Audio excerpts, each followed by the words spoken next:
Outside in, inside out. Outside in, inside out. Outside in, inside out. Yeah. Outside in, inside out. You know we're gonna take this shit back, right? Outside in, inside out. Merc Heights, I see you. Outside in, inside out. Outside in, inside out. Republican, Democrat, Democrat, Republican, all of them niggas hustling, so it ain't no trusting them. You've been voting all your life and still suffering. Student loans, daycare fees, sisters be juggling. Divided by the powers, poisons got us perishing. Got you niggas walking around thinking y'all Americans. Obama got you fooled, you thinking he the Messiah, when the truth is, all of these presidents barbarians. Life short, but you trying to get your paper tall. All I'm doing is revealing lies they say to y'all. Back in the day, I would probably put that K to y'all. Now I'm saving y'all, and plus I'm chilling with baby doll. Maybe y'all will understand sooner or later, before they depopulate us and the oceans turn to vapors. Got me ready to blaze up like every night I'm burning herb. Trapped inside this matrix, thinking how they done turned this world outside in, inside out. Damn, they done turned this world outside in, inside out. Real. Outside in, inside out. You know I'm telling the truth. Outside in, inside out. Outside in, inside out. Some real revolutionaries, we don't fold. I'm in the crib watching Malcolm playing Neo Soul. They getting killed for jackets and buried for sneakers.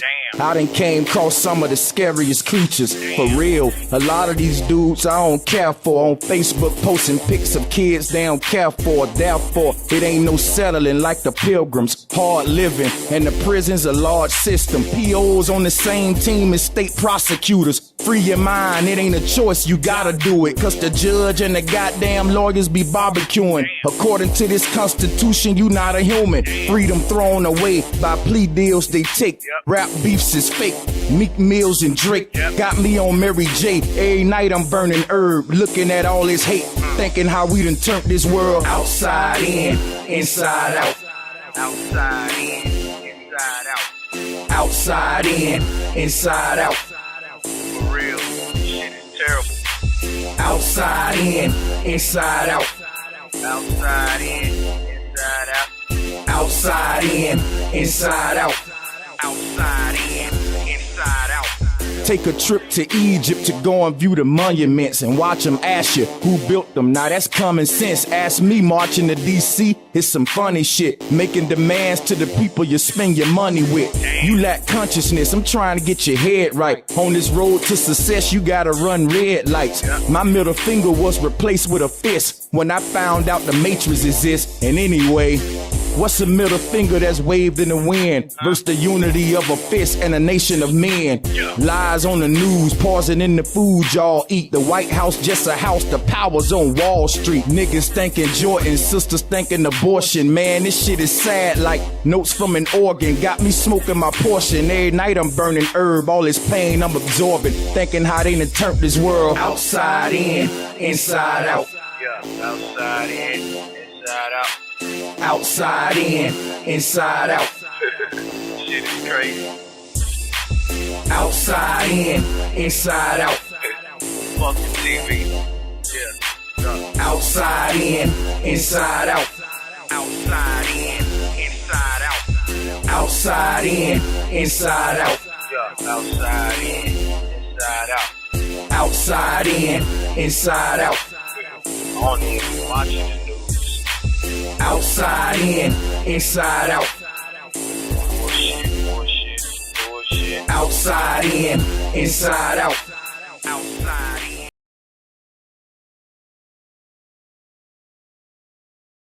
It's kind of like the sun coming over a dark cloud and shining on you with its warm rays of beneficence.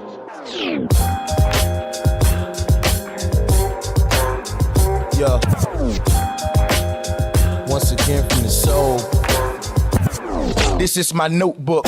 Let me rip you a page that'll make you sit back and witness the plague. Got kids pitching grenades, missing the days. Guess you can't be a star sitting in the shade. And at times, life will make you sicker than AIDS. Twisting the haze, laid out wishing you prayed. Working hard, no difference is made.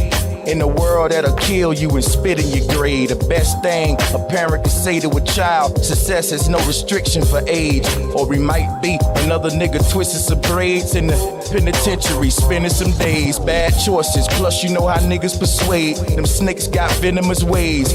And the worst thing to a man is feeling betrayed. Head above water, still get hit with a wave. Still think of my queen, get hit with a daze. Still treat us no different than slaves. This world will take hearts and fill them with rage. Water seeds with hate and make them sit in a cage. On some bullshit. World on some bullshit. Nothing new under the sun.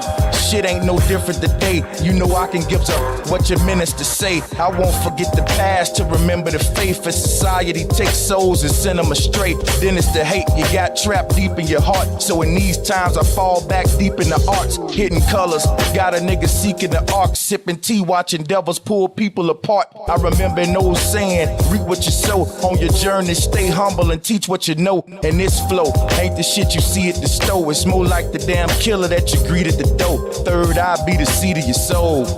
Such a beautiful earth these demons control. Gonna make shit better if I can, cause all over the world my empire stand. On some bullshit. World on some bullshit. On some bullshit. World on some bullshit. On some bullshit.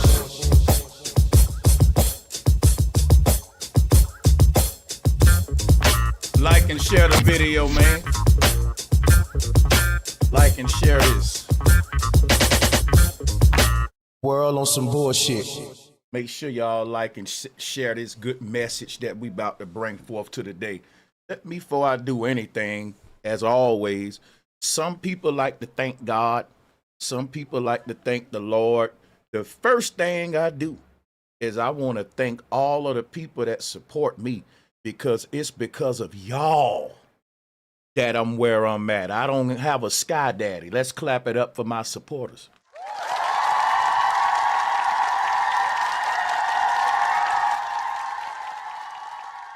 See, a lot of these guys, they make it to the top, and it's the people that they owe all the thanks to.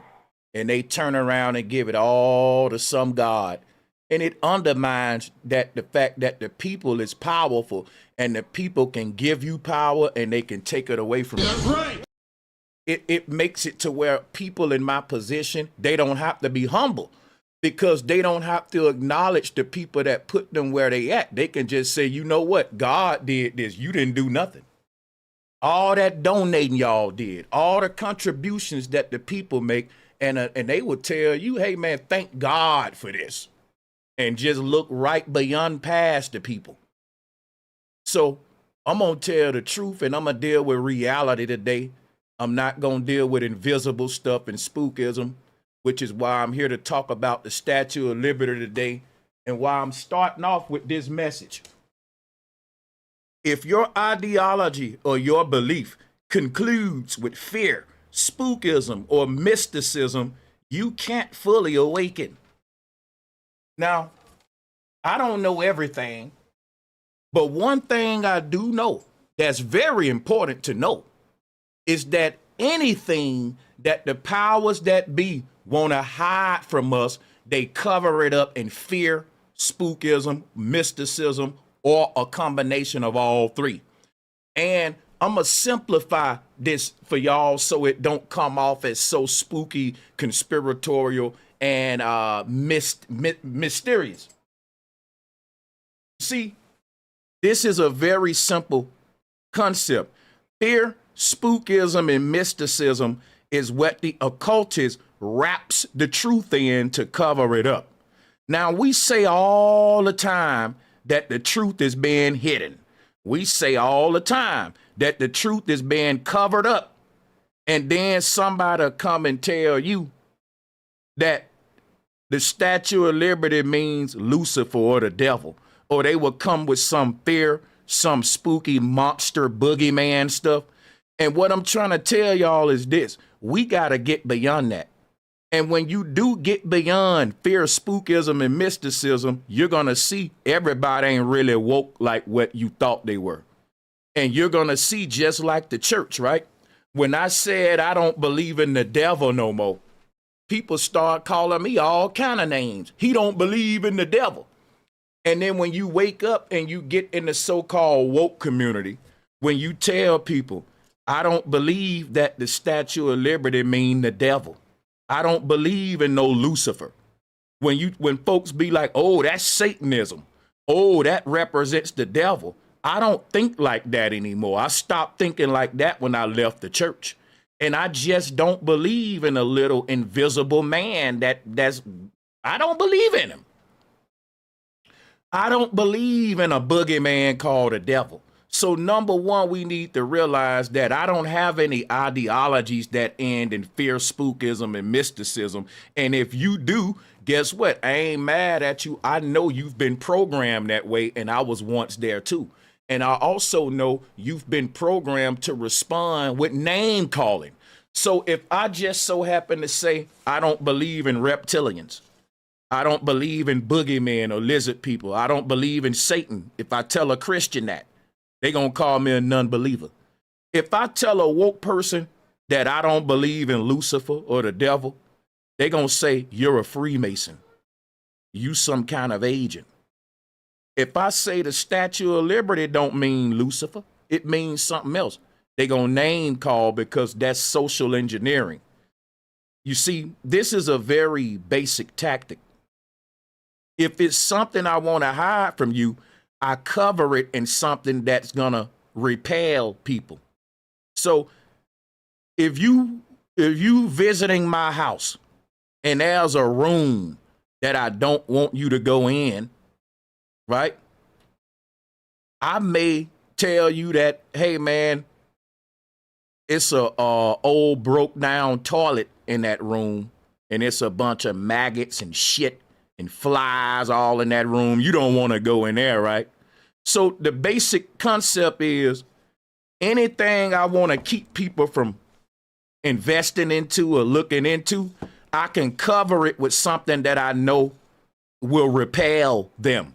This work on an occult level, and it works on a physical level.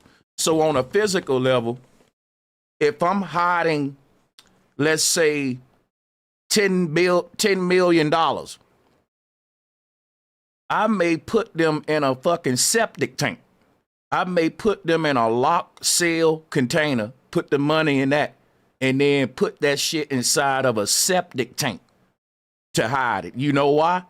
Don't nobody want to look in no septic tank. So the basic principle is, if it's something you want to hide, cover it in shit. Cover it in something that'll either make people mysterious about it, because that's a dead end. These are the 3 dead ends of your awakening, people, right here. I'm giving them to you. Right. These are the 3 dead ends of your awakening. And what this does, anytime that the social engineers have something that they don't want us to fully investigate, they will cloak it in one of these 3 or a combination of 2 or 3 of them, right?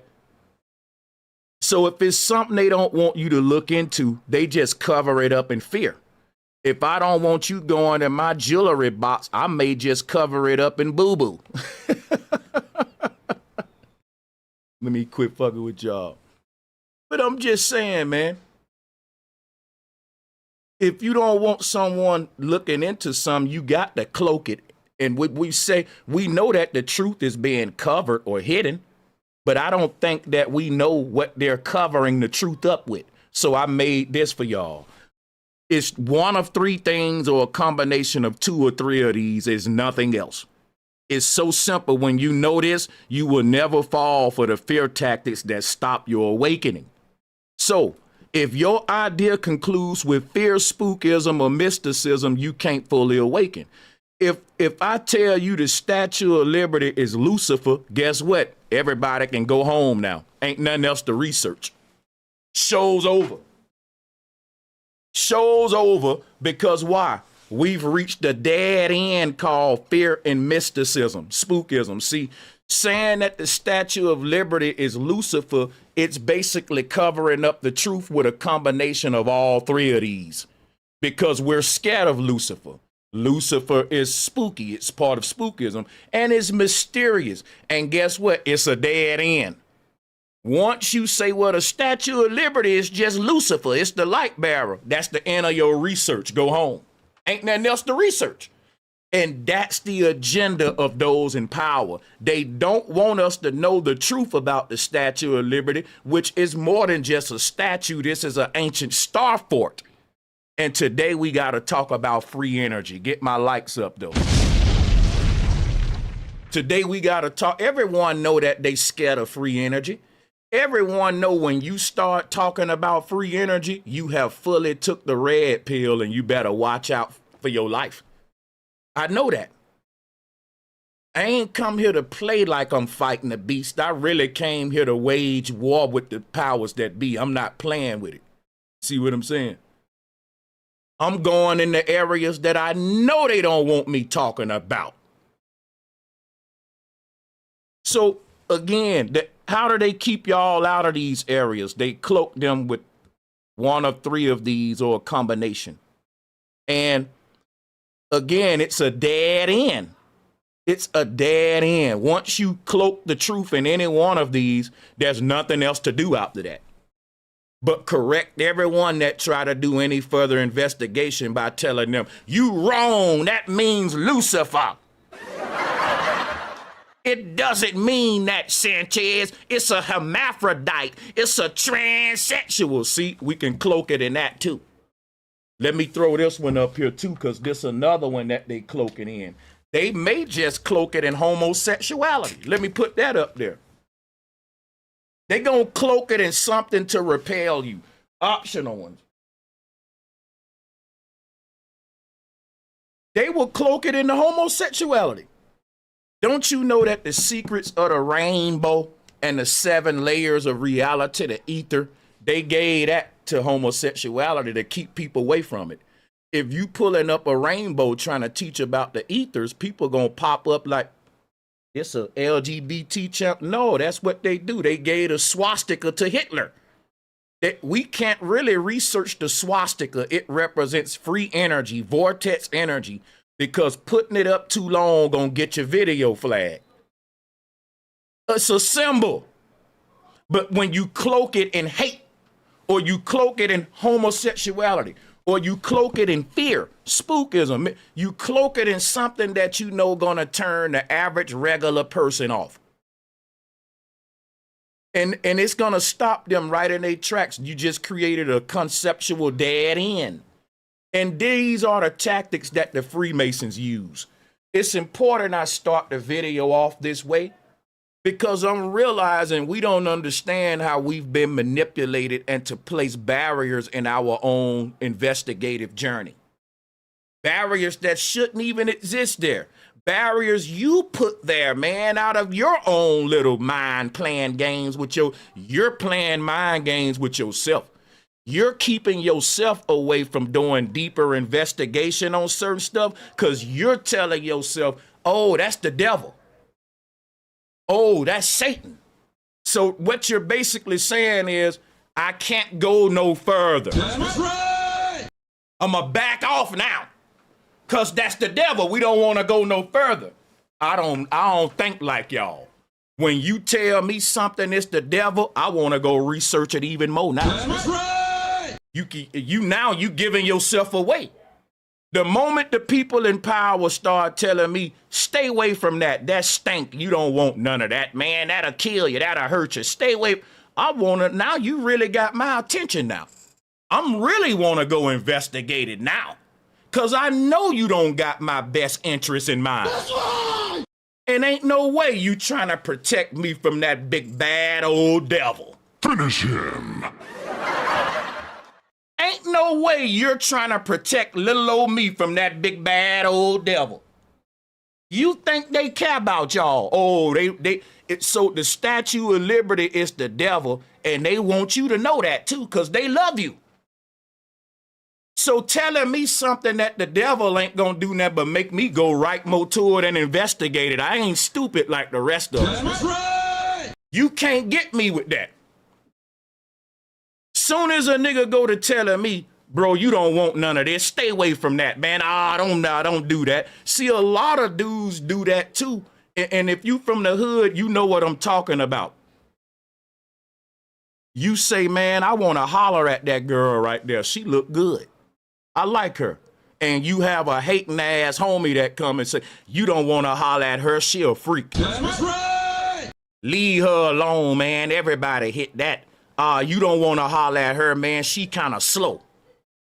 You know, they want to keep you away from something by hating on. Let me put a little salt, throw a little shade on that. It ain't gonna work with me, but right. I want it now. Just because my homie said that, now I want to go meet the girl for myself. Now I'm that kind of nigga. Drop a one if you that kind of nigga. Oh, you said she let everyone hit it. Yo, you said she talked too much, and let me go see for myself. That's right. Hey, baby, let me get your number real quick, baby. Yeah, I'll see for myself. Thank you, though, my nigga. I'll see for myself, though. I know this game. And y'all fall for it. So the reason I'm starting you off right there, and I'm going to give you another one, and we finna start this thing off. Keep this in mind and understand this one thing that I'm going to give you here. I'm going to give you this. Remember this, y'all. Before we start, remember this.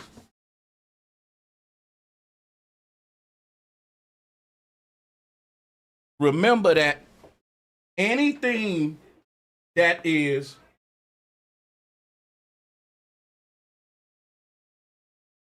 anytime they want to keep you away from something sacred, what they do, they build a fear barrier. They build a fear barrier around it. And they turn something sacred that should be sacred to you into something you are now scared of. And this is the same word.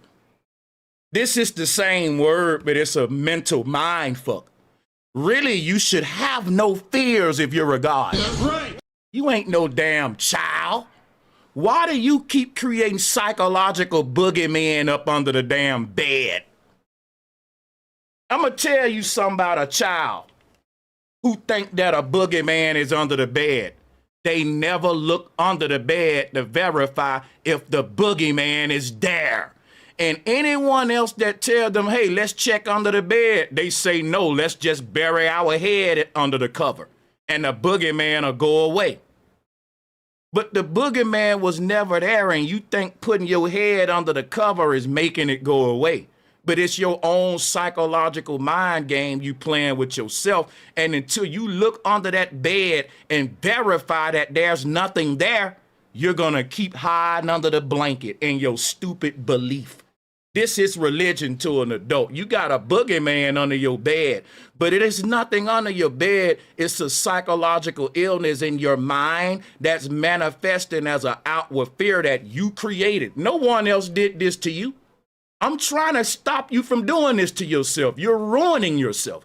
You're ruining your spiritual journey because you want to be a damn scary cat. You're scared of a damn statue.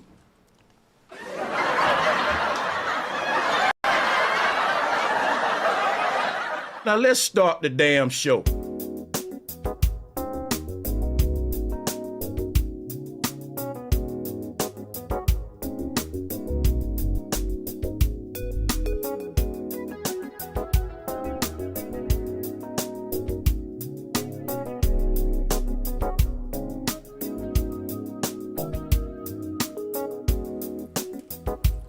Bro Sanchez, just one who's out there in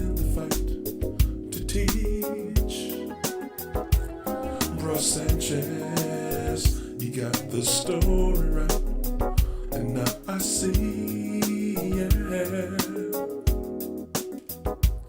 Brush that chest.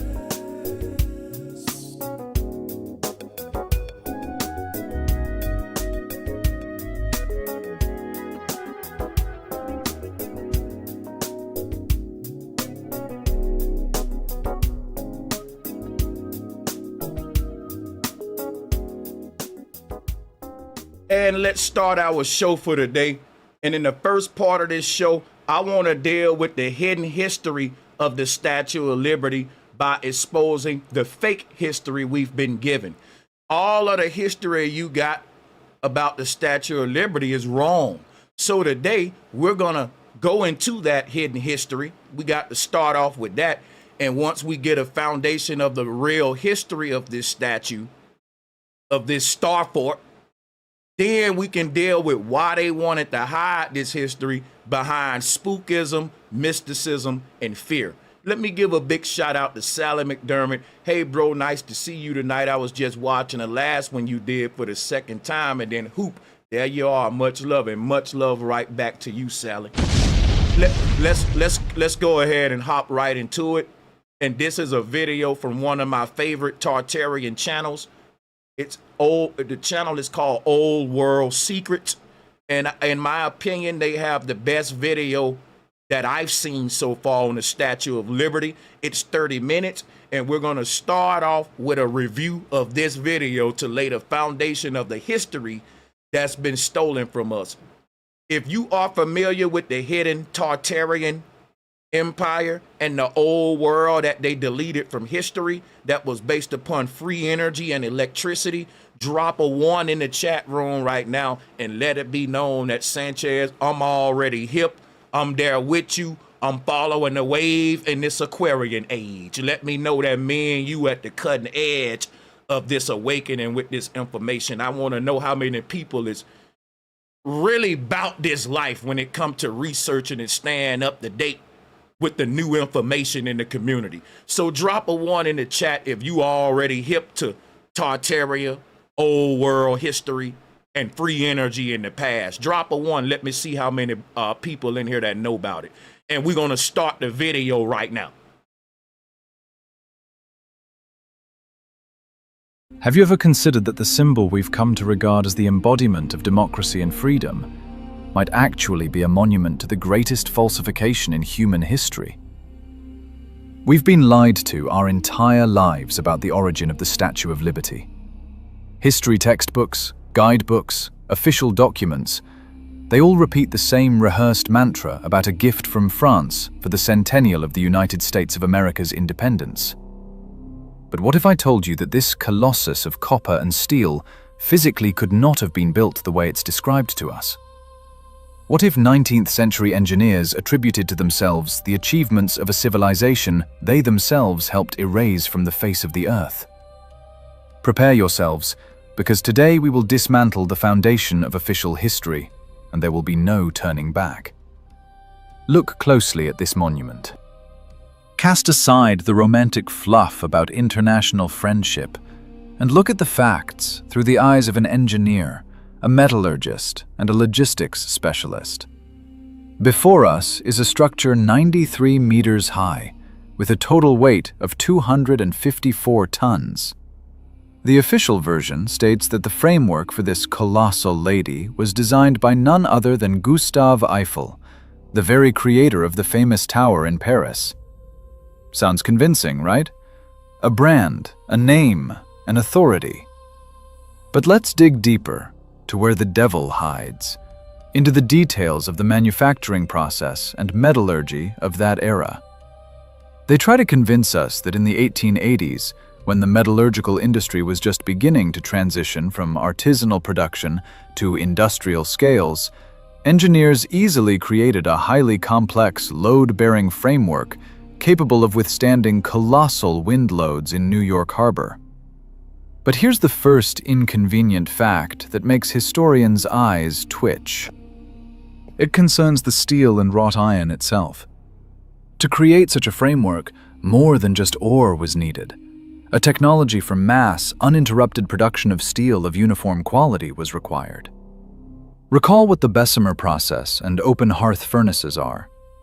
In the 70s and 80s of the 19th century, these technologies were capricious, expensive, and far from ubiquitous. Steel was a material for elite products, for weapons, for tools, but not for pouring thousands of tons of it into the frameworks of statues supposedly given away for free. An analysis of archival data on steel production in France during that period reveals strange anomalies. The production volumes do not correspond to the stated scale of construction, which was carried out simultaneously on both sides of the Atlantic. Where did this metal come from? Where were those giant factories capable of casting and rolling such beams with perfect geometry? Come on now. These are things, see, before we can even get into addressing the fear-mongering and the whole thing about the Statue of Liberty being Lucifer, we got to start here in Tartaria in the old world to show you exactly the history you haven't been told about the Statue of Liberty, which is what we're doing now thanks to Old World Secrets. I can do that in a very convenient way by just reviewing this very informative video that I recommend you guys to not only follow this video, but to follow the channel Old World Secrets. We are shown black and white photographs where mustachioed men in bowler hats pose against individual fragments. But have you ever noticed that these photos almost never show the actual process of assembling the load-bearing nodes in real time? We see already finished pieces lying on the ground, or an already assembled structure within scaffolding. Where are the intermediate stages? Where is the photographic evidence of how these multi-ton beams were lifted to height without hydraulic cranes, using only primitive winches and hemp ropes? Imagine the physics of the process. So when you think about the technology that they was using at the time, you start to see something's wrong with what we've been told about the history of the Statue of Liberty. See, history is a lie, and it goes for all history, man. The automobile industry, the music industry, you can't pick no industry, you can't pick nothing that don't have a false history, because everything was reset on Earth at the end of the 1800s, and they had to rewrite everything. And when they did it, they rewrote history to their advantage. And I'm gonna explain more, but I don't want to talk too much because a lot of what I want to say is gonna be said in this video. Lifting a beam weighing several tons to a height of 50 meters in strong winds from the bay, using wooden scaffolding and manual labor. This is a deadly attraction that should have claimed the lives of hundreds of workers. Lifting steel beams that weigh hundreds of tons with hemp ropes. Hauling this kind of steel on wooden ships. And my thing is, if we're building steel statues, how are we on wooden ships? Like, because the steel was in its infancy during this time. It ain't like we were manufacturing steel, but the process and all that was still in its infancy, and it wasn't on a level of doing nothing nowhere near the Statue of Liberty. But in the reports, silence. No mass tragedies, no technical failures.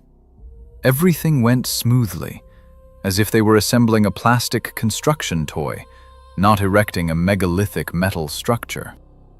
And here we come to the main question that makes us doubt the dating. What if the framework wasn't built at the end of the 19th century?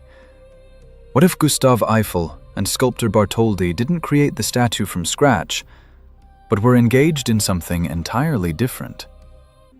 Look at the structure of the framework itself. It's not just a support. It's a complex engineering grid that suspiciously resembles technologies we only began to rediscover in the mid-20th century. The principle of a curtain wall, where the outer shell carries no load but hangs on an internal core, became standard for skyscraper construction much later. How did they figure this out back when brick and stone were still the primary building materials for tall buildings? There is a version that explains all these inconsistencies with one terrifying blow of truth. The Statue of Liberty is not a 19th century novelty. It is a refaced, restored object from a much older era. An era when working with metal and gigantic structures was commonplace, not a feat. 19th century engineers did not invent steel where it couldn't have existed. They found it.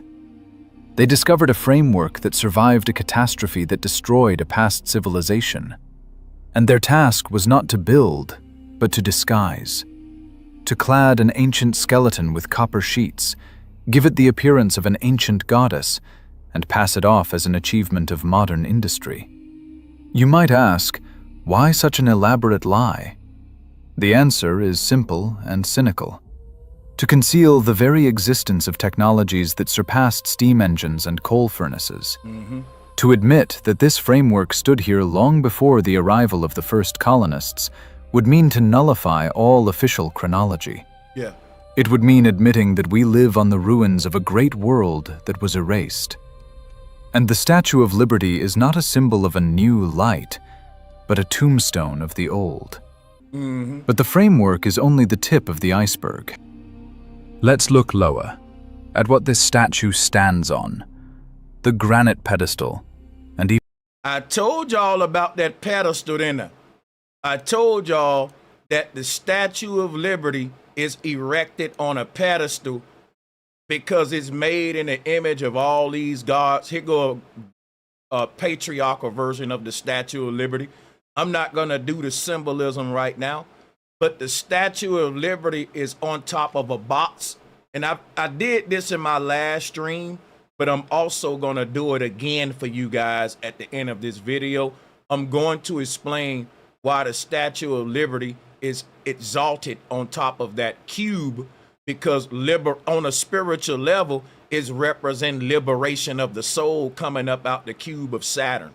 And there's many other goddesses where we can see this. It's not nothing that they're creating themselves. Like, it's not an original idea. Here is a version of Lady Liberty right here. Lady Liberty with the scales is just their form of Ma'at. Everyone know Liberty is Libra. That's the scales, is justice and equality for all. But we know that the people in power didn't come up with Lady Liberty. They didn't come up with Ma'at. And they want y'all to demonize this concept of balance when we can see it all around the world. I'll show you other variations of it right now. Check this out. All of these are different variations of Ma'at or balance. And here is the oldest one right here in Tucson, Arizona. Let me clear the screen. On the far left here, that is the one we see with the Dogon as well. See, here it is right here, Lady Liberty. In the top right corner, you got Ma'at with the balance scales, but it's cosmology. The balancing scales is the sun and the moon. Neither one of them is tilted. It's showing you the equality between masculine and feminine, yin and yang. It's showing you the equality between night and day. And here we see right here in Freemasonry, Mater and Pater is mom and daddy. Look at there. The light of the sun, that's Pater. Papa, that's father. And then Mater is mother. They come together and they create time in the earth realm. This is cosmic marriage, balance, yin yang. But what do they teach you? God and the devil fighting each other. And we wonder why the household broke up. Because it's magic, it's science, as above, so below. If we are telling ourselves that it's chaos in the heavens, then it's going to be chaos in the household. If in our mind we agree that the luminaries, the stars are not even getting along, then we ain't gonna get along, and we'll have an excuse to why we don't get along by saying it's just natural. Nothing get along. But that division is a program that we running from the people in power, because we can create whatever we agree on as a collective, and they decide, they telling you what to be scared of, what not to be scared of, and all that. So they are forging a reality from them for themselves through us. So we literally have the power, but we're just being duped and misusing it. But here is older versions of the goddess Ma'at right here. It's all just balancing the scales, Libra, Liberty, Lady Liberty. Here is an ancient god called Baal. And again, they want you to be scared of this stuff. Baal is the devil. Baal is the boogeyman, Sanchez. Man, Baal is just an archetype that represents balance, and the same thing that Ma'at represent, equality. Now, if people in power wanted to hide equality, if they wanted to hide unity from everybody, what would they do, y'all? They'll cover it in fear. They will cover it in spookism and mysticism, like I told you earlier. That's why I told y'all that.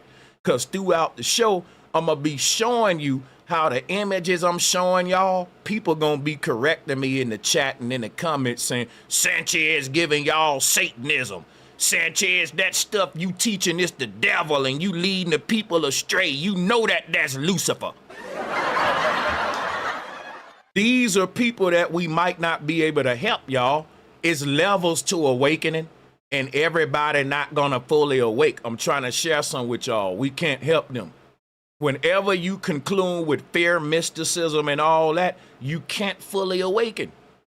You gonna get back in the bed and go up under the cover. Why? Because the boogeyman under the bed. And you put him there in your mind. All right? So my thing is this. I can show you many variations of Lady Liberty. And then don't forget, you're going to have the people that want to change the conversation to, but is it a man or a woman? And they going to miss their awakening with that crap. They got so many traps for y'all to stop y'all from seeing the real history of free energy, balance, unity, liberty, which is freeing yourself from the damn matrix, like this god right here called Sakar. And this is how you get the famous part of the Matrix movie with Neo breaking out of his little pod. That come from ancient cosmology. They ain't making nothing up in these movies. Now here is another form of being liberated or liberation. The Statue of Liberation or Liberty, showing you the soul rising up from the waters. That's why the Statue of Liberty is built on an island, because what they're trying to teach you is the secrets of consciousness and the pineal gland. If you look at the island that the Statue of Liberty is built on, it resembles the skull and the brain and the cranium. And I'm going to show you that in a second before we get back to the video. So wait, because we are going to get back to the video, but I got to plug this part in now that I open this can of worms. When we build a Statue of Liberty on this island surrounded by water, we ain't doing nothing new, y'all. Another form of Lady Liberty, her name is Oshun to the Yoruban people. And look at her. She got the spikes on her head too. The goddess that we're calling Oshun in the top right corner, wearing her yellow dress right here. This goddess is older than the Statue of Liberty. And she's always shown with spikes on her head. Like the Statue of Liberty, this is the Lady Guadalupe in South America. That's this goddess. And look, she's called Oshun because she represents the primordial waters being open. Birth, rebirth, liberation. That's when someone say my waters broke. Oshun is the goddess of pregnancy and the ethereal waters breaking open so that the soul can go through the Stargate. And when it does that on a biological level, on a higher plane, the mama's water symbolic break because you're being born physically and spiritually. And so this is the cosmic mother, the great mother, right? And that became Lady Liberty. Now, if you wanted to demonize this beautiful goddess and what she represents, of course you would, in Western world, we call it Lady Liberty, And then we start attaching all the new age spookism that the social engineers want to attach to it. Here is an older form of Lady Liberty. This is a serpent lion deity called Socolus, which is a form of the demiurge. The demiurge is the lower self. It's the part of you that's bound to the earth realm. They tell a story about a demiurge god, but your fallen consciousness is the demiurge, sir. It's time that we grow up and start to embody these stories, because we are the ones they speak of. That's right! We're the fallen ones. And so this symbol is a symbol of Kundalini energy in the form of a serpent lion. And we can see that it splits the brain, the left brain and right brain, being the sun and moon. The moon governs the right brain. The sun governs the left brain. The sun is all about survival and instinct in the earth realm, and the moon is the opposite. It's dealing with spirituality. So the two celestial spheres that give us night and day, the light of each one is feeding a different half of your consciousness. Because you exist as a yin and a yang, a force of negative and positive energy bonded together, which is what the Baphomet symbolizes. This is the secret of energy, because in order to generate energy, you got to balance polarities. So if I wanted to keep you away from free energy, guess what? I would demonize all this. The reason why Satan is called a light bearer is because this God is personifying the split in the brain. Look at the brain image. I got an image of your brain right here. Look, this is your brain. This is about you. Quit demonizing it, man. That's right. Look at you. And when you cut your brain open, this is the seat of the soul. This is the man with the big boots on is Santa Claus. At the center, Santa. Look at him. That was a story about us. Santa is Satan, the fallen one. We are all Satan, y'all. Satan ain't one dude that's walking around invisible. Satan ain't what you think it is with your spooky little ideas. Satan is the darkest part in every human being. That's right. You're part Satan and you're part God. And the battle of God and the devil is taking place inside of every human. Every day you get up and strive to do what's right, you're fighting the good spiritual battle of good and evil. The choices we make are the strongest actions in the universe. So the more we choose good, the more that the forces of positivity win. It's as simple as a choice. It ain't no boogeyman. That's right. You out there looking for a monster that's to explain why you're making bad choices. No, you're making bad choices because you don't have discipline. You ain't wrestling with your flesh, because we get so doggone woke with all this knowledge that we think that the Christians don't know what they talking about just because they believe in Jesus and we know more than them. But they do know what they talking about when they say that you got to battle the flesh and you got to strive to do what's right. I don't give a damn how much knowledge you got. That's basic. And if you know that, you can ascend. Facts. That's right. My grandma didn't know all this damn knowledge that I know, but my grandma became a great person spiritually. She believed in a white Jesus. But that don't mean nothing. It's how are you transforming? What kind of person are you going to become? I'd rather some of y'all believe in a white Jesus, because you got the truth and it turns you into a damn bitter, evil, negative person. That's right. So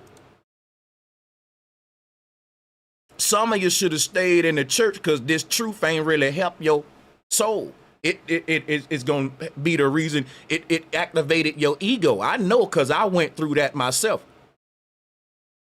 So humble yourself and quit looking for something to be scared of and all that. Now watch this. This is knowledge that's about us. This is an image of Lucifer. Right here in the bottom right corner, here is another form of Lucifer. This is the angel Beelzebub, which is just another conception of Lucifer. And I'll actually show you an image of Lucifer here. If you put, and you guys can pull this up on your own too. Let me show you.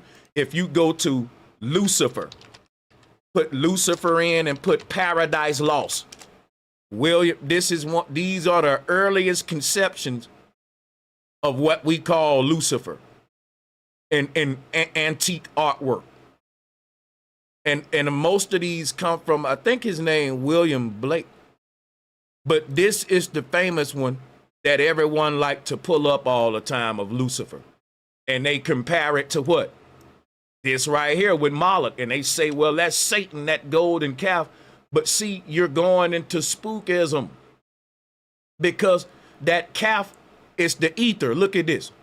This is ancient Egyptian cosmology. And what does the goat represent? What does the calf represent? Well, let me show you right now. It's a form of the ether. It's another form that the goddess Nut takes. This goddess called Nut, she takes the form of a calf too, which is why we say we're going inside of the beast. Right? Here she go right here. They say where the beast was eaten up, that Saturn be eaten up, eats up man's soul. It's because Nut recycles us through the arch. She is the arch. She is the arch. That's the goddess.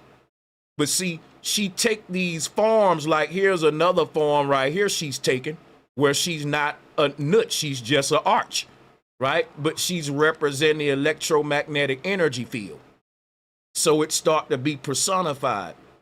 You know what I'm saying? So right here, the arch is sacred in Freemasonry. And the cow this cow was called Hathor. Hathor. And before we can get back to the video, I got to teach with the video or they'll copyright strike me. Well, I got to, react or comment at some time. So this is actually good. But look, this cow that I'm showing you, don't be scared of it because it's sacred. Now watch this.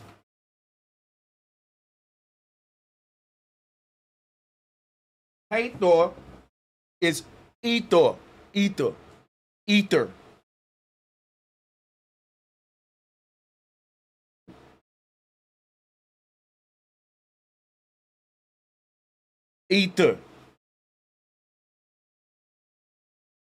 When we say Hathor, we're saying ether. And they don't want you to know about the ether because that's where free energy come from. So when we see images like this of people sucking from the cow, these are symbolic ways to say energy comes from the goddess, which is why I'm trying to show y'all that electricity was turned into a god and a goddess. One was the Thor, Zeus. Everyone familiar with turning energy into people. It's comic book characters, superheroes can embody energies and stuff.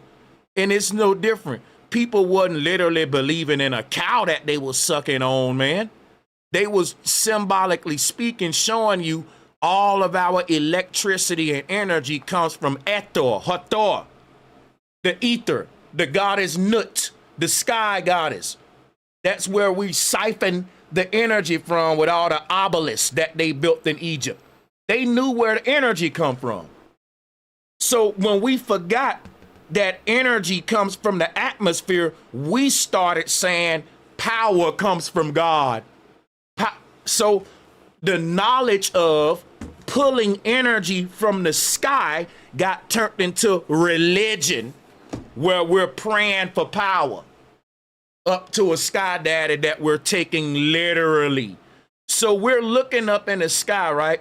And we believe that there's a dude up there for real in the clouds with energy because we've been dumbed down to see that, to take these archetypes literally. These archetypes was spiritual guides that was teaching us how to pull energy from the ether and balance between negative and positive. It's all about the ether. It's sacred knowledge that became demonized. People wasn't looking up in the sky praying to God for power. They was looking up in the sky saying energy, because God is just energy. When we stopped knowing this, they turned our knowledge into belief systems. Because the symbols that we use to teach about free energy coming from the sky They turned them into real people that we believe in, that is up there giving us power. And they turned the concept of power into earthly rule, earthly authority. So when a person's saying God is going to give me power, that's what they're talking about, political power to conquer their enemies in the earth. They're not talking about energy, electricity, because they corrupted the word power. Because the people in power literally get their power from the knowledge of ethereal energy. The people in power, they literally get there by knowing the knowledge of how to create electricity. They get their wealth through inflation, and they lie about inflation with energy costs. And it's creating generational wealth gap with the money that we use being inflated because we're being taxed for the inflation, not them. The rich get built out. The whole lie of rich and poor is based on free energy. It's based on energy systems. So that's why this was demonized and hidden. It represents the end of money, the end of control, and the resurrection of that old Tartarian empire. Those are the people that built the Statue of Liberty, and these are all of the old archetypes that's equivalent to it, and they all represent Libra, liberation, equality, the balancing of the scales. And this is true on a spiritual level too. If you want to be liberated from the earth simulation, you got to achieve balance within your spiritual energies within the self. That's right. As above, so below. So the same knowledge that governs us spiritually, it shows us how to rule physically too, by empowering ourselves with real power, not fiat political power, but power that no one can take from you in the form of knowledge. Once you know how to empower yourself through the ether, like the ancients did, that can't be taken from you. Only way they can take that away is with death, and even with death, you maintain your knowledge. That's right. The only thing you take with you is your knowledge. No one can take that away from you because that's your real power. So the moment we traded our knowledge for belief, they had us wrapped around their finger. And this documentary gonna show you the history of how this goddess got demonized, how this history was deleted about free energy and what the Statue of Liberty really is. Let's continue. And I'll give y'all some more synchronicity throughout the show, and we'll sync this to the soul, the seat of the soul. Even more importantly, Fort Wood, which has the shape of an 11-pointed star. Do you really believe that such a complex geometric form was created to defend the harbor against wooden ships? Star-shaped fortresses are scattered all over the world, and their orientation, their structure, speak of a completely different purpose. This is not fortification.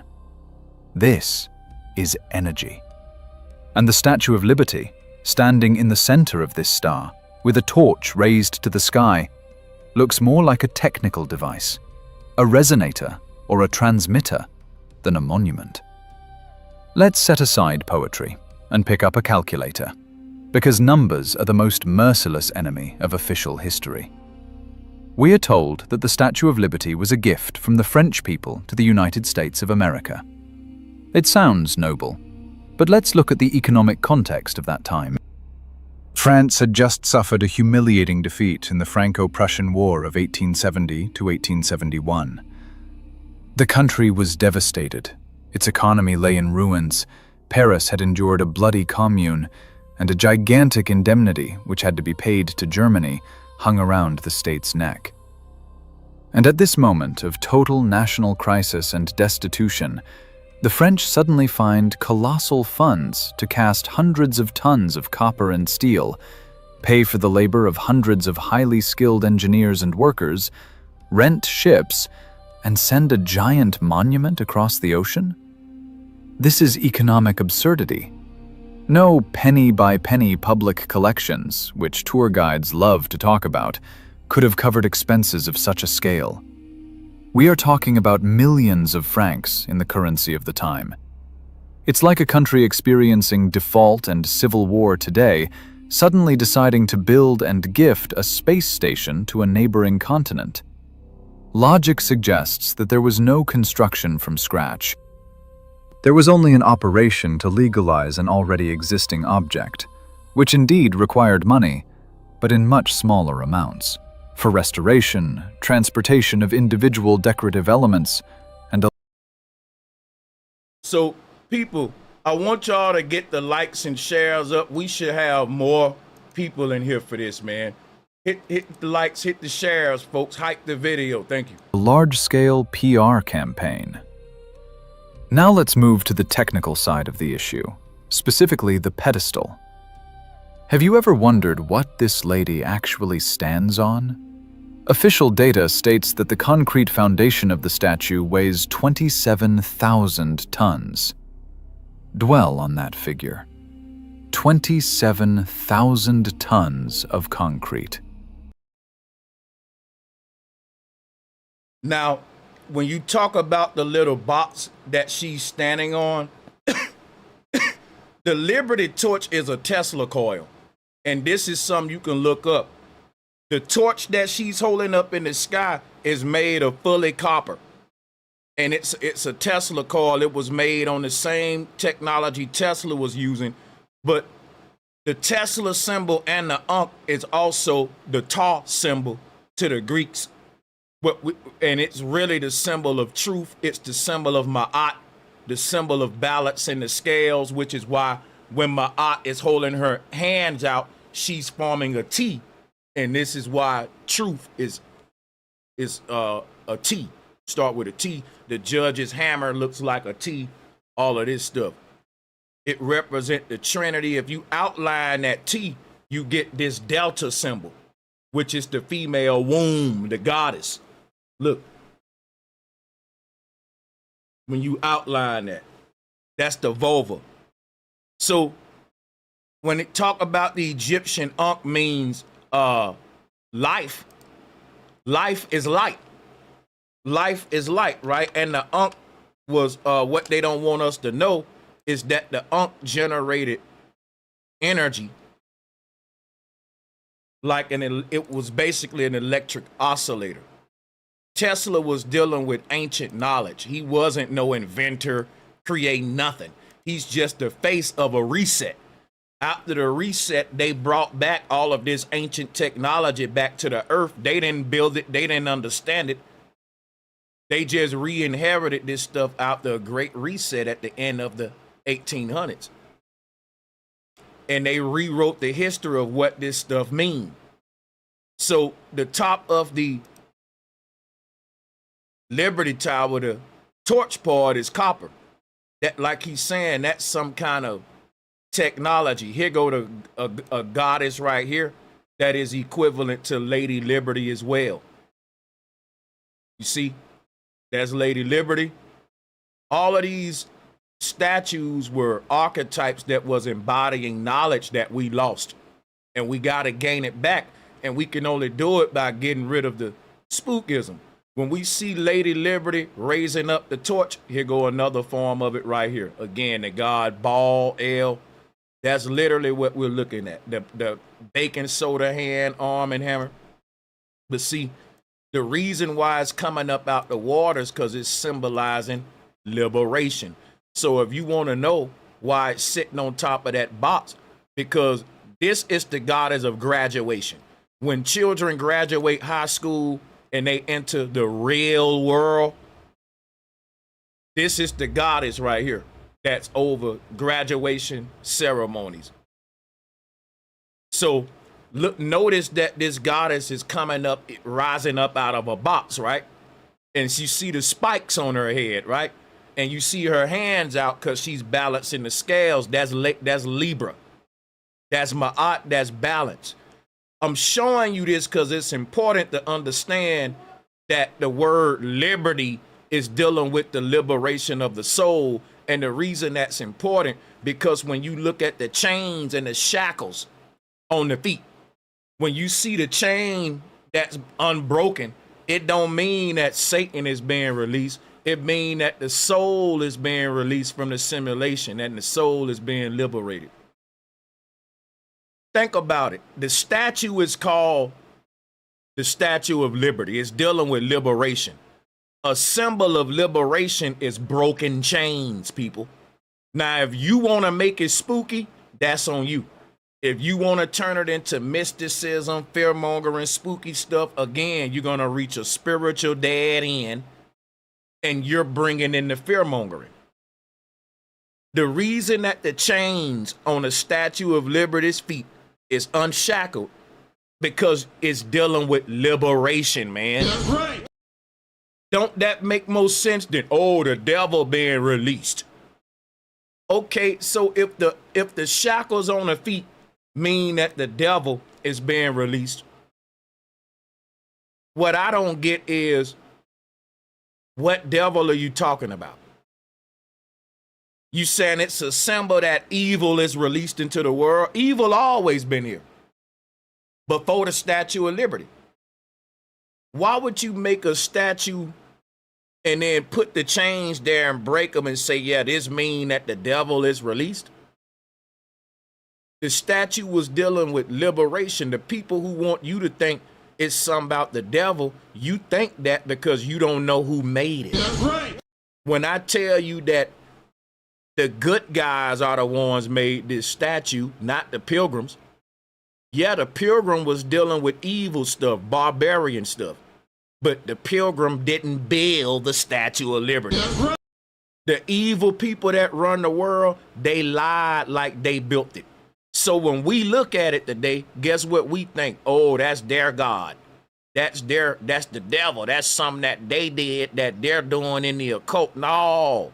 That's out. This was part of an ancient system that was there before these people.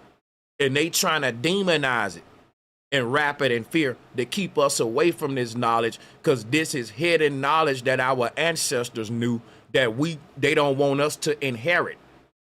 But it's known all over the world. Look at this. All of these are different archetypes of liberation, of free energy, of balance, which is the simple key to free energy. We're misinterpreting this stuff and we're making a hell out of our own fear. Fear is the enemy of truth. That's right. And it's the enemy of your spiritual awakening. Back to the video. We are told that it was the most massive concrete monolith created at that time. But allow me to ask, how? In the 1880s, there were no truck-mounted concrete mixers, no automated concrete plants with computer-controlled mixes. Concrete was mixed almost by hand, or with primitive steam engines. To pour such a volume of monolith without cold joints, which would inevitably lead to the destruction of the structure under the statue's weight, requires a continuous supply of mix, 24 hours a day, for many months. Where was the logistics for supplying sand, gravel, and cement? In New York Harbor? On an island? Where everything had to be delivered by barges? This is a logistical nightmare that even today would be an incredibly complex task. And back then? Archives are silent about a flotilla of barges that should have been continuously shuttling between the island and the mainland. There are no invoices for the purchase of such volumes of cement. Where did it come from?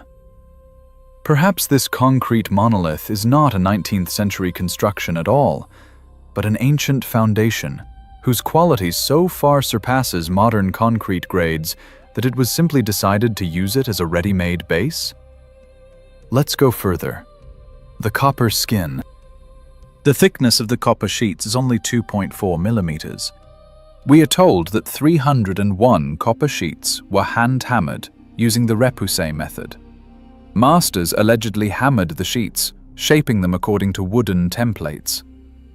Imagine the volume of work. 31 tons of copper rolled into thin sheets, which then had to be perfectly fitted to each other at a height of 90 meters. Now think about this. Everyone know if you're building a statue, you don't want to use copper. You don't want to use copper. Think about this, right? Copper ain't a good material to build a statue out of, not a statue. Because think about it, copper is malleable. So the fact that the highest point of the Statue of Liberty is copper, and you dealing with a large portion of this being copper, and it seemed that the steel and brick is just to support the copper because it ain't a very strong metal. What is the copper there for? It ain't there for beauty. This is some kind of equipment, Tesla coil type technology that has been beautified, just like we buy PlayStations today that look fancy. In other words, we started to build wireless tower systems, networks around the whole world, of free energy system. And we didn't just build ugly little plain towers. We did it Victorian style. So a lot of these statues, they are basically technology. A lot of these things, they got us calling monuments. But let me let the video play. And let me give a shout out to Chris Steiger for supporting the show. Thank you, Chris. Thank you, Joshua Tellington and Sally. Any error in geometry of a millimeter at the bottom would lead to seam discrepancies of meters at the top. This requires mathematical precision, unattainable by the manual by eye method. Furthermore, the copper and the iron framework form a galvanic couple. Upon contact in a salty marine environment, they should have destroyed each other through corrosion within a couple of decades. Engineers supposedly foresaw this and laid insulating gaskets made of asbestos impregnated with shellac. Do you believe that in the 19th century, workers could manually insulate thousands of contact points so perfectly that the statue stood for almost 100 years without major framework repairs until the 1980s? This is impossible. Manual insulation of such a scale would inevitably fail, and the statue should have collapsed from framework corrosion even before World War I. But it stood. And here another demographic and social aspect emerges. Who built it? New York at that time was a city of migrants, cheap, unskilled labor. Irish, Italians, fleeing hunger and poverty. These were manual laborers, ready to dig ditches, but not engineers of the highest caliber, capable of working with such precision at height. Where are these thousands of highly skilled specialists? Their names are not in history. We know the name Eiffel, the name Bartholdi, but we do not know the names of foremen, brigadiers, section chiefs. And yet, this should have been the elite of the engineering corps. Why are they silent about them? Because they weren't there. Official history also omits the oddities of transportation. The statue was allegedly disassembled in Paris, packed into 214 crates, and sent on the frigate Isère. But if you look at the blueprints of the holds of ships from that era and compare them with the volume of crates needed to transport such curved, voluminous parts, you will find that they simply would not have fit without serious deformation. Transporting thin, hammered copper in wooden crates across a stormy Atlantic is madness. Half the cargo would have turned into scrap metal. It is much more logical to assume that no one transported anything. The object stood in place. It was simply rediscovered. Let's talk about what this colossus holds in its hand. The torch. We are officially told that the Statue of Liberty was the world's first electrified lighthouse. Ponder that phrase. 1886. The age of electricity is just beginning. Thomas Edison had just launched his first power station on Pearl Street, which barely served a few blocks of lower Manhattan, constantly breaking down and overheating. And suddenly, in the middle of the water, on a remote island, a powerful electric beam lights up, visible for tens of kilometers. Official technical documentation of that time is a collection of fairy tales for the naive. We are told that power was supplied via an underwater cable. In 1886? You hear what I'm saying? You got to realize why they demonized the Statue of Liberty. The people that got us thinking it's Lucifer, they didn't build it. They want us to think they built it because everything they do and get involved with, we stay away from it. So guess what they do? They get involved with the truth. When we say, Sanchez, the stuff you teaching, that's what the Freemasons be teaching in their lodges. You a Mason. Now think about that. Everybody want to know the secret that they hiding in the lodges, and I come out and let everybody know what they teaching in the lodges, and you call me the bad guy. See, if I'm the bad guy, I would teach it in the lodge, not on the internet. That's right. For people to call me a Mason because I cracked the code, everybody else on the internet is telling you that the Masons are a secret society, but they ain't revealing the secret. They ain't revealing the secret that they hide. The technologies for insulating underwater high-voltage cables at that time were in their infancy. Seawater, a salty, aggressive environment, constant mechanical stress from currents, any electrical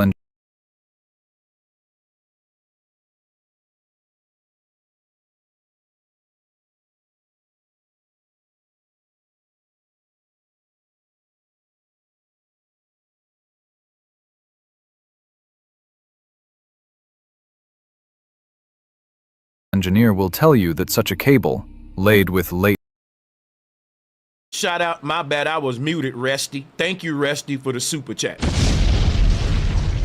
Make sure y'all like and share the video. There's so much more we got to break down, but first we got to finish the video because we got to give you the hidden history of Lady Liberty.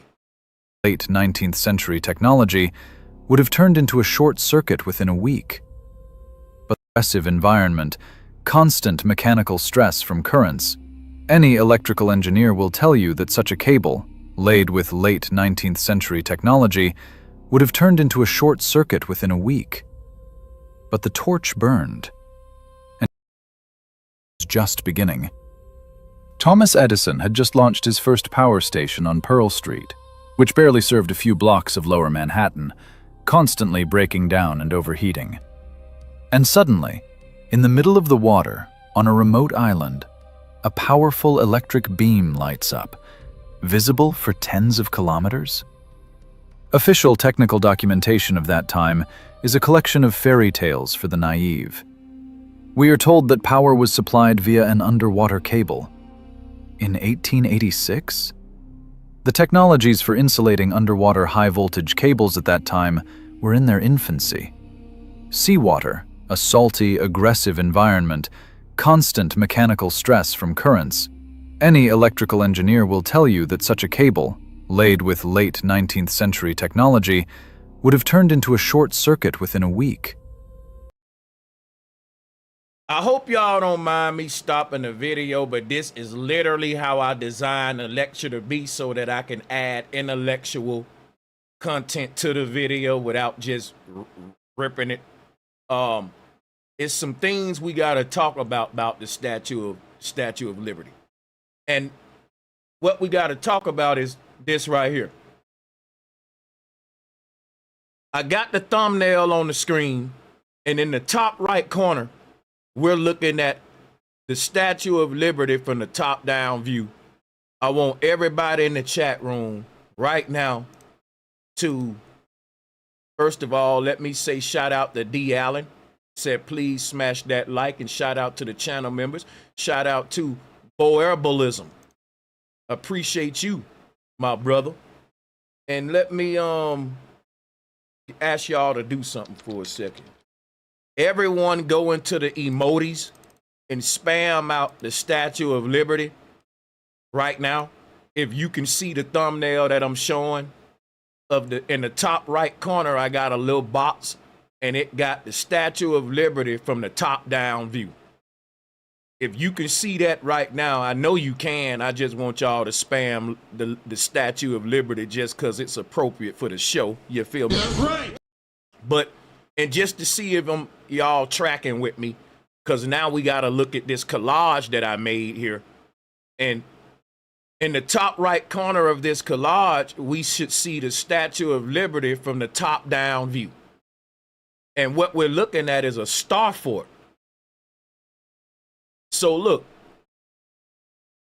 one way we know that the Statue of Liberty ain't got nothing to do with Lucifer and the devil, it's the fact that the Statue of Liberty is just one of the ancient star forts that's been here way before the Pilgrims showed up. That's right. Everyone know that the Satanism and the demonic, the paganism come with the Pilgrim. Our people that was indigenous to this land, we didn't have the barbarian spiritual system. We was about free energy. We was about respecting the divine feminine, the great mother and all that. And that's what Lady Liberty represent. Don't let them take our shit away just cause, and we know it ain't theirs cause they don't even live by the statutes that the statue represent. This statue represent equality and justice for all, but we live in a theocratic dictatorship that's ran by artificial intelligence. So the people who trying to demonize this statue, it's because they can't relate to the principles that it represents. That's right! Shout out to Rogue Knowledge. Thank y'all so much for the donations. I'm gonna read them all. Said tuition, appreciate that. Everyone hit the super chat, hit the like button, hit the share button. Appreciate you. You don't have to, but we appreciate you if you do. I want to keep this collage on the screen so I can share some with you real quick. The Statue of Liberty is a star fort, and there were many star forts built around the world, and there is a star fort in Washington. There is one in New York with Lady Liberty, and they are all part of a worldwide interconnected free energy grid. And they don't want you to know that America was part of a grand empire that was just deleted out of history not even more than 100 to 200 years ago after the reset.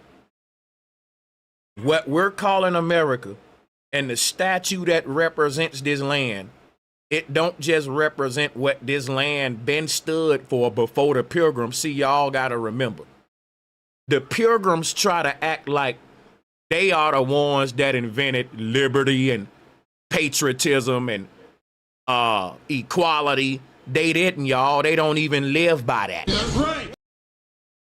Capitalism ain't got nothing to do with what Lady Liberty represent. Lady Liberty don't represent a free enterprise capitalism monetary system. It represent an old world guild system. It wasn't money. Everyone was sovereign, and I'm gonna start going into that in the future, but one thing at a time, and I'm gonna show you how the Tartarians, how their social structure was. But it was literally equality, justice for all, not what we living in today. It's only built for the rich to thrive, and for you to be controlled and be turned into a dumbed down consumer.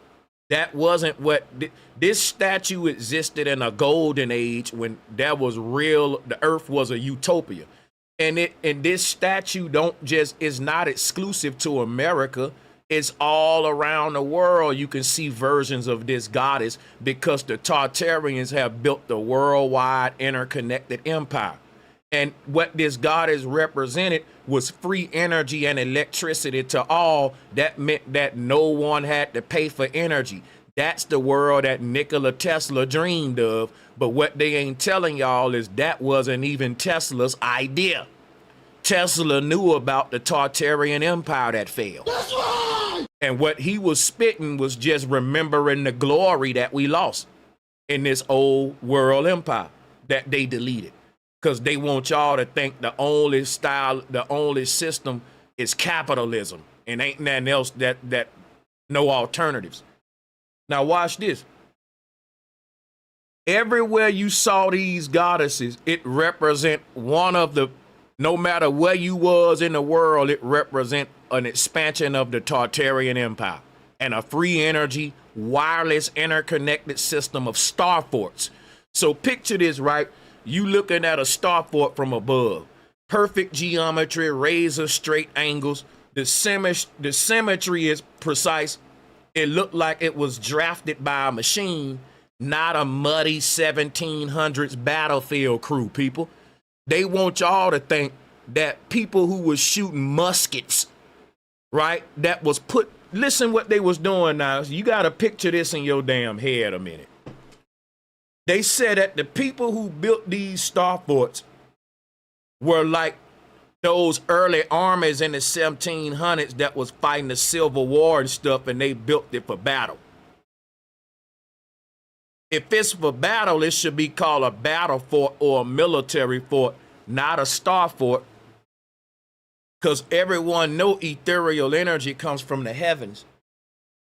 But we finna get into the sacred geometry and how that relate to it being an energy transmitter. Sacred geometry, that's cymatics frozen in time. When you talk architecture, it's all about cymatics frozen in stone. And everything is energy. You gotta realize that dudes that were shooting one-shot muskets didn't build these star forts. That's right.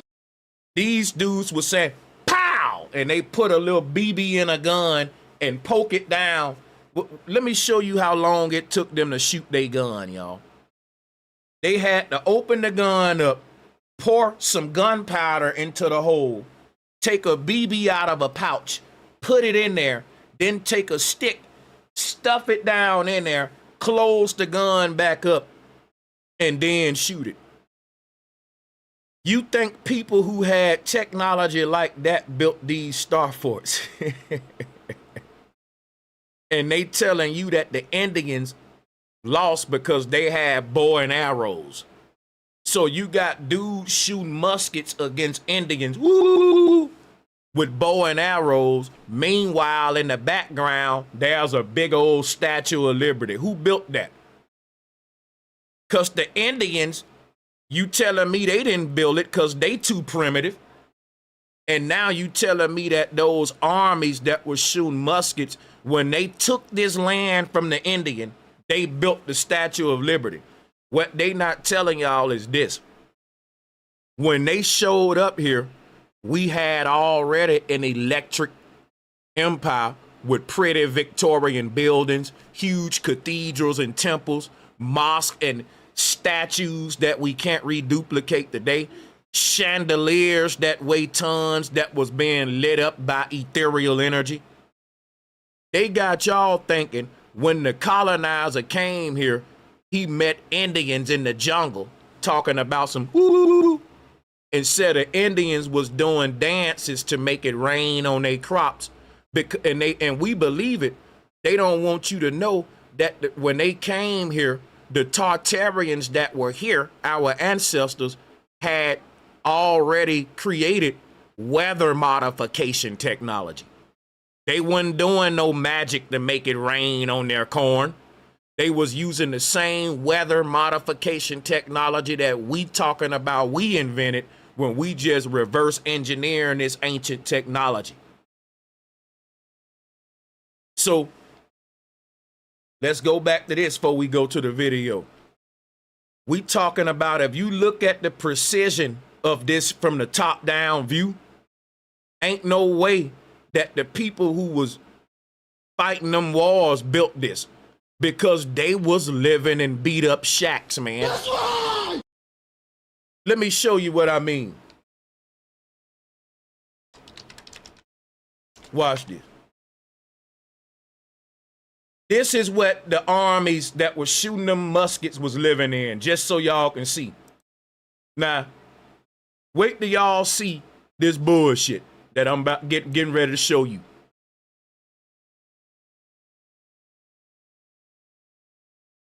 Now, let's open our minds, bro, and use common sense. Now, this is what, think about in the 1700, 1800 military. So the people that was fighting these early wars in America, this is the housing that they was in, y'all.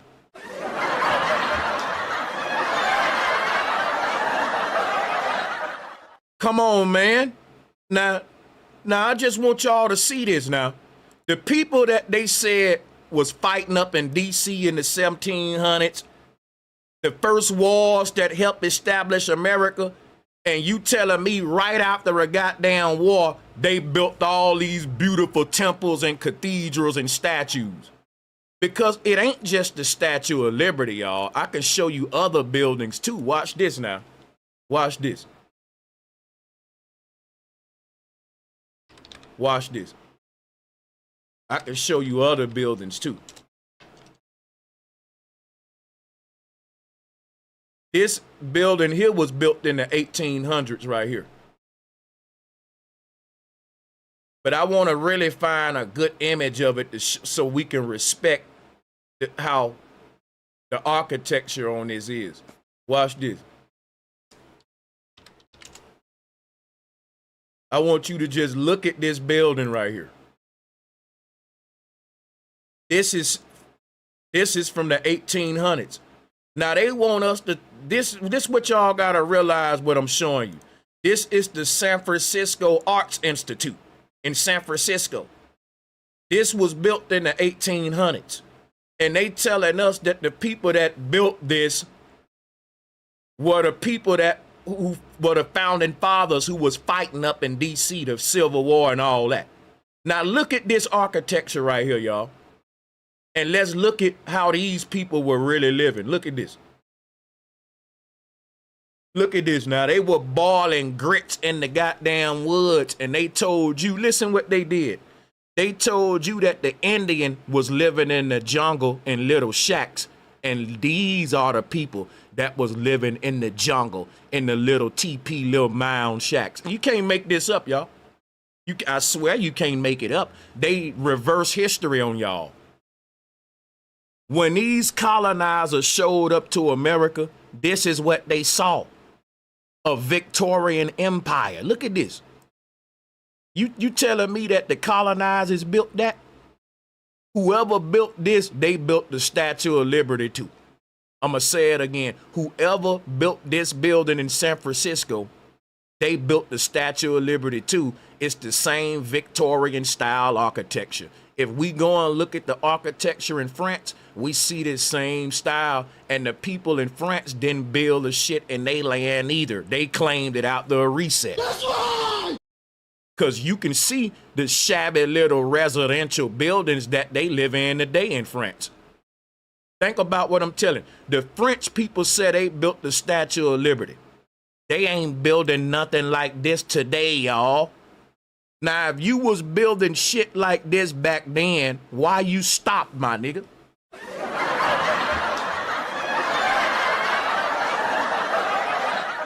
Well, Sanchez, the reason we stopped, because we ain't want to show out too much, man. We just wanted to tone it down a little bit. We was stunting on them, man. Stupid.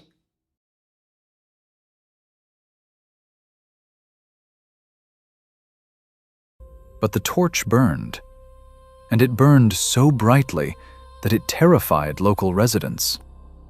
Accounts from ship captains and port authorities survive, complaining that the statue's light was unearthly and blinding. I want y'all to pay serious attention to the next part that we about to teach on, because this part is about to go into the light bearer Lucifer, the big boogeyman. Listen up. Phrase 1886. The age of electricity is just beginning. Thomas Edison had just launched his first power station on Pearl Street, which barely served a few blocks of lower Manhattan, constantly breaking down and overheating. And suddenly, in the middle of the water, on a remote island, a powerful electric beam lights up, visible for tens of kilometers. Official technical documentation of that time is a collection of fairy tales for the naive. We are told that power was supplied via an underwater cable. In 1886? The technologies for insulating underwater high-voltage cables at that time were in their infancy. Seawater, a salty, aggressive environment, constant mechanical stress from currents. Any electrical engineer will tell you that such a cable, laid with late 19th century technology, would have turned into a short circuit within a week. But the torch burned, and it burned so brightly that it terrified local residents. Listen. Accounts from ship captains I want to stop right there and play that again. Listen. at that time were in their infancy. Listen. Seawater, a salty, aggressive environment, constant mechanical stress from currents. Any electrical engineer will tell you that such a cable, laid with late 19th century technology, would have turned into a short circuit within a week. But the torch Here you go. burned, and it burned so brightly that it terrified local residents. It burned so brightly that it terrified local residents. Now, hear me out, people. The world had just went through a reset, and no one on earth knew about electricity. I want you to listen to me. This is very important. At the end of the 1800s, there was a great reset. The population was reduced down to millions. And all the knowledge of the old world and electricity and free energy was lost. And they built the new world today of capitalism where they hide and all that to enslave us. This is what we need to know. What we need to know is that there was a reset and the new humans on the earth didn't know nothing about electricity. It was new to them. They didn't understand the ether, electricity. After the reset, we lost all that knowledge. So think about this. When we first rediscovered the knowledge at the end or the middle of the 1800s, and you got this big ass light lit up in the middle of the city, it's gonna scare people. Why is it gonna scare people? People ain't used to man-made light. If these people was living in a world with no electricity after a reset, because there was like a big keratin event, it was apocalyptic. And all this knowledge was lost, electricity was lost. The people that came out from under the ground, from the bunkers, not the caves, but underground bunkers, and they came to reclaim the earth after the reset. Now, we keep thinking that the people in power come from the caves and the Caucasus Mountains. These people come from under the ground. They are underground civilizations. They ain't even genetically like us. They probably a lab experiment. But what we do know is they got underground silos and bunkers and interconnected communities where they can survive the resets. And they ain't telling us about the resets. Anybody talk about the reset, conspiracy theory. Watch this though. The people that was on Earth after the reset didn't know nothing about electricity. So if you would have went up to them with like a phone or an electrical device, you probably would have spooked the hell out of them and they probably would have been scared of you. People fear what they don't understand. So you got to think. After a reset where we lost all the knowledge of electricity and we just rediscovered it at the middle of the 1800s and we light up this big ass statue. We didn't build this statue.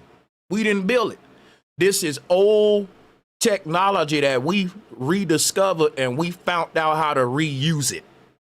We inherited all this stuff after the reset, tinkered with it, and oh, we got it to work. When the civilization that built this stuff was way more advanced than us. They was using this for way more than a lighthouse. It was part of an energy transmitter and receiver and an interconnected network of free energy towers that was part of a free energy system that was destroyed. Because it couldn't be controlled. It represented equality and liberation for everybody, which is why the Statue of Liberty is built on top of a star fort. Because it's part of that ancient energy system. So when people saw this thing light up for the first time, it scared them because they were ignorant. They didn't know about artificial lighting. So think about it. The first humans that was exposed to electricity was spooked out about it. And that's why whenever someone bring up the light bearer today, motherfuckers get scared and they start going into spookism. That's right. Tell me I'm lying. This is programming from the past. Sánchez cocinado. It's just facts, bro. It's the way social programming works. The first time that people was introduced to this thing fully functioning, it scared them. And they, man, people was saying turn it off. The light was making them freak out. So think about it. This thing from the beginning had a stigma of being evil or scary or satanic, right? But it's based upon ignorance and fear, and we're perpetuating that original programming behind it. And that's by design. They want you to. They want you to, because they don't want you to really know that this represented advanced technology and freedom and equality and justice for all based upon systems of free energy. Now, back to the video. Now that we see the origin of the spookism, people been scared of the light bearer. And the devil is anything and anybody that we don't understand, that scares us. We call it the devil. If you doing some kind of ritual, a tribal ritual, a Christian will say that that's the devil. That's right. Because they not from your tribe and they don't understand y'all rituals. So they call it voodoo, witchcraft. So the devil is anything out of the accepted information, the box that they want to put you in, which is why if you want to be full or awakened, you got to get rid of the damn boogeyman concept. Ain't no devil, ain't no boogeyman out there, dog, that I'm gonna just put out there to keep me from fucking looking into this or investigating that. That's right. Or experiment with this, right? And that's how they keep you blocked. But we're gonna talk more about the Statue of Liberty being part of a network of star forts, but I want to jump back and forth, and right now let's get back to the video. Accounts from ship captains and port authorities survive, complaining that the statue's light was unearthly and blinding. It was not like the warm glow of incandescent lamps or even the harsh light of arc lamps of the time. It was a cold, piercing luminescence that behaved strangely. It did not scatter in fog the way ordinary light does. Birds flying past fell dead by the thousands, as if struck by invisible radiation. Y'all hear that? Why didn't they teach us this history about the Statue of Liberty? That's proving my point that this is some kind of towering electromagnetic technology, because the birds couldn't fly near it, because look what happened. They fell from the sky. Let me take it back and let y'all hear it again. Burned. And it burned so brightly that it terrified local residents. Accounts from ship captains and port authorities survive, complaining that the statue's light was unearthly and blinding. Because the way that the Statue of Liberty was lit up, it was lit up using some kind of wireless ethereal technology. And I don't really know how the technology worked, but I'm going to show y'all something right now that's very important. It's very important. I wouldn't pause the video for no reason. So this is something they don't teach us about Nikola Tesla, right? Tesla powered a light bulb with his hand. Tesla sent an electrical signal through his body, and when he touched the light bulb, it come on. Tesla literally was a conduit of energy. He was like the real life Raiden in Mortal Kombat. And Tesla knew something that the Tartarians knew that made them gods, because remember, God is the one. Let me show you the original image of God, just so, not the original image of God, but what I mean is the last most common concept of the God that y'all got today. Jesus come from Zeus. The image of God is God holding a lightning bolt. God is a man. You see this statue, that's a man. What we don't know, God wasn't a devil. The trident is an electrical tool. The hook that we see them, that's a fuse switch puller. If you start looking at what a lot of these folks holding and then go look up electrical tools, you will see this was man getting full of ego trying to play God with technology. He's saying, look at my device right here. With this rod, I can summon the energy of the heavens and he'll make a lightning bolt come.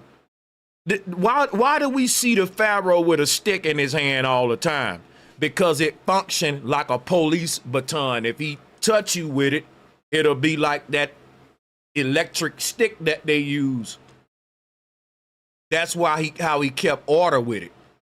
So they said that rod represent power and authority. But yeah, when the police pull out that little electrical stick, yeah, you respect the power. The power come from the technology, not a symbol. Not a symbol. So the Pharaoh walked around with a stick that meant power. So ain't nobody scared of no stick, man. The only way people will be scared of a stick is if the stick could do something that they didn't understand, which made the Pharaoh appear like a god. And God can do what? Strike you down. The police can do the same thing with a taser. Can make your muscles freeze up and you will fall down no matter what you doing. That's the power of God. That's how law and authority manifests in the world, not with symbols. The symbol is just technology that you can't see that they holding. You want to just, it's just a symbol that mean no, it's a technological device. So the whole thing is this right here. You see Zeus holding this lightning bolt? Tesla did the same thing. Look, it ain't a game. Like here go Tesla harnessing the power of electricity in his hand. Look. And you want to know why they called him a god? He knew the knowledge of the gods of Tartaria. So there are many what we call light bearers. The same fear that people had for the Statue of Liberty, people had for Nikola Tesla. Look at this. When the Statue of Liberty lit up and it's holding that big ass bright light that people can't understand, it's a kind of light that don't flicker like my light bulb here. It ain't fire. It's ethereal light. It's plasma light. It's clean light. It's quiet light. That's what Tesla holding in his hand, bro. Tesla is literally the humanized Statue of Liberty. Why? This level of knowledge liberates you. This level of knowledge puts you on a thinking level of the gods, and you now create. There's no way you can be controlled when most of us start to know this knowledge about harnessing electricity, harnessing energy, then the safe electric grid that we're all paying into, that they keep inflating and making the energy costs go up, but the food don't go up, which is why the money don't have the same value. That's a trick to extract wealth and power from us based upon our ignorance of free energy. Tesla was a threat. That's why they had to get rid of him. That's why they had to hide the knowledge of the light bearer. The people that's holding the light in their hand, they got the knowledge of the gods. They got the knowledge of the ancestors, bro. Right.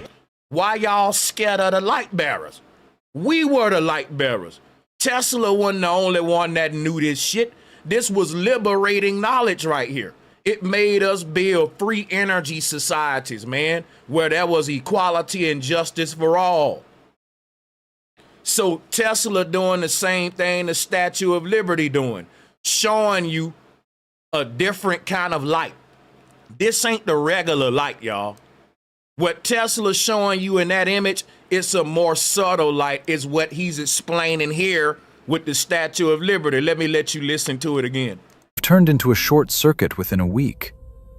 But the torch burned, and it burned so brightly that it terrified local residents. Accounts from ship captains and port authorities survive, complaining that the statue's light was unearthly and blinding. What Tesla doing is what the goddess of electricity doing. What you don't see with the goddess of electricity in that image, you don't see a cord. What did they tell us about the Statue of Liberty? They said that they ran an underwater cord to light it up. They lying to y'all because they don't want you to know we had wireless, free, ethereal energy before the reset. Tesla is lighting up a light bulb in his hand right now on this image. And he ain't running no plug or no cord.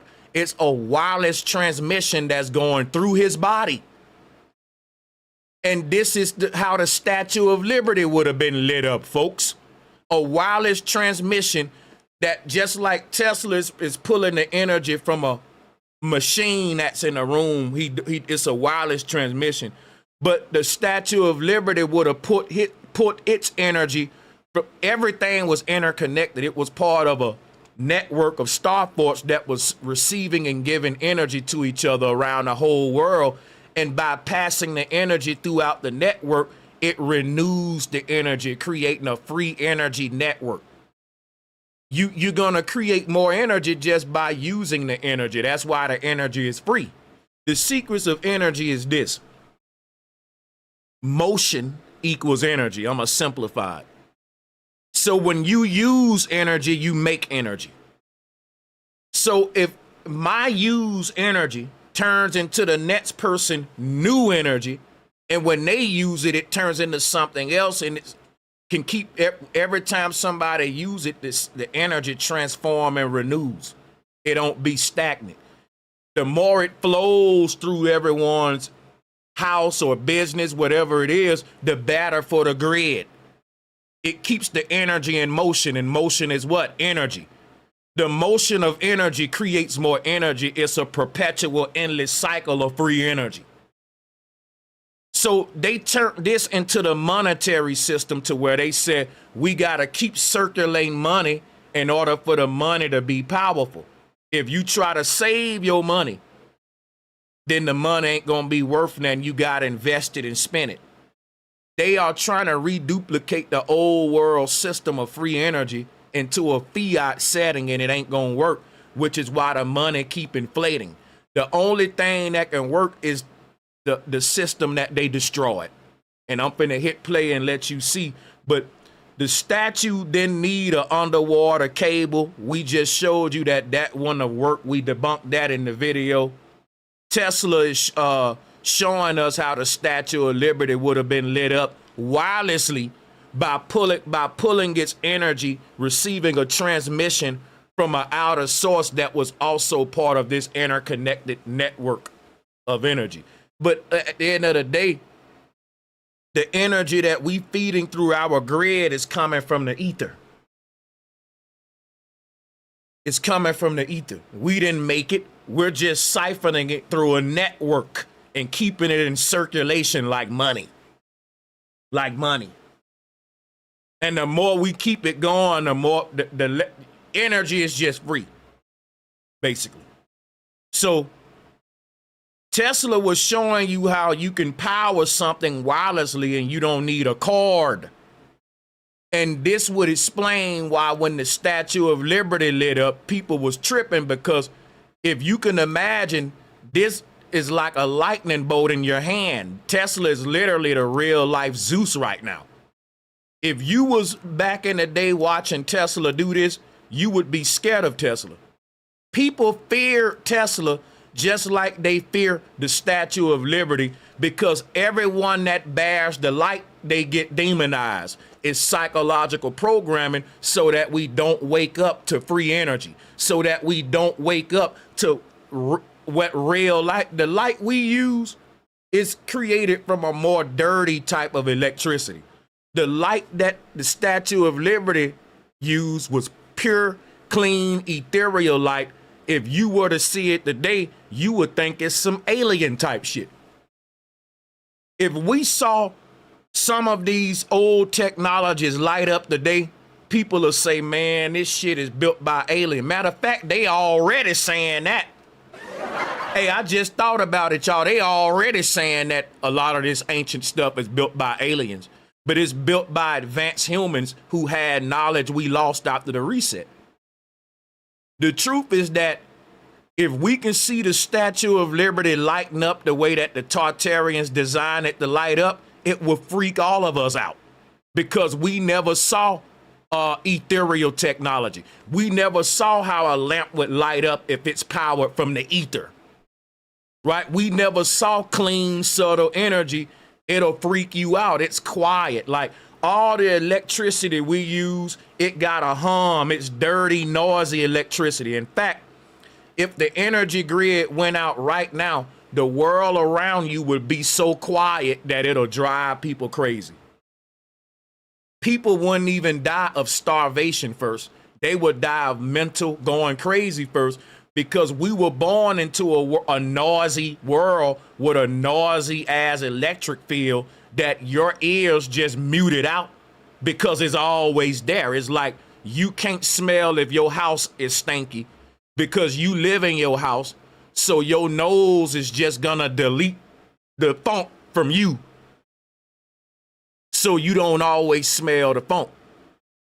But if an outsider come in your house, then they smell it loud. Your ears do that too with sounds that's consistent. The grid that we using for electricity is noisy as hell. If a person from the tribe came to our city, they wouldn't even be able to sleep in the quietest neighborhood because of the electric bomb. They will hear it. We don't. It's a buzz in the background. If the grid went out, it'll be so quiet, people will go crazy. You didn't even know that buzz was there. It'll drive you crazy. Now listen. When you see a light lit up that's brighter than the light in your room, it's quiet, it's subtle, it ain't behaving like the regular light we use, it'll freak you out. It'll look spiritual, it'll look alien. And that's what happened when they lit the Statue of Liberty up, because this thing ain't built with technology that we know about. So that's why they don't light it up no more. Think about it. They don't light the Statue of Liberty up no more the way that they lit it up when they first lit it up. After they lit it up the first time, then they started bringing LED lights up there and saying, this is how it's lit up. That's a lie. The first time they lit this thing up, people said it was so bright it was driving folks crazy, and they said it was a kind of light that it didn't look human. This some different kind of technology. After that, they started bringing lamps up there and putting them in the torch, because they don't want us to know that that torch was never lit with oil lamps. Think about it. Why would you build a lighthouse and then you got to keep bringing lamps from outside up there to light it up? Why wouldn't you just build a lighthouse to light up like every other lighthouse? That's the thing that's a dead giveaway. Because when they first lit the Statue of Liberty up, they didn't take nothing up there. I'm going to tell you what I think. I think when they first lit it up, they figured out how this thing really worked. They was like, oh shit, we got it working. It's pulling energy from the ether. Look, it's working. And people was going crazy like, what the hell is that? And they cut that shit off. And they started lighting it up with shit we familiar with, oil lamps and stuff. And they said, look, never light this shit up again until there's a new reset.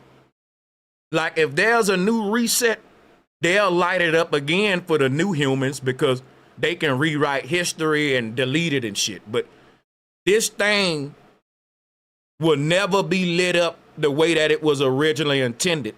It still can be lit up now with the ethereal technology, but they'll never do it because they trying to hide that. So what they do now, they got a bunch of LED lights that they put around the torch, and they lighten it up with like these in 2026 it's with LED lights. But back in the day, they stopped lighting it up with the ether, and they started lighting it up with oil and gas lamps and stuff like that, which is just stupid. Because who builds a lighthouse and intend to keep bringing supplies up there on a boat to light it up? And who want any kind of combustion technology in a lighthouse? You isolate it. Anything go wrong, what you gonna do at the top of a lighthouse? You just in a burning hell like the Twin Towers, because either you gonna dive out or you gonna get burnt up, burnt alive. And who finna keep changing? It don't make sense, bro. Because if you gonna be burning lamps up in there, you wouldn't make it copper, and we would see a lot of charred black soot marks, and we don't see that. I got videos of the inside of the torch and all that. You don't see no charred marks over time from any kind of combustion, or I don't know how clean the oil lamps was, but they had to burn a fuel, which means it's a form of combustion. And that don't make sense, bro. Like, selling me the idea that the Statue of Liberty had a real fire burning in that torch is literally playing on my intelligence, bro. Stupid. And that's what they do. They go out of their damn way to show you images of the Statue of Liberty with fire coming out the torch. That don't make no sense. The wind will blow that out. Any kind of combustion stuff don't make no sense. I'm gonna show you what makes sense. What we see in this image right here with the goddess of electricity. See, her name is Electra. And everyone know that the name Electra is a feminine name. That's a feminine name. That's a real name that exists. There are people called Electra. Excuse me, you know, there are females who are named Electra. That's after the goddess of electricity. That's a feminine. Electra is feminine. Why? Because you talking about light is being born from the ether in the form of electricity. It's a birthing process, but we ain't gonna go into that right now. If you look at what she holding in her hand, it ain't a fire torch. See what they did, right? They took this goddess of electricity who's giving you knowledge right now. If you look at the goddess of electricity, she's giving you some knowledge, man. She's giving you the same knowledge Tesla giving you right here. Look. She's giving you this knowledge that Tesla giving you here. How to light up stuff with your hand. Look. If you look at what Tesla holding in his hand, where's the card that's lighting it up? Why is this picture so important? Tesla was very skilled at passing electric energy through his body and demonstrating the fact that you can basically transmit energy through yourself. This is very profound knowledge, man. This means that you can literally power your phone by holding it if you wanted to. Tesla saw a world of free energy. Tesla said humans are transmitters of energy. What if our technology can actually harness the energy of our own body and power itself just from us using it? Tesla was way ahead of his time. They had to shut him up talking like that. Ain't no way you gonna create a generational wealth gap with somebody talking like that. That's right. It's deeper than a magic trick. I can light up a light with my hand. Okay, it's deeper than that. It's the fact that we can transmit energy through each other. Now we can build an interconnected grid where everything is working just with our interaction. Just with us interacting with it. That's crazy. That's a very alien. That world seems so technological, it make the Jetsons look primitive, man. Come on now. You think the Jetsons was futuristic? You don't even understand. Tartaria was a wireless free energy network, and they was so badass, they was building their technology to look good. They was building their towers to be statues.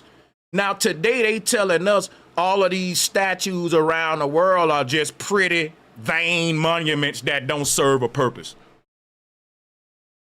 All of these statues around the world are just big clunks of steel that they didn't do nothing but look pretty and cute. They don't have a function, and we are going for that crap. Tesla is doing what the goddess of electricity is doing on my thumbnail. Look. They're passing electricity directly through their body to power a light bulb. Therefore, you are the light bearer. And when you do this, when you learn this, oh yeah, they're going to demonize you. You're going to face the same fate that Tesla faced. You're going to face the same fate that the goddesses faced. They were written out of history. so that the gods can tell you, pray for me for power. Stay a slave and pray to your sky daddies to give you power one day, or to give you a utopia in heaven when you die, versus the fact we just built heaven on earth before the pilgrims showed up. That's right.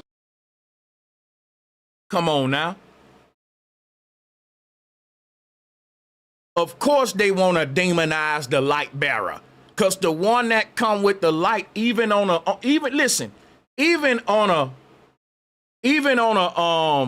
enlightenment level, when you say I'm enlightened, why would anyone be scared of the light, nigga?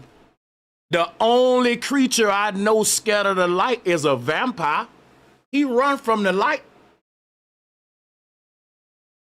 No, none of y'all should be scared of no light bearer, because you're a light being. When folks can get you scared of a dude holding a light, you in trouble, and you easily programmed with fear for real. That's right. He just bearing a light, man. That's it. Ooh, that's the light bearer, Sanchez, and you're the dumbass. I'm scared of the light bearer. That's the devil. Quit being scared and you can learn something. That's right. Get out of fear, man. That's childish. That's childish, bro. Scary cats, scared of everything. Ooh, it's a man and a woman. It's a hermaphrodite. You seeing everything but the damn truth. That's right. You're running your own psychological operation. You want to see everything but the truth. You can't see that it's a star fort? Well, it's a hermaphrodite, though. Okay, y'all keep playing them childish games. There's a community for you, and it's very popular. Go over there to the people pushing the fear-mongering. We want the knowledge, and guess what? Enlightenment. We ain't scared of the light. We gonna go into the light. We bear the light. When you talk about the light bearer, that's what your soul is. It's a light bearer. Your soul, they demonizing what you are. Look at this, man. Here go the light bearer right here. Because when they cut open your head, they see a stargate in the middle. If you got a soul, look. Don't you know that this is an opening to the heavens right here? Look at this. That's called a vault of heaven. When your soul leave your body, this is the white light that it goes through. That's your own portal, man. That's your stargate. I can show you Enoch going through his now. Look. Here go Enoch, the light bearer. Look. When you look at Enoch, that's the Statue of Liberty. Why? Why is Enoch the Statue of Liberty? Because Enoch is a liberated soul, an ascended master. That's why the Statue of Liberty is exalted up on a platform. That's why the Statue of Liberty is surrounded by water, because your brain is mostly water. It's teaching you divine knowledge, which is why I was telling you the Statue of Liberty being on top of that big old platform is what the angel Beelzebub doing right here in this collage. He's on top of the holy mountain, Rupes Nigra, Mount Meru. That's where we ascend up out of here upon death. Mount Calvary, as they call it. That's the mountain in the middle of the earth, the North Pole. There's an opening that we leave the earth, and that's what Enoch is going through, and that's liberation. That's why he become the Statue of Liberty. So you got men personifying this ascension, and you got women doing it. So if you want to make one statue to embody both principles, guess what you're going to get? A hermaphrodite. But guess what? People weren't trying to look at it sexually. The Baphomet is a unisex deity. You know where they get that from, though? The yin and the yang, man. The yin yang is what we call a bisexual, a hermaphroditic, right? It's one sign that's giving you both polarities. If you turn this into a person, then the person gonna be what we call a tranny.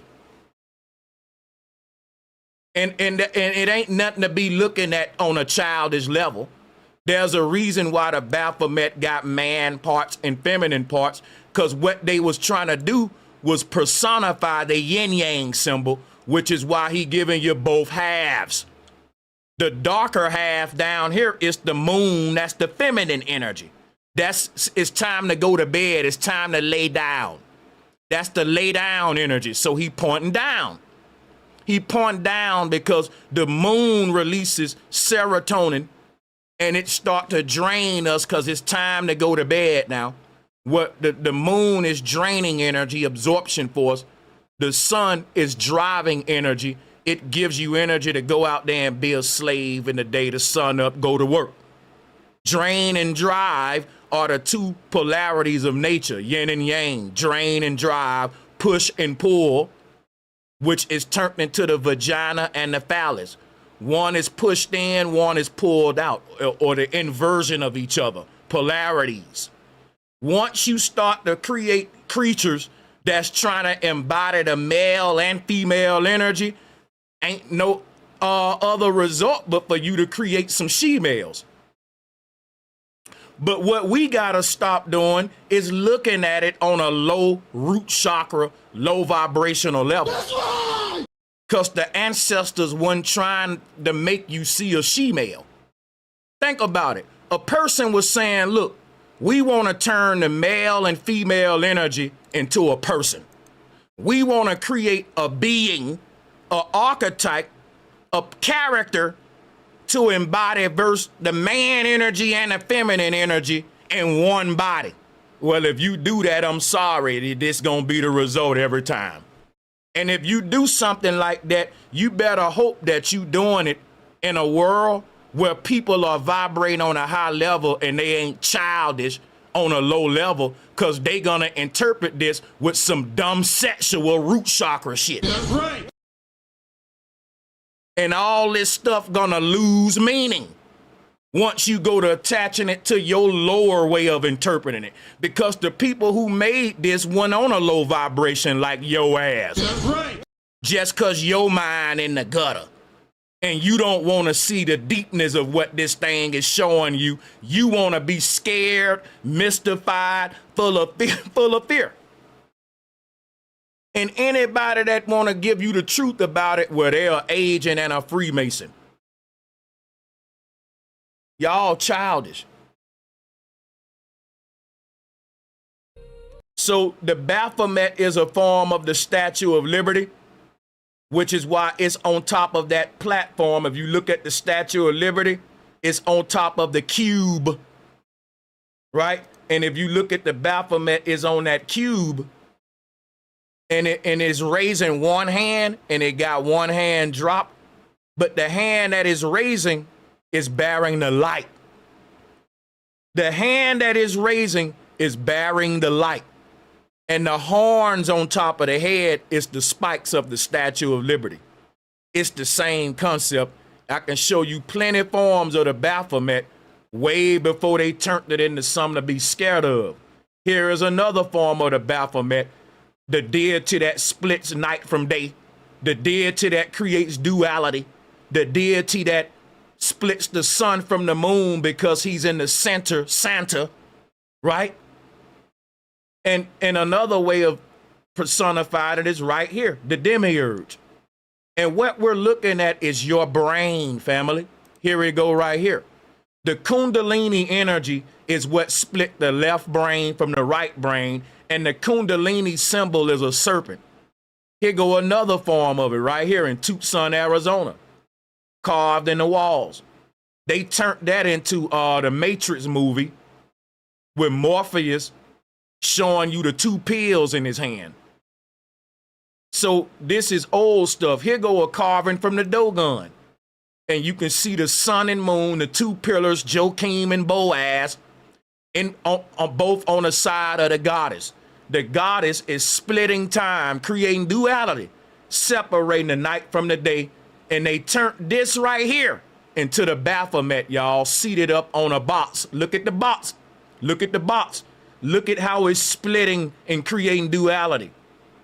Quit being scared. quit being childish and let's really extract the esoteric truth from this shit. It was not like the warm glow of incandescent lamps or even the harsh light of arc lamps of the time. It was a cold, piercing luminescence that behaved strangely. It did not scatter in fog the way ordinary light does. Birds flying past fell dead by the thousands, as if struck by invisible radiation, rather than simply hitting an obstacle. Official science attributed this to brightness.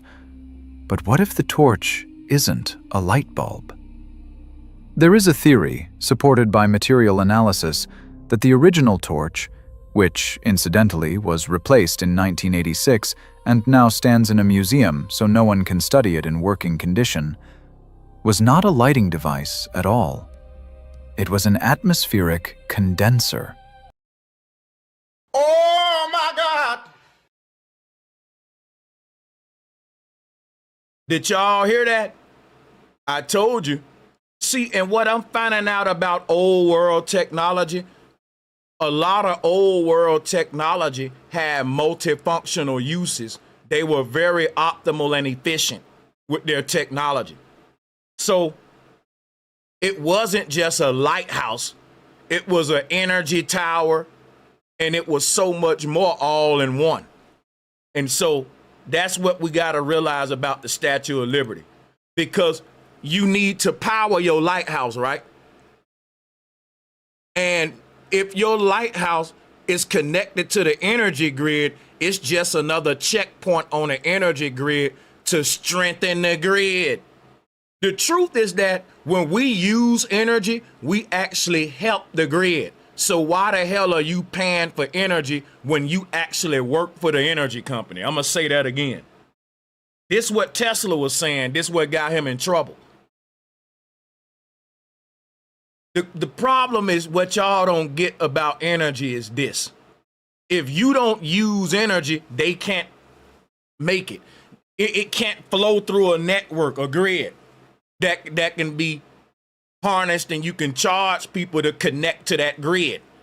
If someone don't pay their bill, you can hit a switch and it cut them off from that grid that we all share. What if I told y'all, if everyone took their money out the bank, the system will crash, and if everyone stopped using energy, the system will crash? That sound crazy to y'all? Now, that's my theory. I think when we use energy, it helps the grid, and they teaching us wrong about energy.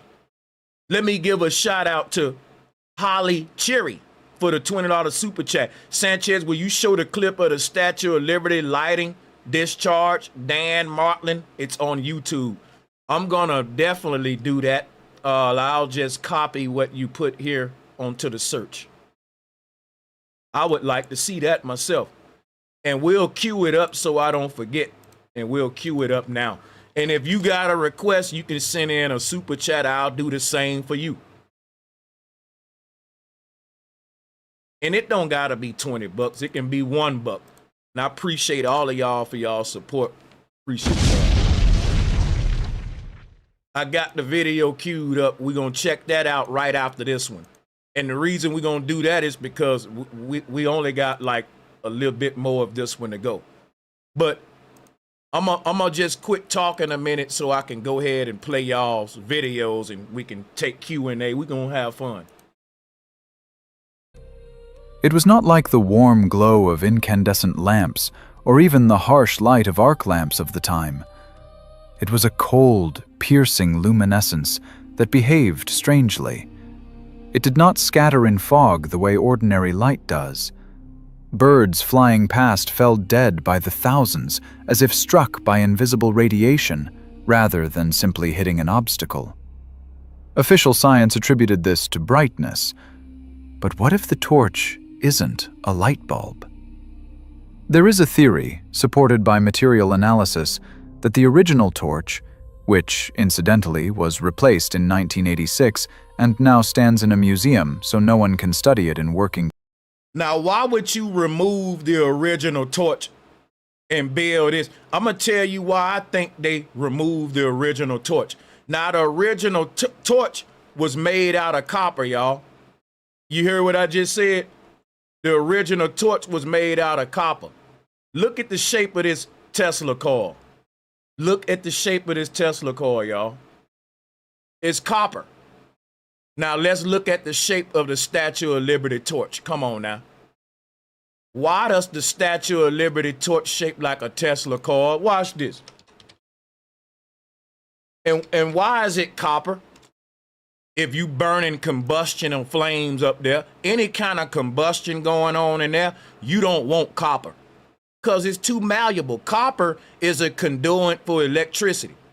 Let's look at the shape of this torch because they replaced the original and they gave us this one with a fire flame coming out. You see, I would tell you that the original torch was an oscillator.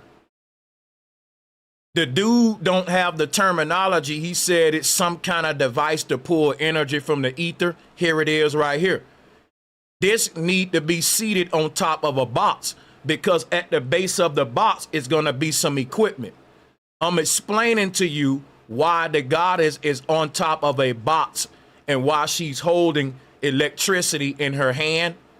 She's embodying technology. And I'll show you another example, right, of her embodying this technology. This is the cube she's sitting on.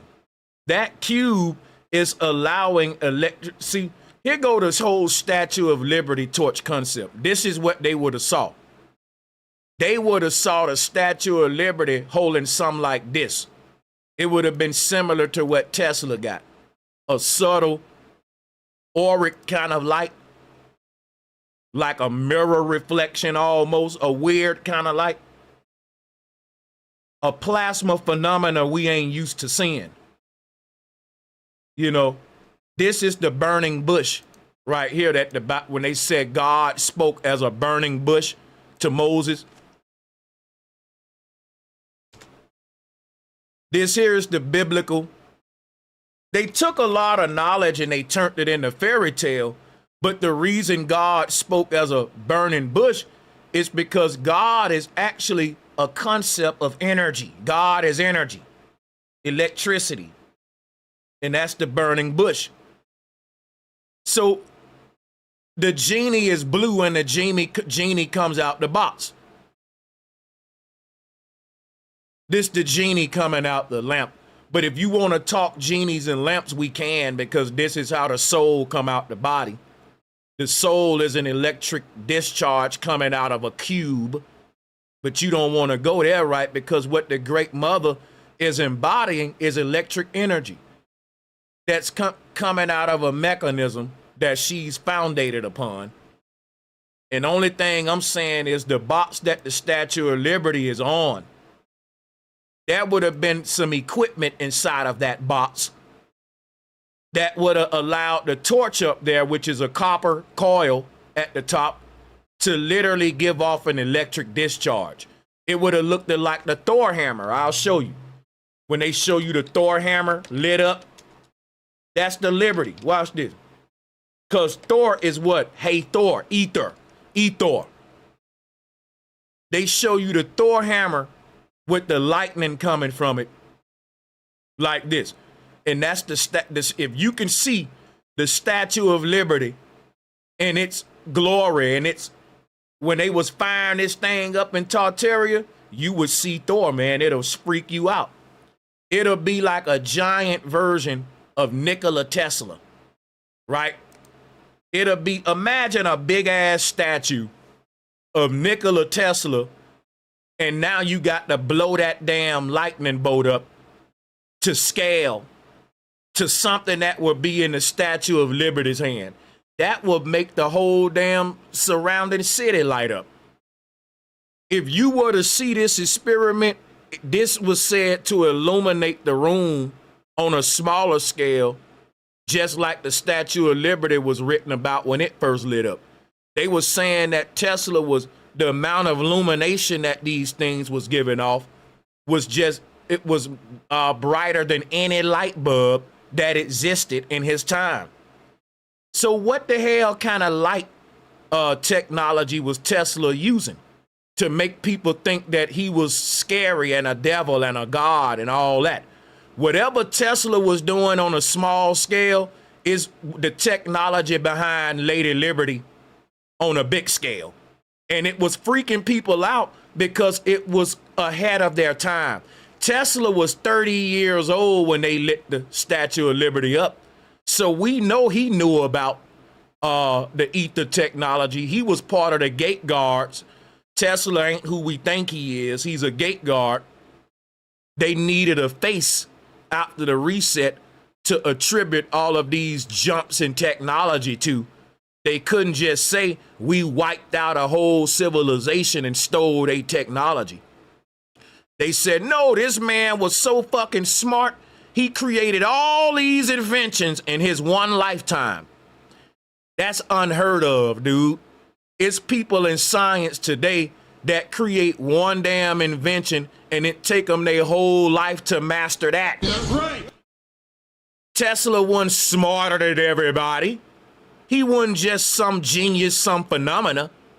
He was stealing. I'm gonna be honest. I like Tesla. It hurted my heart when I found this out. But Tesla was taken from the ancients and putting his name on it like all the other colonizers was doing. It was the age of claiming shit that wasn't yours, or what they call the age of discovery. My bad. We just discovering all this technology and shit. Ooh, it's just the age of, ooh, we coming up with good ideas all of a sudden. Get the hell out of here. This is plagiarism. Whatever Tesla knew, it was freaking people out. And the same fear they had about the Statue of Liberty, they had it about Tesla. So whatever this light technology was, it was scary to people. It was new, it was alien-like. And that's why anytime today someone bring up the light bearer, we get scared. We're scared of the light bearer.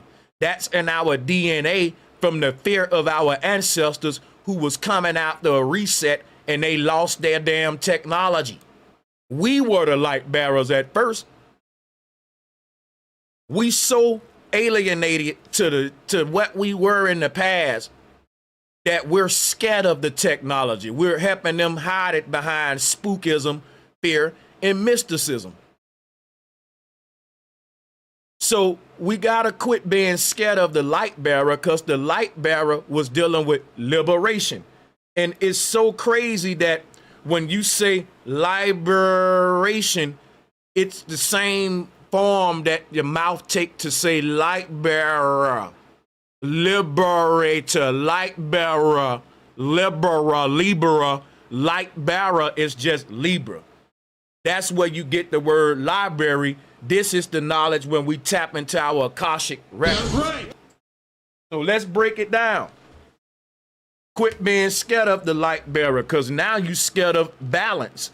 And they're going to keep order out of chaos, division. Look.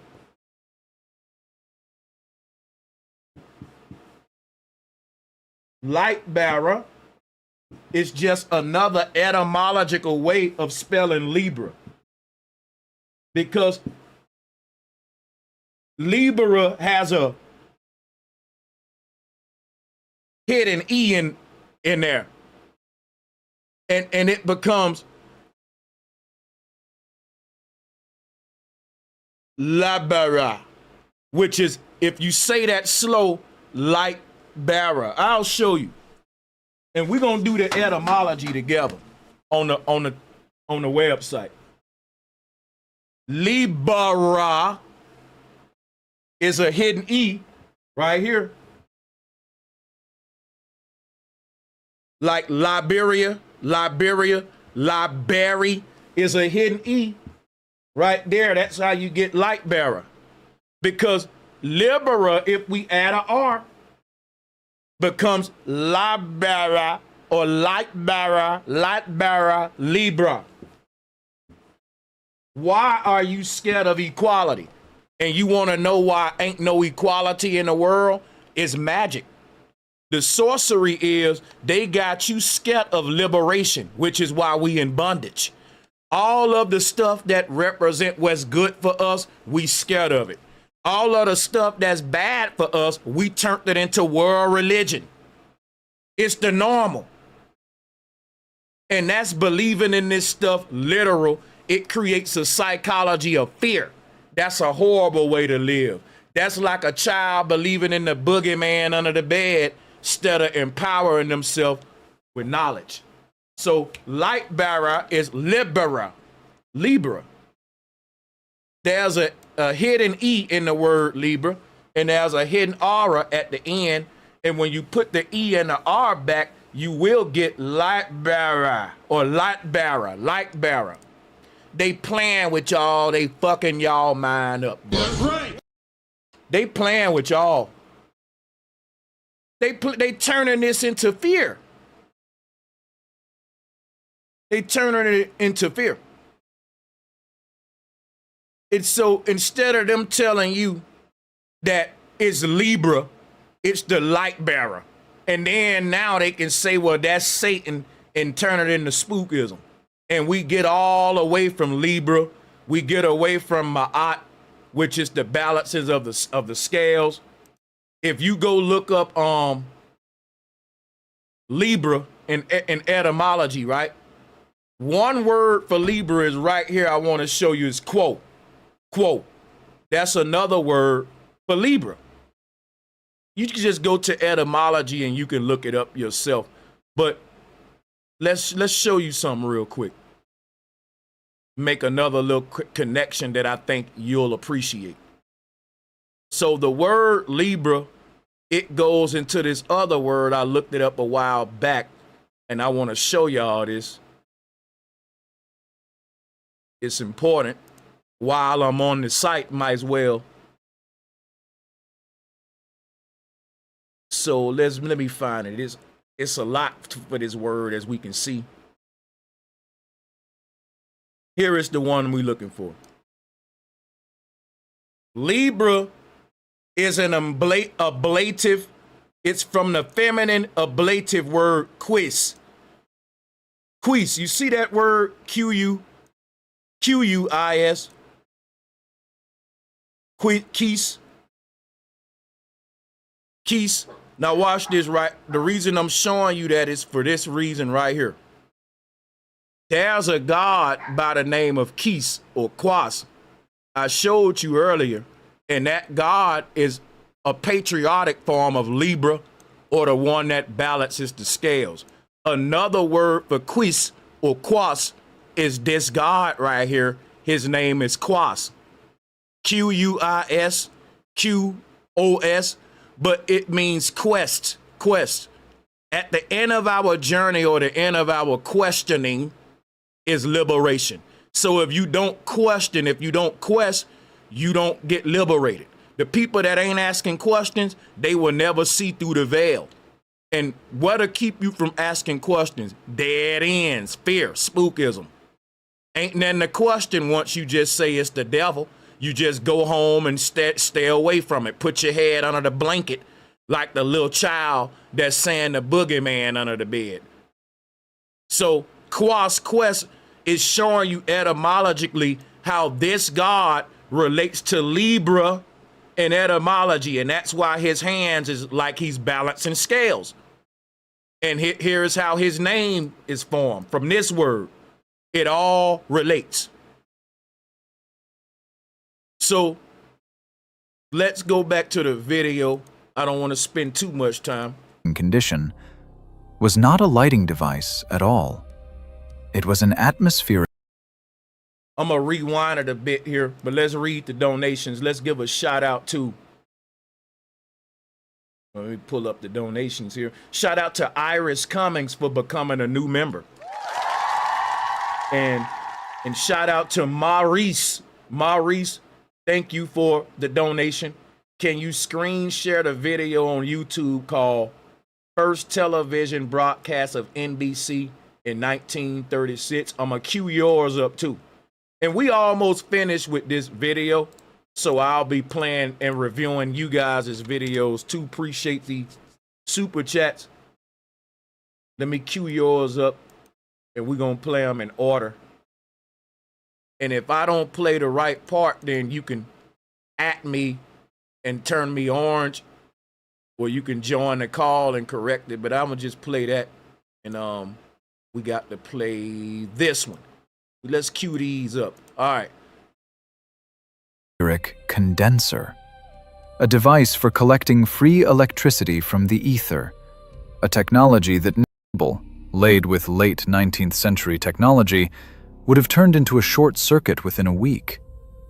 But the torch burned. High voltage cables at that time that the Statue of Liberty was the world's first electrified lighthouse. Ponder that phrase. Being the elite of the engineering corps. Why are they silent about them? Because they weren't there. Official history also omits the oddities of transportation. The statue was allegedly disassembled in Paris, packed into 214 crates, and sent on the frigate Isère. But if you look at the blueprints of the holds of ships from that era and compare them with the volume of crates needed to transport such curved, voluminous parts, you will find that they simply would not have fit without serious deformation. Transporting thin, hammered copper in wooden crates across a stormy Atlantic is madness. Half the cargo would have turned into scrap metal.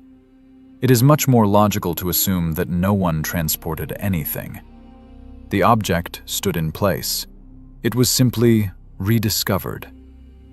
Let's talk about what this colossus holds in its hand. The torch. We are officially told that the Statue of Liberty was the world's first electrified lighthouse. Ponder that phrase. 1886. The age of electricity is just beginning. Thomas Edison had just launched his first power station on Pearl Street, which barely served a few blocks of lower Manhattan, constantly breaking down and overheating. And suddenly, in the middle of the water, on a remote island, a powerful electric beam lights up, visible for tens of kilometers. Official technical documentation of that time is a collection of fairy tales for the naive. We are told that power was supplied via an underwater cable. In 1886? The technologies for insulating underwater high-voltage cables at that time were in their infancy. Seawater, a salty, aggressive environment, constant mechanical stress from currents. Any electrical engineer will tell you that such a cable, laid with late 19th century technology, would have turned into a short circuit within a week. But the torch burned, and it burned so brightly that it terrified local residents. Accounts from ship captains and port authorities survive, complaining that the statue's light was unearthly and blinding. It was not like the warm glow of incandescent lamps or even the harsh light of arc lamps of the time.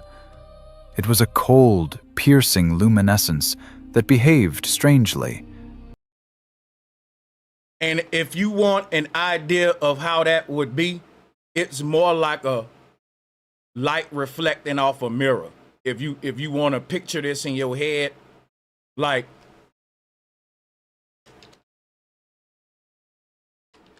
this is what you mean by a cold piercing light. A cold piercing light is something like let me give you ever seen like the sunlight reflecting off the water and it's just so damn bright it's unbearable? Like it's like a reflective kind of light that don't seem to be made from combustion. It's more of like a this way of lighting, like a reflection, to a cold piercing light, like the reflection of the moonlight on this water, or the moon. The moon is a good example because the moon is what we call cold light. So actually the moon is a perfect example, which is why this thing is like a goddess, but the moon has this cold piercing light. It's like a reflective. So if you amplify that, it'll show you like kind of what the ships is talking about here. It is this kind of light ain't coming from no combustion.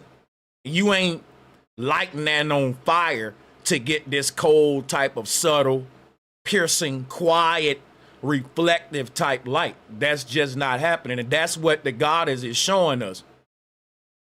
I got the top of this cut off, don't it? There we go.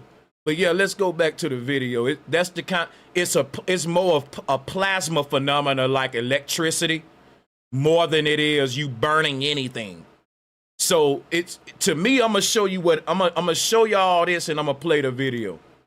Here is what I think they saw, real, like an electric glow in a form of an orb, like what Tesla was holding in his hand. And this is what you would see if you was near this device when it was forming an electric arc. If we cut all the lights off in the room and we light up this oscillator, it'll give you this same subtle, piercing, sort of clean light. You know what I'm saying? And it's just my theory here. So I'm saying that the Statue of Liberty would have gave you like a clean little sort of light like this. You know, it's more of an auric glow, but it's piercing though. It's bright as hell, right? That's like lightning. But, you know, it is nothing that we can reduplicate by any form of burning any fuel. And that's why the people were so freaked out, because they burn fuel for lighting. All of the people during this time was burning candles, burning oil. So whatever the Statue of Liberty was doing to create light, it was different than what everyone else was doing at that time, which is why it freaked them out, because they was like, well, this is different than a damn oil lamp. But that's what they want to tell us today, that the Statue of Liberty was burning. It was a bunch of, you know, oil lamps, iridescent oil lamps and shit like that, and gas lamps in some of these lighthouses. I'm like, nah, bro, ain't no way. And if a ship complaining about the light being too bright, then we know it can't get lost now, can it? I don't know if that's a good or bad thing, but let's go. It did not scatter in fog the way ordinary light does. Birds flying past fell dead by the thousands, as if struck by invisible radiation, rather than simply hitting an obstacle. Official science attributed this to brightness. But what if the torch isn't a light bulb? There is a theory, supported by material analysis, that the original torch, which, incidentally, was replaced in 1986 and now stands in a museum so no one can study it in working condition, was not a lighting device at all. It was an atmospheric condenser, a device for collecting free electricity from the ether, a technology that Nikola Tesla so desperately tried to revive. Now, guess what? They told everyone Nikola Tesla tried to revive ether energy, but what if I'm telling you Nikola Tesla did revive ether energy? See, the original Liberty torch was replaced because guess what it was? It was a Tesla coil. And so when you look at the Liberty torch, you can see it is a Tesla coil. It's one of these. When they say Tesla tried to revive the technology behind the Liberty torch, bro, he did. He didn't try to do nothing. Tesla did. I keep telling y'all, Tesla was 30 years old when they lit that thing up. He was at his prime. So if anybody would have known about the Statue of Liberty, trust me, Tesla would have known. And not only did Tesla knew about the technology in the original torch, he reverse engineered it to a Tesla coil. Here go Tesla right here as the light bearer, doing the same thing the Statue of Liberty would have been doing. Generating a bright light with free energy, wirelessly.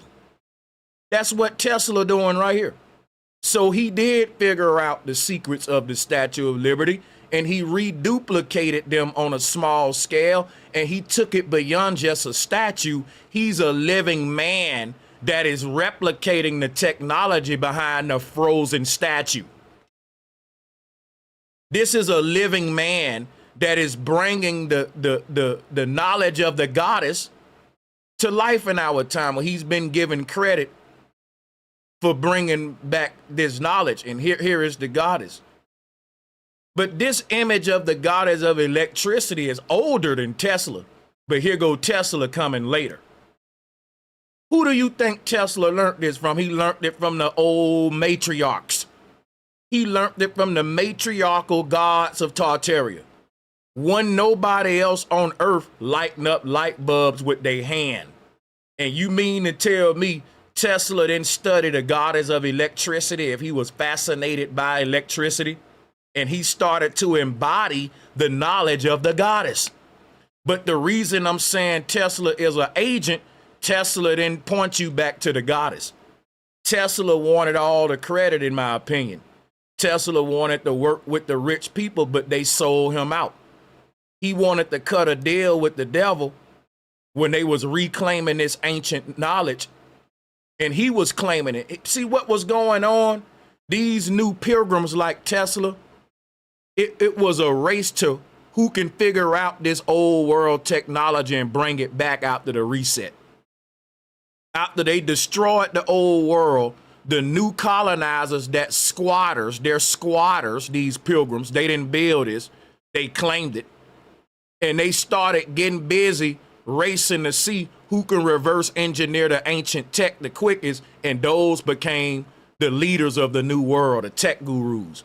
And if they didn't work with the establishment, then you know what happened to them. But what I think happened with Tesla, he was talking too much about free energy for all, while at the same time trying to get funded by people who wanted to capitalize and create the world system we got today. He was in the bed with some evil people, and he was saying stuff that I don't know if he know that, bro, they are not trying to make no world with free energy for everyone. That's my opinion. So they ended up saying we don't need Tesla, we just need his research. And that's what happened.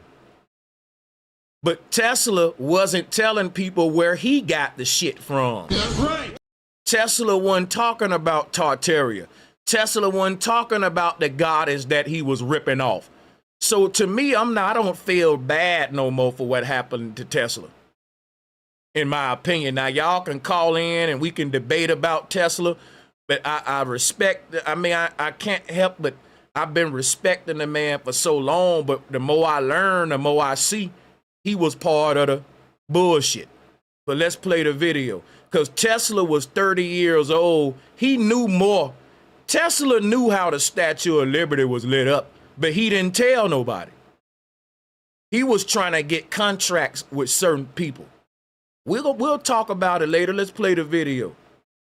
But Tesla helped, in my opinion. What was Tesla doing during all this? When they took the torch out the Statue of Liberty, they took it somewhere and they reverse engineered it. They found out it was a big Tesla coil. When they took the torch from why did they replace it? You added in history, man. Why you added in history?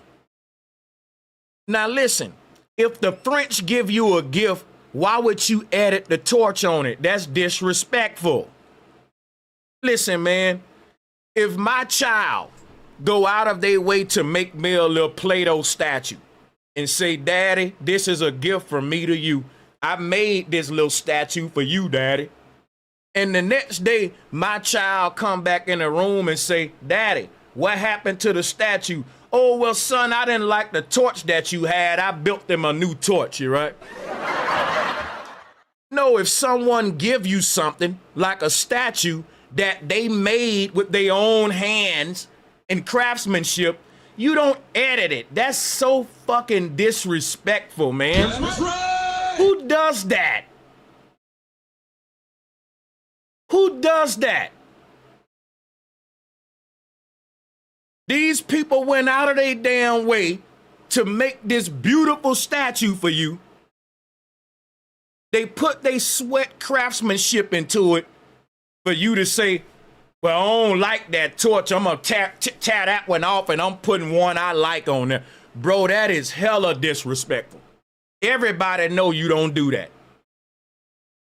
Everybody know you don't do that. Because that's disrespectful. You know that. So why you replacing that is just a gift and a statue. What's so important about the torch? The torch was technology, and it wasn't no gift from no French. It's all a lie. This statue been there before the reset from an old civilization. And the torch at the top of it was a big ass Tesla coil that was pulling energy from the ether. And that's why the Statue of Liberty torch shaped like a Tesla coil. Let's put it up again. Guess what else they would tell you? That the original torch was made fully of copper. Come on, man, you explaining a Tesla coil.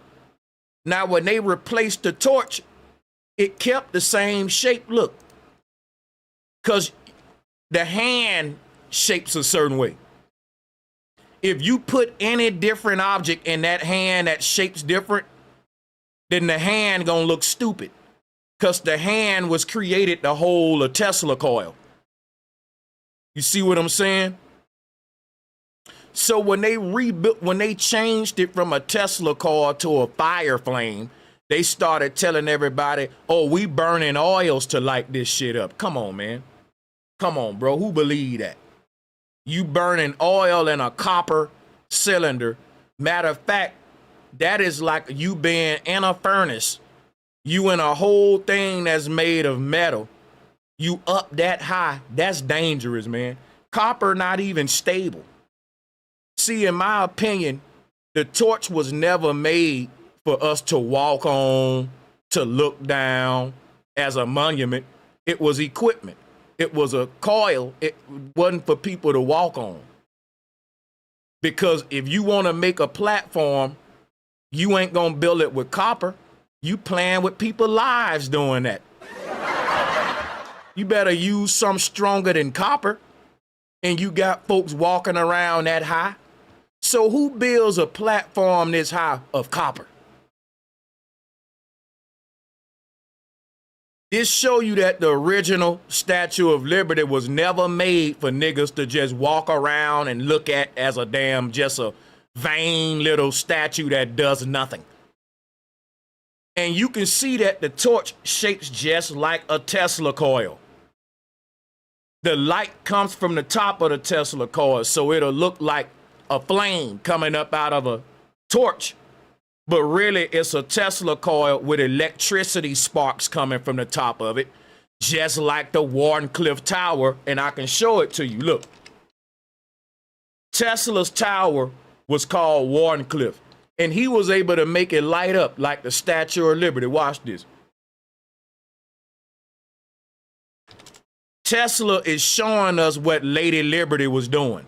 Because guess what? This is made out of copper too. Look. Don't this look like the Liberty torch? So they said Nikola Tesla was trying to reduplicate the technology from Tartaria. What they ain't telling you is he succeeded. He succeeded. Here is what the Lady Liberty torch is. It's called Wardenclyffe Tower. So Tesla actually built the big ass Liberty torch, and it lit up. You can't make it up. I can show it to you right now. Let's pull up an image. Here you go right now. This is images of Wardenclyffe Tower lighting up, y'all. Guess what? People were scared of this tower. They call it the devil's house. Anything associated with energy and pulling energy from the ether, people were scared of it. People wanted them to shut this thing down, and they did. They blew it up. They blowed this piece of history up, y'all, because this thing had too much technology in it. Look at the base of this tower. It's a box, right? And look at what it's creating from the top of it.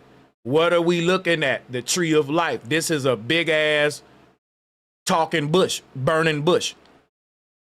What am I telling you? This right here is a little bitty miniature experiment. Tesla didn't do nothing but turn this little bitty experiment right here into a big ass box that was the size of a building. And now it's generating a bigger current than this little box. Are y'all feeling me right now? Because the tower ain't nothing but doing what the North Pole doing to charge the atmosphere.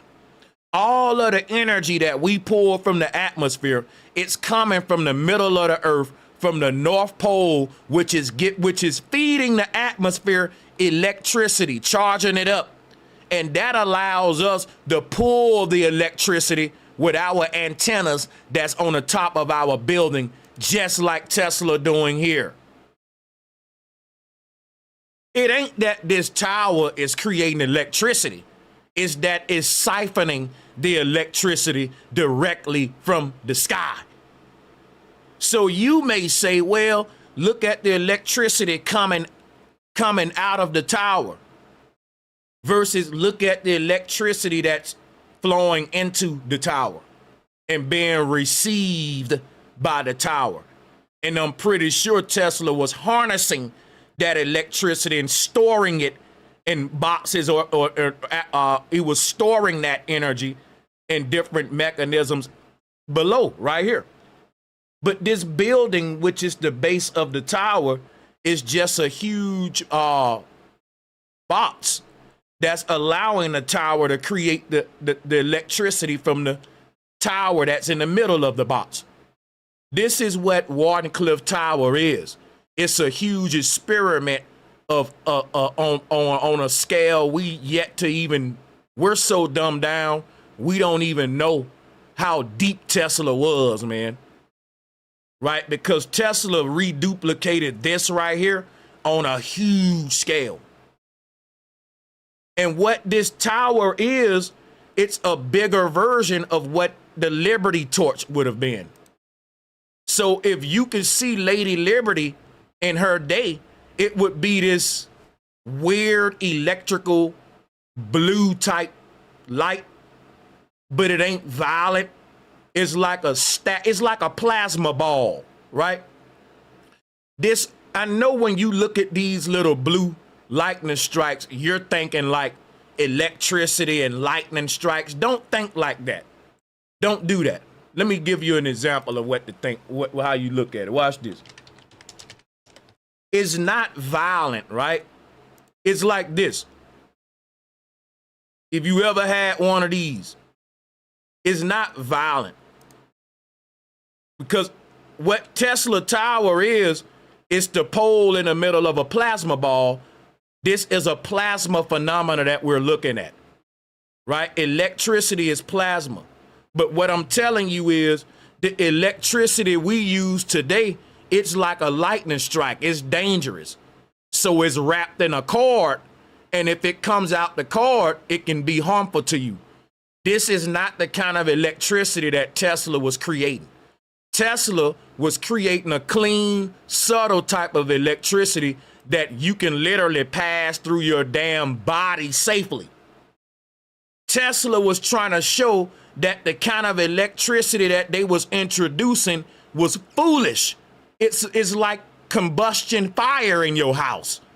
That's what Tesla was trying to show him. Tesla was saying, listen, we can make a cleaner energy that's safer, is more quieter, and is more subtle. So the water, don't look at this like the electricity we got today, right? Because that'll confuse you. But it's more like this right here. Just a beautiful, subtle type of light. And this is how the Lady Liberty torch would have been lit up, like a plasma ball. But it would have been different from this. Of course, it would have been this bluish little, you see these blue little stems? That's like what you call in lightning strikes. Those little blue tentacles. And those would have been coming from the Liberty torch, not fire. So they removed the original torch, because if you would have rolled by the Liberty torch in Tartaria, it would have looked at like this right here. That's why she's the goddess of electricity. That's right. And when you see the goddess of electricity, she's holding electricity in her hand. I can show you different versions of her right now. It ain't just America. Here is the Chinese version of Lady Liberty, y'all. Her name is Dianmu. Check her out now. This is Lady Liberty in China way before the Pilgrims. So quit calling this Lucifer, man, because what this does is more demonization of the goddess. This is why they took Lilith out the Bible. Lilith was a goddess of electricity, and they replaced her with Eve, who's more submissive, and they gave man power, but it wasn't electrical power, it was political power. They changed the definition of power from literal electricity to authority and status. And that's what Adam represents. So Lilith, actually, the thing about Lilith, right, and I'm going to pull up Lilith because what people don't realize, Lilith is she's an electricity goddess. Lilith symbolizes electricity and power. Go look it up. Lilith symbolizes electricity and power. And Lilith is seen with electrical instruments. We about to pull her up. Here is the Chinese goddess of light and electricity. So quit trying to blame this on the enemy. Everybody knew about the goddess and the ether and pulling your energy from the ether. And they personified it as the goddess. Here she go right here from the Dogon tribe. It ain't just China. Here go the Dogon tribe. It got the goddess holding up those electrical balls in her hand, which is what? The sun and the moon, the two lights in her hand. There she go right there. If you think I'm making this up, bro, let me show you some more. You know I'm going to be thorough, right? You know I'm going to be thorough. Now watch this. Watch this. Hold on. Here she go right here from the Dogon tribe. We call it the Kanunga.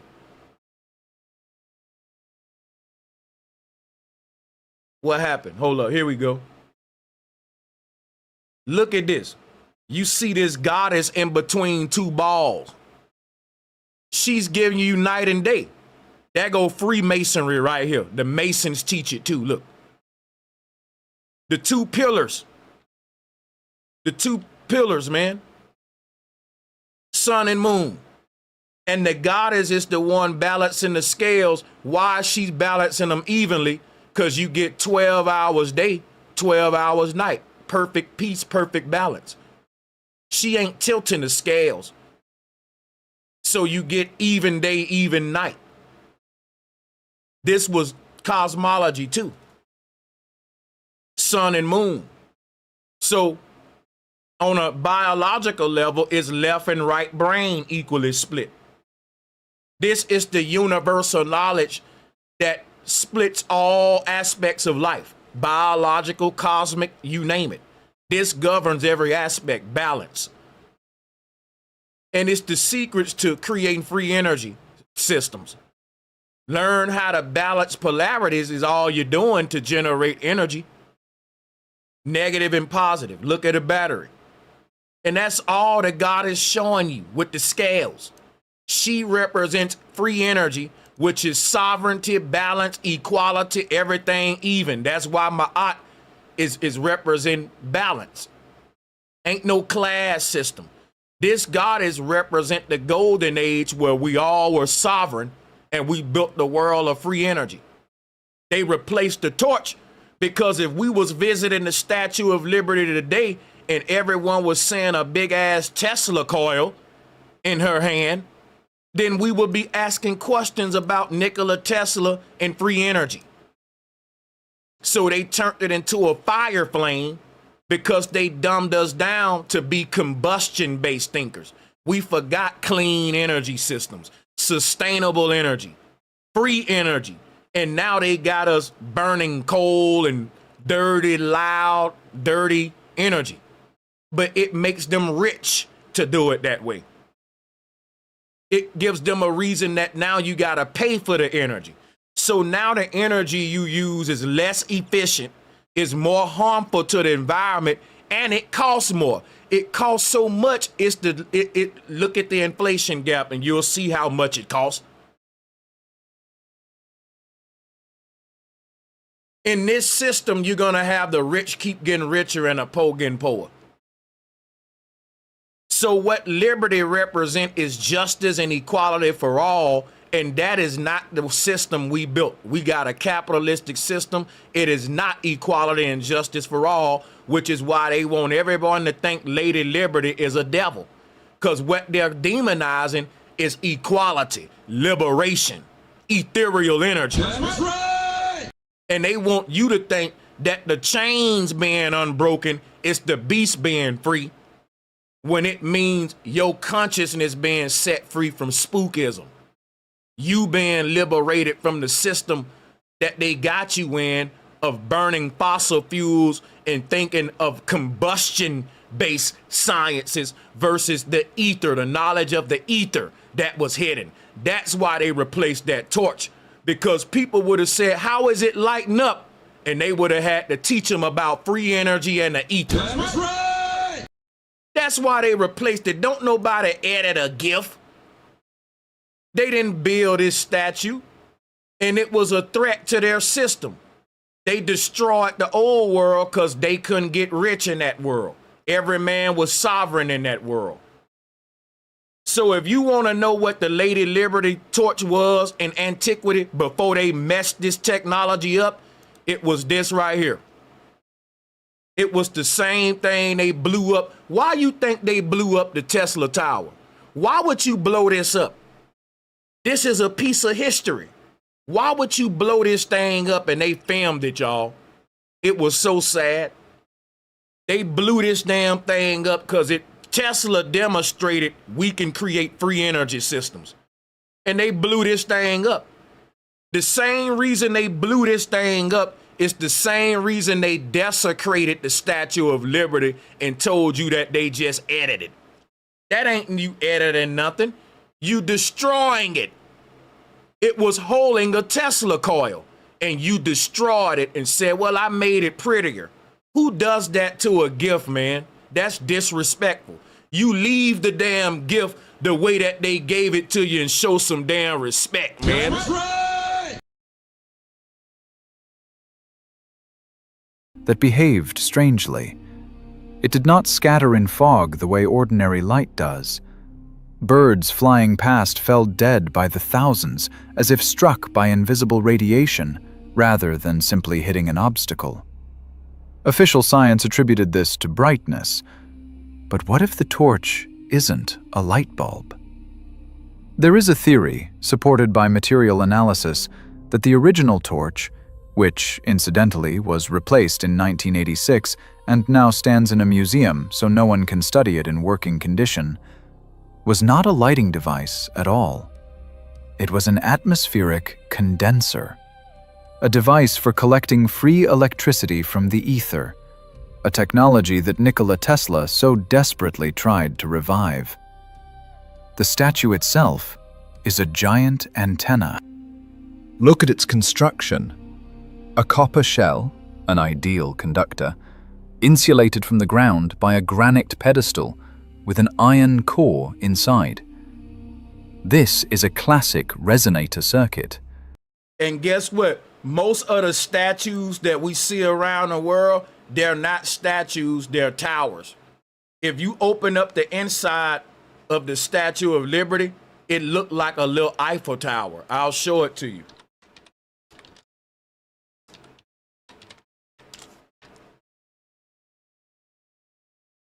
Let me see if they got the layout.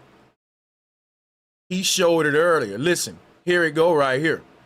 The Statue of Liberty is the Eiffel Tower in America. That's why they told you that the same dude that made the Eiffel Tower made the Statue of Liberty. But guess what? Guess what? He didn't make the Eiffel Tower. They claimed it. The dude, his last name Eiffel, right? He didn't make the Eiffel Tower, and he didn't make the Statue of Liberty. They claimed it after the reset. But the Statue of Liberty is a little Eiffel Tower, as you can see. They just gave it a shell. They made it pretty, right? But it's technology. The Eiffel Tower in Paris is a big-ass Tesla tower. There were Tesla towers all over the earth disguised as statues because they was making them pretty. They was making it pretty, but some of them, they didn't put no shell on it. This is what the Eiffel Tower is. It's the same thing Tesla built. This is technology. It ain't just a beautiful monument. A tower is equipment. It ain't just a pretty decorative thing. There's an antenna at the top of that, and antennas are there to receive something. So this thing would have been receiving free energy from the ether, from the upper atmosphere, and they would have harnessed the energy and built in the room that's in the tower, and they would have distributed the energy throughout the whole city. See, Paris was lit up in the 1700s and 1800s.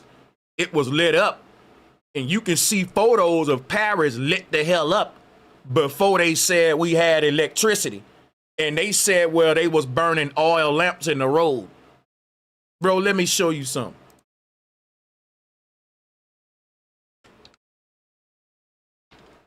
In the 1800s in Paris, they had beautiful fairs with lights everywhere. Let me show you something.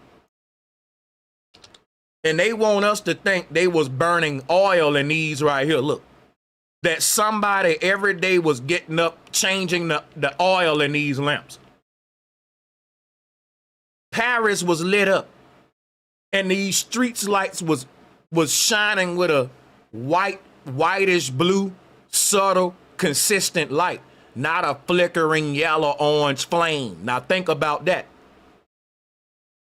We see pictures of Paris lit up in the 1800s before we had electricity in America. Paris lit the hell up. Ain't no damn wires ran, ain't no cords nowhere. How was this stuff lit up? There are no wires or cords running from these Victorian lamps that was built in the 1800s. And they said that people was getting up every day changing the oil. You would have had to change that a couple of times a day. And it was hundreds and thousands of these in the road. It's hundreds of thousands of these things throughout the road, lit up. And you telling me people changing them 3-4 times a day, and they changing the chandelier candles? Get the hell out of here. This stuff was lit up with wireless electricity, y'all, that was pulled straight from the ether. It was the age of sovereignty. What this means is that all of the technology that was built was also its own sovereign energy source. So back in Tartaria, they didn't build a light, then build an energy source to power the light. They made the light itself an energy source. Genius. Genius. Instead of them saying, let me build an energy plant and charge everybody to plug into the wall to pay them a bill, they didn't do that in Tartaria. If you bought a TV, the TV powered itself from the ether. Tell me that ain't dope, y'all. Drop a one if that's dope. Matter of fact, drop the Statue of Liberty if that's dope. If that ain't a genius civilization, I don't know what is. Drop them Statues of Liberty in the chat room, man, if that's fucking dope. Imagine a world where batteries don't exist. Anything electric you buy, it just powers itself. And it never runs out of energy because it's designed to be part of the wireless energy grid that everything else is wirelessly connected to. We see mechanisms in the past that they saying that they can't figure out because they don't know what would have set the mechanism in motion, like the Antikytherian mechanism. They're finding mechanisms that was meant to move automatically. They don't have a crank on them or nothing. And they got mechanisms that was made to move around like inside of a watch. What set the Antikytherian mechanism in motion? It ain't no batteries to it. It ain't a plug to plug it in. So there's a big mystery in history. It ain't a mystery, it's them playing dumb. They finding a lot of old world technology and they said, we don't know how it would have worked. What they're saying is, we don't know how this stuff would have been powered. It's obviously a mechanism that was intended to have these little parts in motion. It doesn't have a crank or nothing like that. But we definitely know this stuff was built for small parts to constantly move. Motion is energy. You need some kind of energy. And so science reach a dead end and they say, well, I guess we'll never figure it out. Get the hell out of here, man. Everybody playing dumb. If someone was smart enough to build a mechanism that advanced, then they knew how to harness electricity. The Antikytherian mechanism is way more complex than the Tesla tower. Let me say this again. When it comes to technology, the easiest thing you can build is energy siphoning systems. It's like tap water. It's like a faucet. I don't got to make the energy. That would be hard. I just got to make the device to pull the energy to bring it to me in a usable way.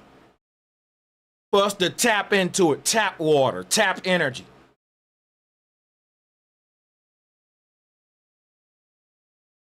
The hard thing would be if I had to create the energy. If I had to make water, that'll be hard. We don't got to do that. All we got to do is make technology to make us harnessing the water easy. That when you really start doing that for years and eons, you start getting very complex with it, right? But what I'm saying is batteries not included in Tartaria. There are no batteries in the old world because the technology was made to be a receiver within itself of free energy that was built into whatever technology you bought in Tartaria. So these mechanisms that we can't understand, it's because these was autonomous, sovereign equipment that was self-standing and self-operating. It was its own source of energy. I mean, that kind of world is just heaven. You can't do nothing but thrive in a world like that. And that's what people was doing. The authorities of the 19th century did not build this generator. They found it. And their main problem was that they didn't know how to turn it off or how to control it.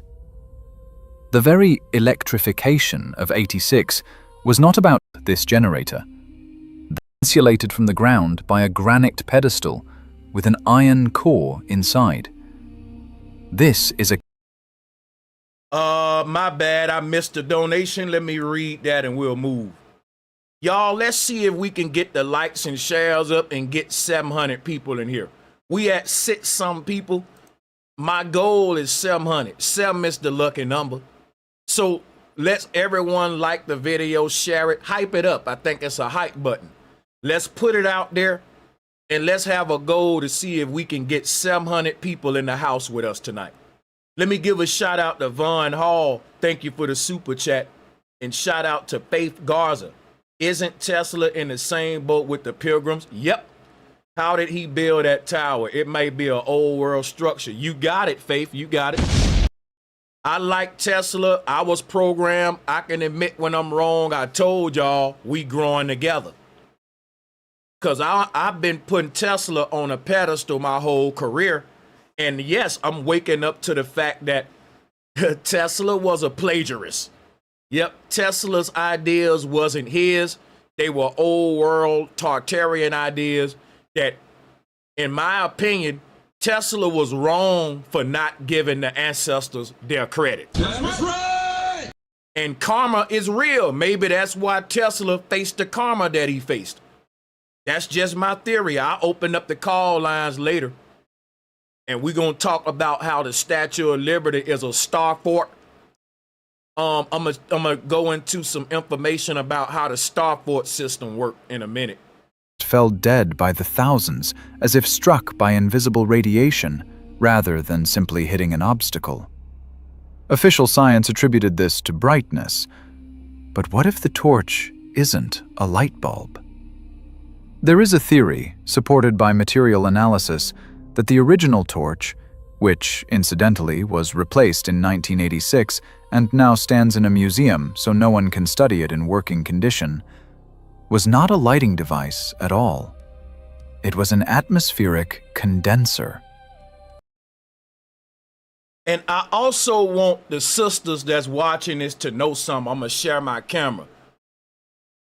I ride for the females, and I don't care if people call me feminine, soft. I've been riding for the great mother from the beginning. Anywhere I see where the female is being demonized, I'm gonna put my cape on and I'm gonna be Captain Save a Goddess. I'm gonna be Captain Save a Goddess. You can't disrespect no goddess around me. And the Statue of Liberty is a goddess. People want to say, well, she ugly, she look like a man. You don't gotta F her. You don't gotta sleep in the bed with it. You just gotta understand the science behind it, dummy. That's right. Quit acting like you gotta take the Statue of Liberty out on a date and get freaky with it.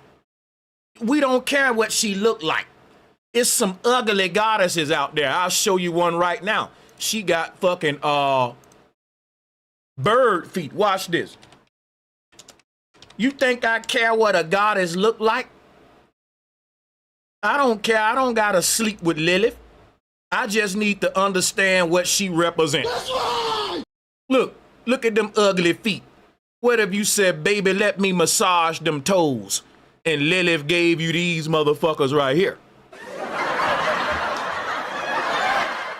Lilith, let me massage these 3 toes, baby. Look at these bird toes. Yeah, this is a goddess, man. I'm not scared of her chicken toes or her wings. Get off of how shit look, man. That's right. And start looking between the lines at what the hell it represent. We're so damn surface level.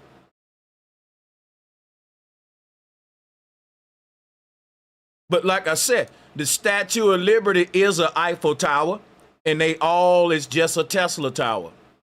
It's all just a Tesla tower. So let's get back to the video. A device for collecting free electricity from the ether, a technology that Nikola Tesla so desperately tried to revive. The statue itself is a giant antenna. Look at its construction. A copper shell, an ideal conductor, insulated from the ground by a granite pedestal with an iron core inside.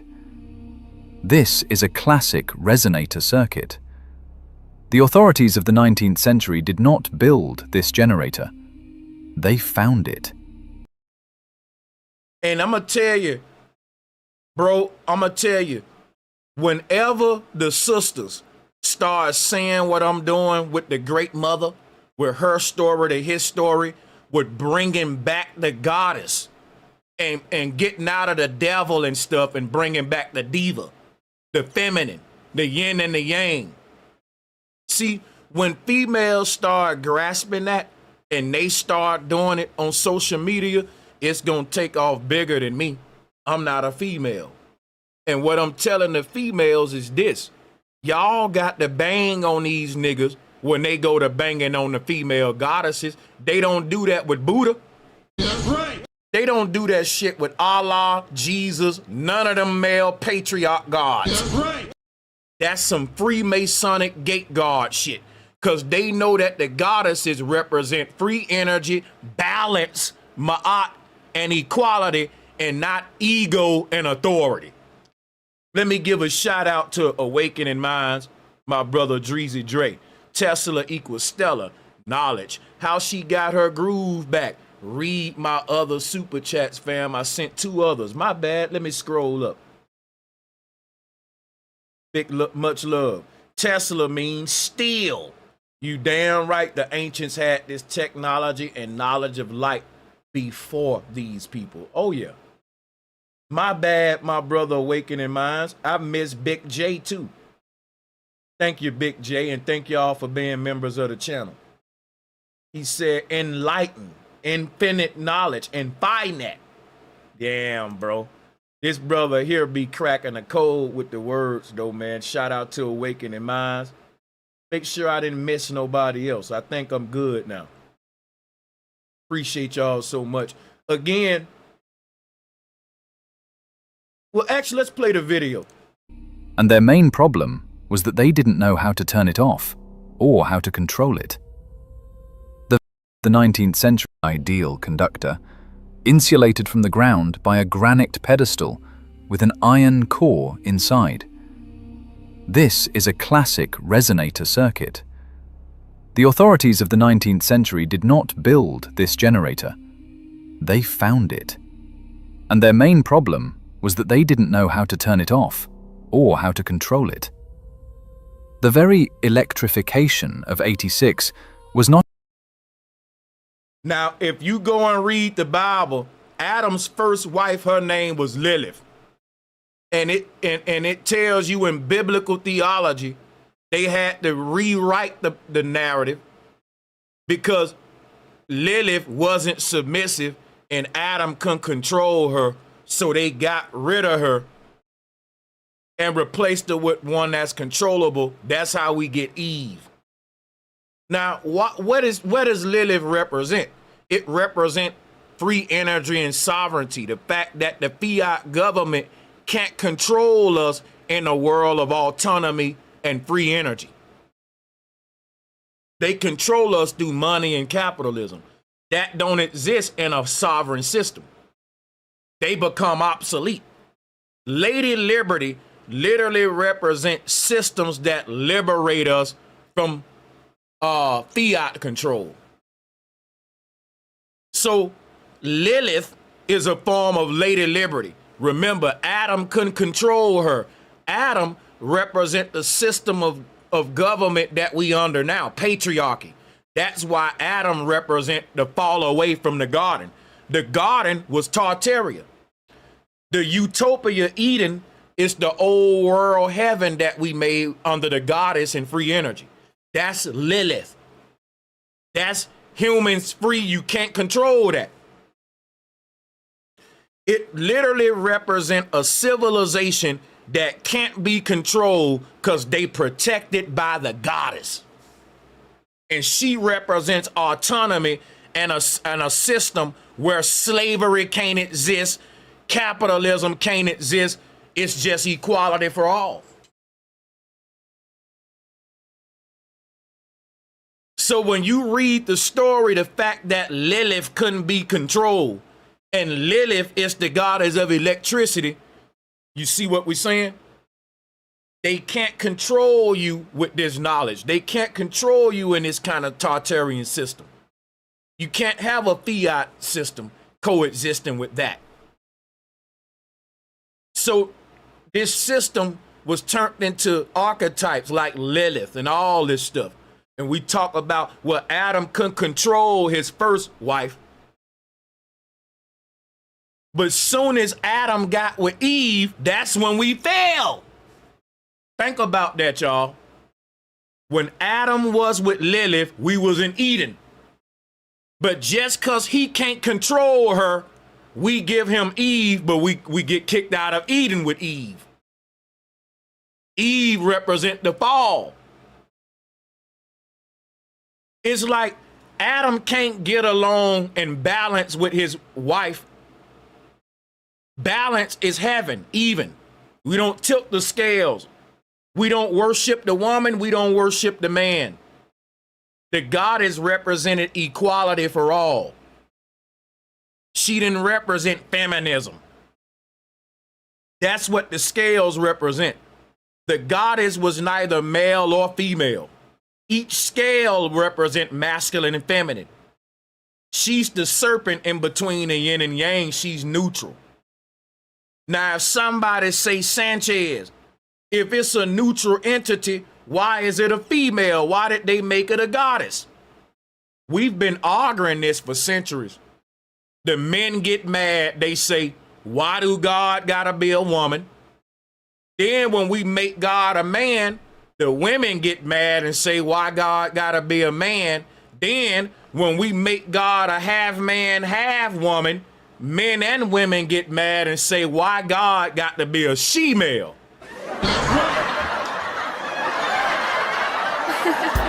Sánchez cocinado. You see the problem we have here with this archetype? You can't make an archetype that make everyone happy. So when I tell a person that the goddess ain't taking no sides, she ain't standing up for women.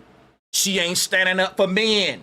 She's standing up for equality and justice for all. The goddess never represented femininity. You lying on the goddess. That's new age bullcrap. The goddess don't represent masculine or feminine. Each scale is man and woman. She's in the middle. She neutral. But people see her as taking the women's side because she's a goddess. But if we put a man there, they gonna say the same thing in reverse. And if we put a she-male, half man, half woman, people gonna complain about that. Just understand what they trying to teach you with duality, and you will be all right. Don't get caught up into so much of the one that's bringing you the knowledge. The serpent was the archetype at one point. You scared of snakes? If the snake giving me some wisdom, I'ma take it. That's right. If a damn cow giving me knowledge, I'ma take it. They got y'all refusing knowledge by you building a barrier of fear around yourself because of the person that's giving you the knowledge. I don't care where knowledge come from, you need to humble yourself and receive it when it comes. That's right. If a cockroach start talking and giving you some knowledge, you need to listen to that cockroach.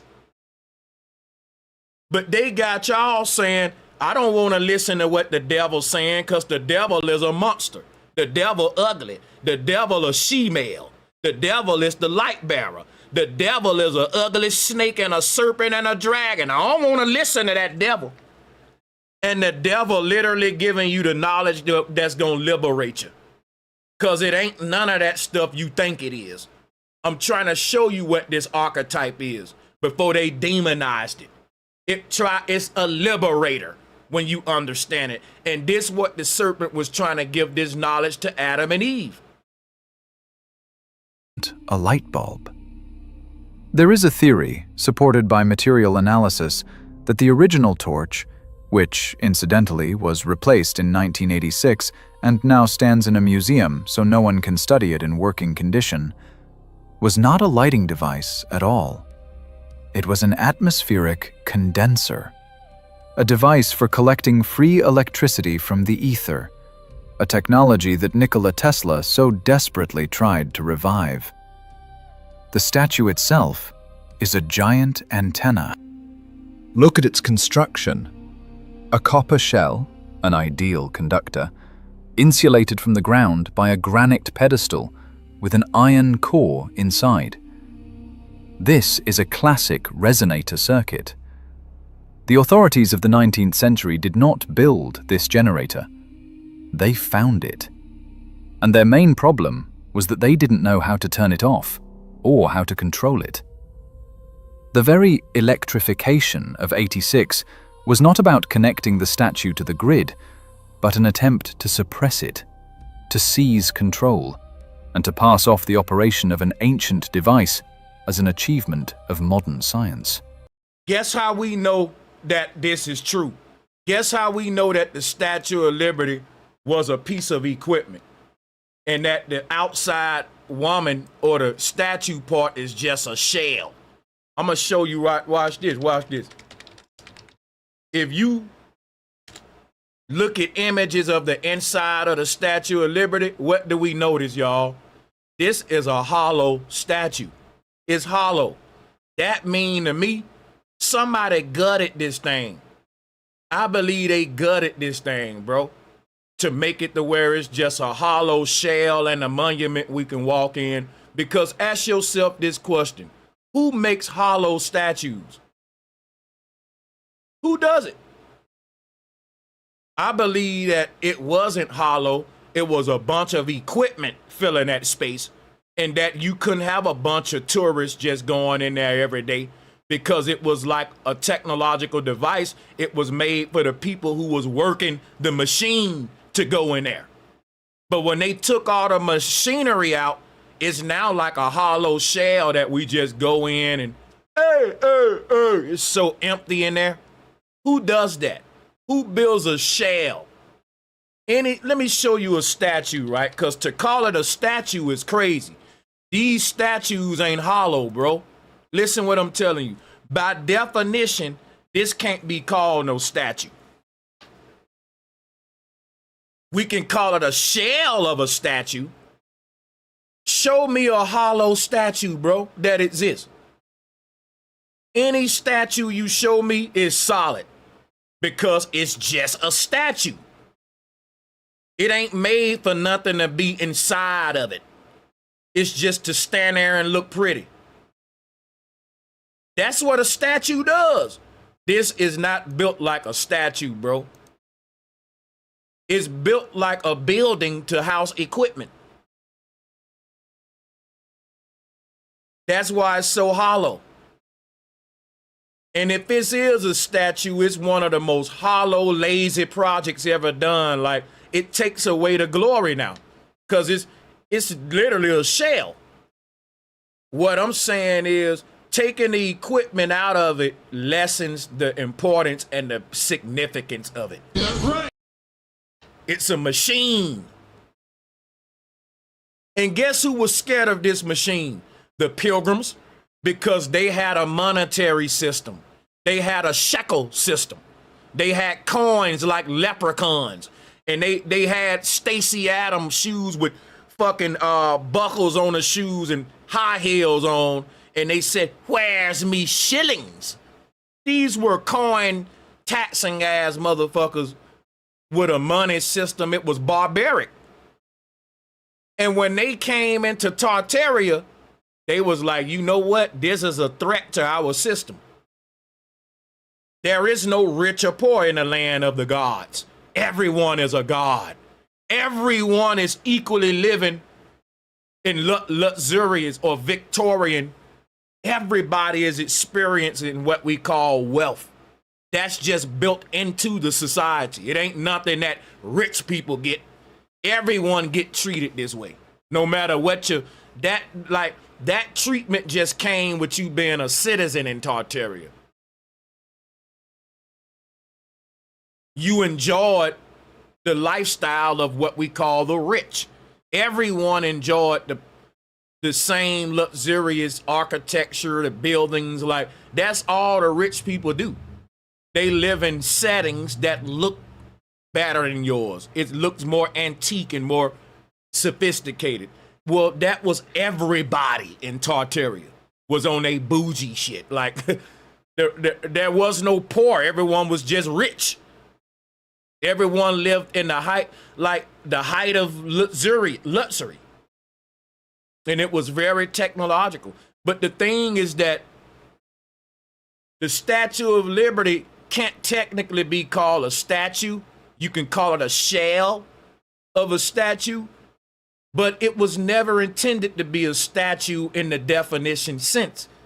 It's a tower that has a skin on it. Easy to do.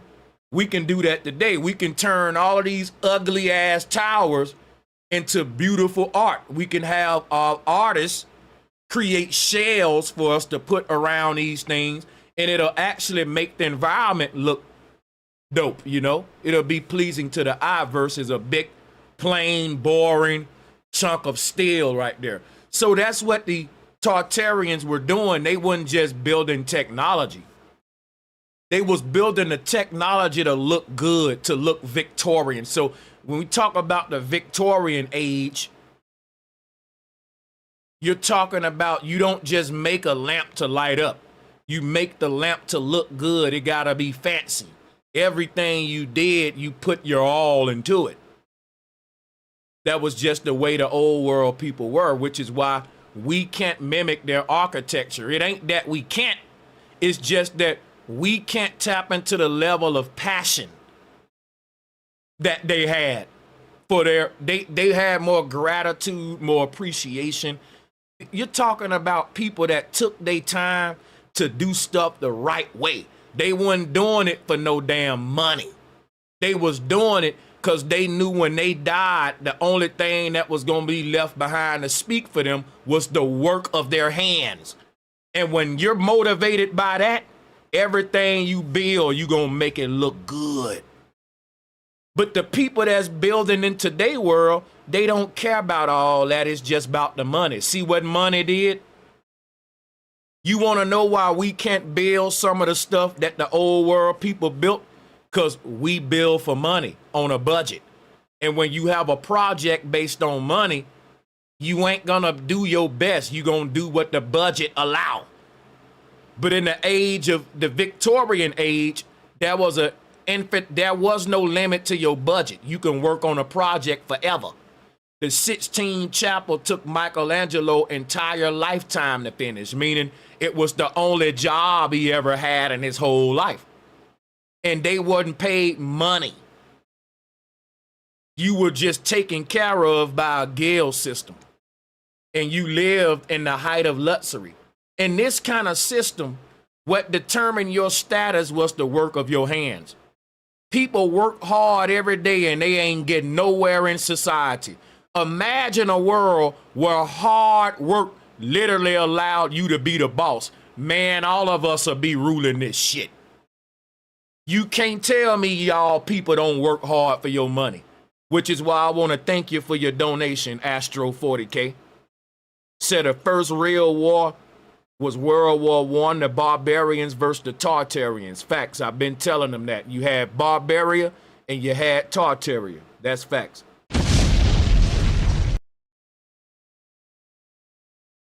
So, if you look at the inside of this thing, it shows you the barber pole. Remember that the barber pole is just as ancient as all of this too. So if you look at the Statue of Liberty, if you look inside of it, what would have been in there? Like a spiral staircase. But remember that the spiral staircase is like DNA, the spinal cord, the spinal column, remember the backbone of Osiris. Look at this. You see that? You see the barber pole, the spinal cord coming down the neck? And that's the spiral staircase. You see it's a spiral. And that's why I'm telling you, the Statue of Liberty is the demiurge, or what they call leontocephaline.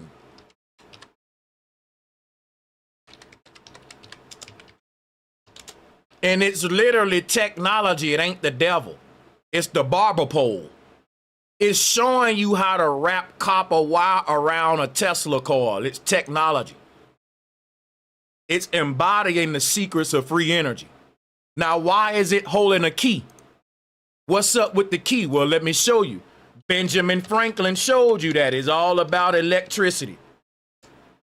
It's all about electricity, because when we see the gods holding the key, it's because they use the key to prove that you can transmit electricity from the atmosphere, that you can basically pull electricity from the atmosphere. The illuminated key, we see that in the hands of Jesus. We see it in the hand of Janus. You see the image of a key being lit up. You even see the Pharaoh doing it. Watch this. This key is part of an experiment to test if we can pull electricity from a static charged atmosphere. You ever seen a picture of the Pharaoh with that key in his hand and it's lit up? Or Jesus with the key? Let's do Jesus. And the key is lit up. This is all dealing with electricity, though. You got to remember that. When Jesus said, I am the light, another title of Jesus is the light bearer or the liberator. So look, the pole in the middle of this statue is a Tesla coil. It's the pole that we see on a Tesla coil leading up to the top of the coil, which would be the torch. And the key, see what this God is showing us free energy. This is what the Statue of Liberty is. It's this deity right here, which is why you see the God holding up a rod and he got one hand up and he got objects in each hand that's related to electricity and energy. Just like all the rest of them. This the demiurge, but the thing is this. The key represent the fact that we unlock the secrets of the ether. We unlock energy from the atmosphere and now it's just raining free energy. We don't know that, so we buy into a fiat energy grid that keeps them rich and keep us poor. But the Benjamin Franklin kite experiment where they use the symbols that we see associated with Jesus Christ, which is the cross and the key. But we don't know that what they turned into world religion is a system of free energy. The original Christians wasn't talking about a dude in the sky that we pray to for power. The original Christians was talking about energy in the atmosphere that we pull with antennas at the top of our churches.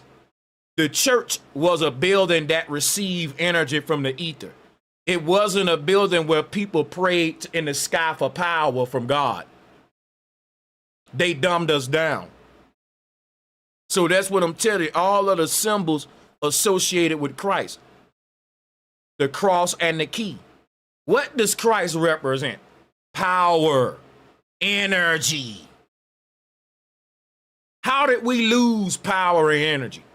We lost the knowledge of how to empower ourselves, literally. So now we're relying on our enemy's technology, and he's extracting our wealth from us by overcharging us for energy.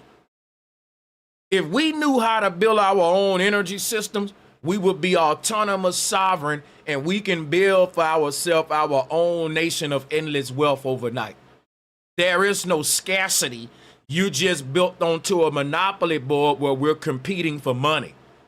They don't print enough money for everybody to be rich.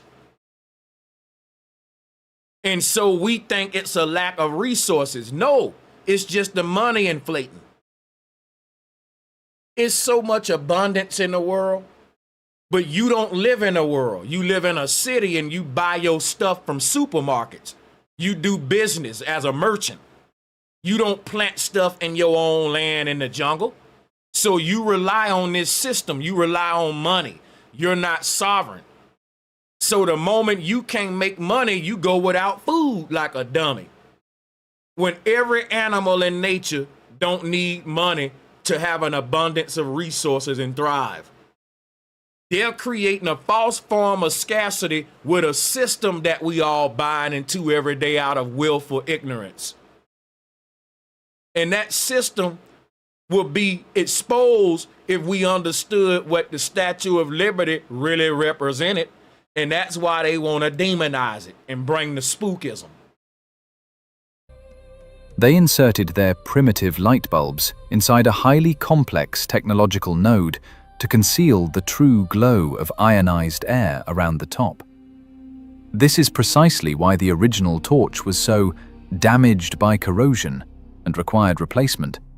It simply burned out from overloads, surrounded by a granite pedestal with an iron core inside. This is a classic resonator circuit. The authorities of the 19th century did not build this generator. They found it. And their main problem was that they didn't know how to turn it off or how to control it. The very electrification of '86 was not about connecting the statue to the grid, but an attempt to suppress it to seize control, and to pass off the operation of an ancient device as an achievement of modern science. They inserted their primitive light bulbs inside a highly complex technological node to conceal the true glow of ionized air around the top. This is precisely why the original torch was so damaged by corrosion and required replacement.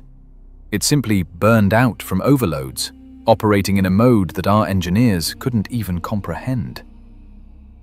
Now look at the statue's face. The official legend states that sculptor Bartholdi was inspired by his mother's face. So why you think birds couldn't fly over it? Because this thing was giving off an electrical discharge in a way that the original builders didn't intend for it. And again, it was operating above its capacity, and it short-circuited. And they didn't want people to go up there today and see a broken Tesla car, because they would have had some explaining to do. First of all, why is it holding a Tesla car? Second of all, why is the Tesla car damaged? And they would have to say, listen, the earth was reset. We lost the knowledge of electricity. We tried to return this machine on. This was from an old civilization that was on earth before the reset. They knew how to work this shit. We tried to make it work and we broke it. That would be the real history. That would be the real history. So they just traded the doggone torch so that they wouldn't have to do none of that explaining. And they can just tell a lie like, well, we got this from the French, and then we edited it because we didn't like the torch. You know, we wanted to redo the torch on it. And whenever we want to light it up, we got to bring in our own lights from outside, even though this thing is a lighthouse. Stupid. Yeah, it was a lighthouse. You just didn't know the technology that lit it up. So like the man said, you coming in later with lamps and shit, and it's just goofy. Seriously? Have you seen portraits of his mother? It's a completely different type. The statue's face has severe, sharp, almost masculine. Now look at the statue's face. The official legend states that sculptor Bartholdi was inspired by his mother's face. Seriously? Have you seen portraits of his mother? It's a completely different type. The statue's face has severe, sharp, almost masculine features. A broad jaw, a straight Greek nose, a powerful neck. This is not the face of a woman embodying freedom. It is the face of an ancient god. And we have a specific suspect, the sun god, Helios, or Apollo. But here's the thing, it's not a god or a goddess. Everyone been telling me for years the Statue of Liberty is a she-male and a hermaphrodite. Even if you look closely at the breast part of the Statue of Liberty, you can see two boobs. Let me zoom in. Drop a 1 in the chat room if you can see the two titties on the Statue of Liberty right now. It's right in your face right there. If people ain't seeing them two titties right there through that robe, I must be blind. You don't see the impression of two breasts in the upper part of this Statue of Liberty? You don't see, is it just me? Drop a 1, man.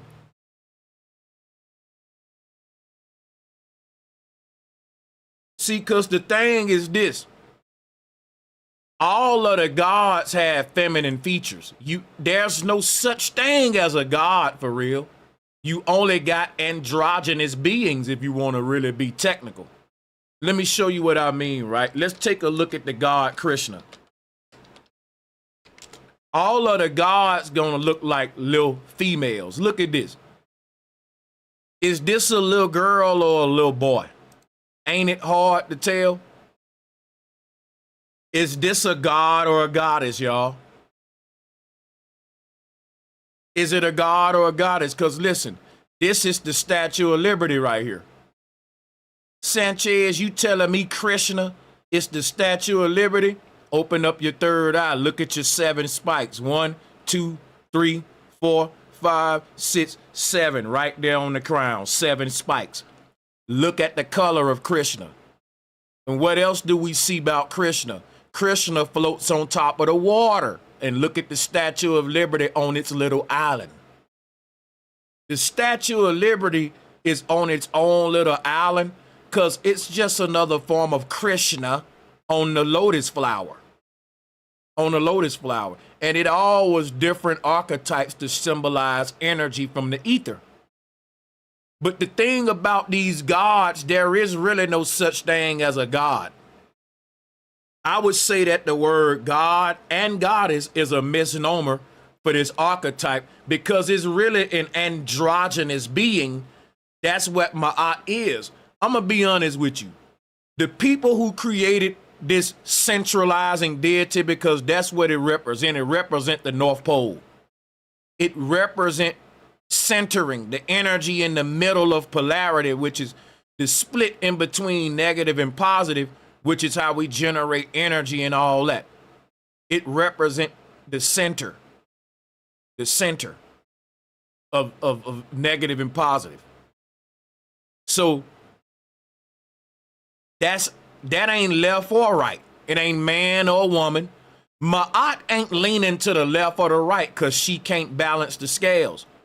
But what I'm telling you is we call Ma'at a goddess. We call Jesus a god, Krishna a god. But these aren't gods and goddesses, if you want to be technical. These are androgynous archetypes like the Baphomet. They were basically created so that no sex can claim it. Because there's always been arguments throughout time of what should God be, a man or a woman. So to solve that problem, they made the androgynous archetype. So when we look at these archetypes in the past and we see men with breasts, we see women with beards, it's not that our ancestors were some sick sexual deviants, right? It ain't that they were pushing like, they weren't trying to do that. They were trying to please everybody, right? They were trying to please men and women, because if we all gonna share one deity and the one deity that can't represent man or woman, it gotta be neutral. How do we personify that? I don't care how you cut it, it's always gonna be some type of she-male shit. It ain't no way around it, man. When you take the male sets and the female sets and put them together to make one thing, that's the yin-yang symbol, which is a she-male symbol.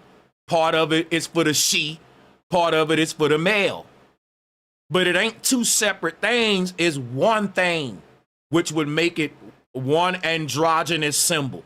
Now, if you turn the yin-yang symbol to a humanized archetype, you're gonna start getting all of this Baphomet stuff.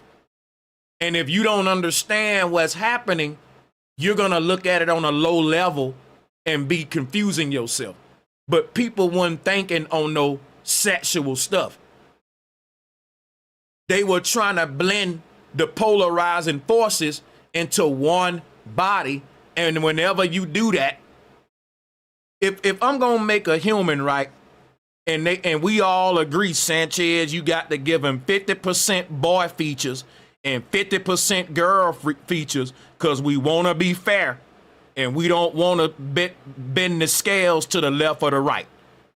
Our God can't be for women, it can't be for men, it just gotta be neutral, it can't show no favoritism.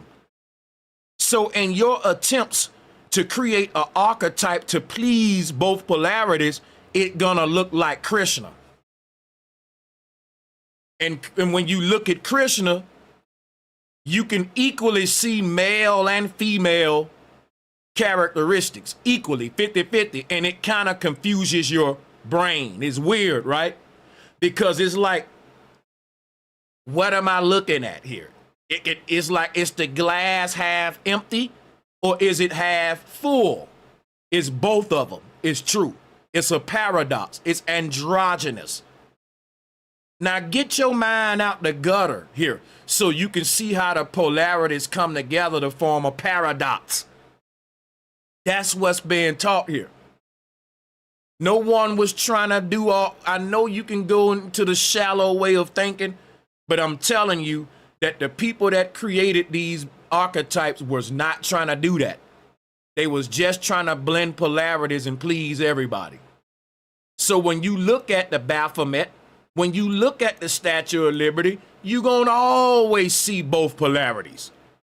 You're going to always see it.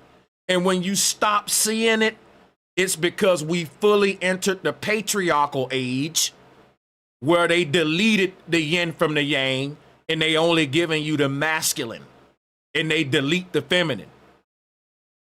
And anytime you try to bring up an archetype that caters to both the feminine and the masculine, they say, man, that's gay. Man, get that out of here. That's some gay stuff. We can never get back to balance.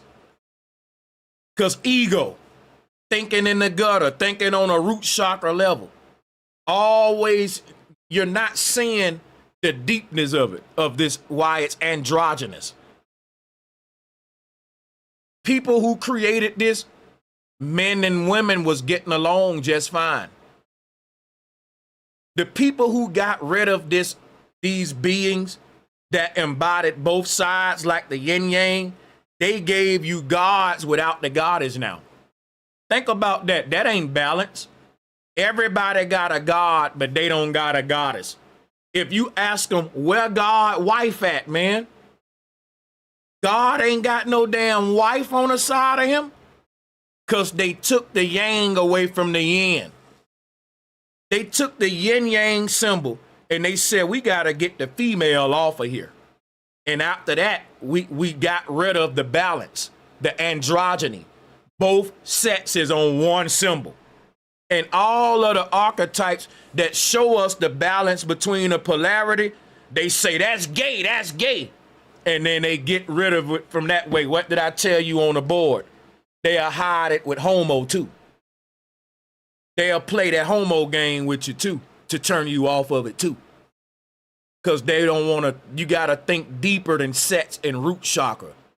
This was spirituality, man. The people who made this weren't thinking about that. So yeah, the Statue of Liberty is androgynous because it's just another form of Krishna and all of the other archetypes I showed you. Not only do you got male mixed with female, you got animals mixed with them too. Some of them got bird feet. But if you want to look at it on a shallow level, then you will never wake up to why the people did that. They was trying to speak symbolically, man. That's right. So like I said, you can look at this and say, man, that's gay. That's fem, and you can have a lot of niggas that want to exert their testosterone, ego. I don't care what you saying, Sanchez. I can't get, yeah, you just being dumb on purpose to try to look cute, look tough. When I'm telling you what the shit meant. But the Statue of Liberty got man features and women features. All of the archetypes did. So does the yin yang. It's got man and woman in one thing. And when you understand that that's what they was doing, you will see this is not a hermaphrodite. It's basically the human form of a yin yang. It's trying to be balanced and equal. Apollo. Compare the statue to ancient depictions of the Colossus of Rhodes. The same radiate crown on the head, the same 7 rays. Officially, we are told that the 7 rays symbolize the 7 seas and 7 continents. But this is a lie, invented retrospectively. In ancient tradition, rays around the head are a sign of a solar deity, controlling the energy of the heavens. The engineers of the past knew what they were doing. This statue was a technical structure dedicated to energy, the sun, and light in a physical, not metaphorical sense. And here we come to another inconsistency that historians carefully avoid. The spiral staircase inside. A double helix. Have you ever tried to climb it? It's a narrow, uncomfortable, claustrophobic space. We are told it was made for tourists. But why design a tourist attraction so that two people can barely pass each other? The answer is simple. It's not a staircase for people. A double helix is a shape perfectly suited for transmitting wave oscillations. In engineering, it's called a waveguide. The steps were added later, barbarically cut into a structure that was originally intended for the passage of an energy flow, not for school excursions. The entire internal ergonomics of the statue screams that it is not intended for biological organisms to be inside it. There is no ventilation. It was cut in later. There is monstrous, maddening acoustics. There are constant vibrations and strong winds that induce panic in a person. It is a machine. A giant machine clad in copper. But the most terrifying discovery awaits us if we compare the construction dates with global demographic collapses. We are approaching a topic that explains where the ready-made framework came from, and why the population of America in the mid-19th century behaved so strangely, as if settling empty ghost cities. Have you ever examined panoramic photos of late 19th century New York with a magnifying glass? Do it, and a chilling cold will grip you. In photographs dated to the years of the Statue of Liberty's construction, we see a ghost town. Wide avenues, monumental stone and brick buildings, ready-made infrastructure that is no less complex than modern day. But the streets are empty. We are told that this is the effect of long exposures of old cameras. Supposedly, people moved too quickly and the film couldn't capture them. This is a lie for amateurs. Any photographer will tell you that even with a 5-minute exposure, a moving crowd leaves ghostly traces, blurred silhouettes, a milkiness in the shot. But in these frames, the pavements are clean, like an operating table. There are no horses, no carriages, no merchants, no hustle and bustle typical of a metropolis. The city stands completely ready, but dead. And in the midst of this silence, on an island, the great construction of the century is supposedly underway. Who needs it? Who is carrying it out if the city is empty? Let's turn to dry statistics and demographics, which cannot be falsified as easily as history textbooks. In 1880, the population of New York was just over 1 million people. Now compare this with the volume of residential and industrial buildings that already stood at that time. Engineering calculations of sewage capacity, water supply systems, and street layouts showed that the city was designed and built with a reserve for 5 to 7 million inhabitants. What insane investor in the 19th century would pour billions into infrastructure for a population that doesn't yet exist? Who builds collectors several meters in diameter for a city with a majority supposedly lives in wooden shacks? Yeah. The answer is terrifying. This city was not built by them. Those whom we call first settlers and builders arrived to find everything ready. They were not architects, but looters and squatters, occupying empty stone jungles left by a previous civilization. This is where the mystery of the Statue of Liberty's impossible framework lies. And this is why they said they were the founding fathers, and they didn't build nothing, they found it. But they played a part in wiping out the ancients, and they built this new world on top of that old empire. But yeah, we're gonna let the video play. It was part of this original complex. The new masters of life simply unearthed and restored what survived after a global cataclysm. Look at the engravings of those years. Everywhere, mountains of dirt, clay, buried first floors of buildings, the so-called cultural layer, which for some reason covers windows and doors. All of New York was being excavated, and the statue, most likely, was also being tidied up, with So guess what I'm gonna tell y'all what you ain't gonna believe. Beneath our feet, we basically, the ground we walk on ain't the original ground. After the reset, the soil had been lifted up a couple of feet. That's why when we dig in the ground, we see the bottom of the buildings that we see on the surface. You walk in these buildings, you think that you're on the first floor, but you're not. The first floors was originally buried with the original ground level. Let me show you. We got a false first floor.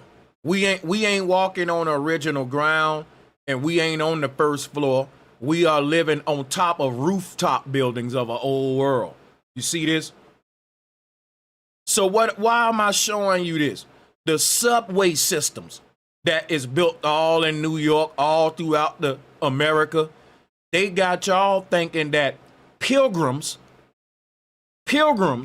built the subway systems in America in a small amount of time, and they want you to think they built steel trains, steel tracks under the ground, right? When they was building wooden shacks on the surface. So what am I saying? The subway systems were really the original railroads that was never underground to begin with. Like, real talk, we built new railroad systems on top of the ground. When we rebuilt the world, they did build. In fact, you probably had certain parts of the earth where everything wasn't covered too. But they built, let's say they built new railroad systems on top of the ground.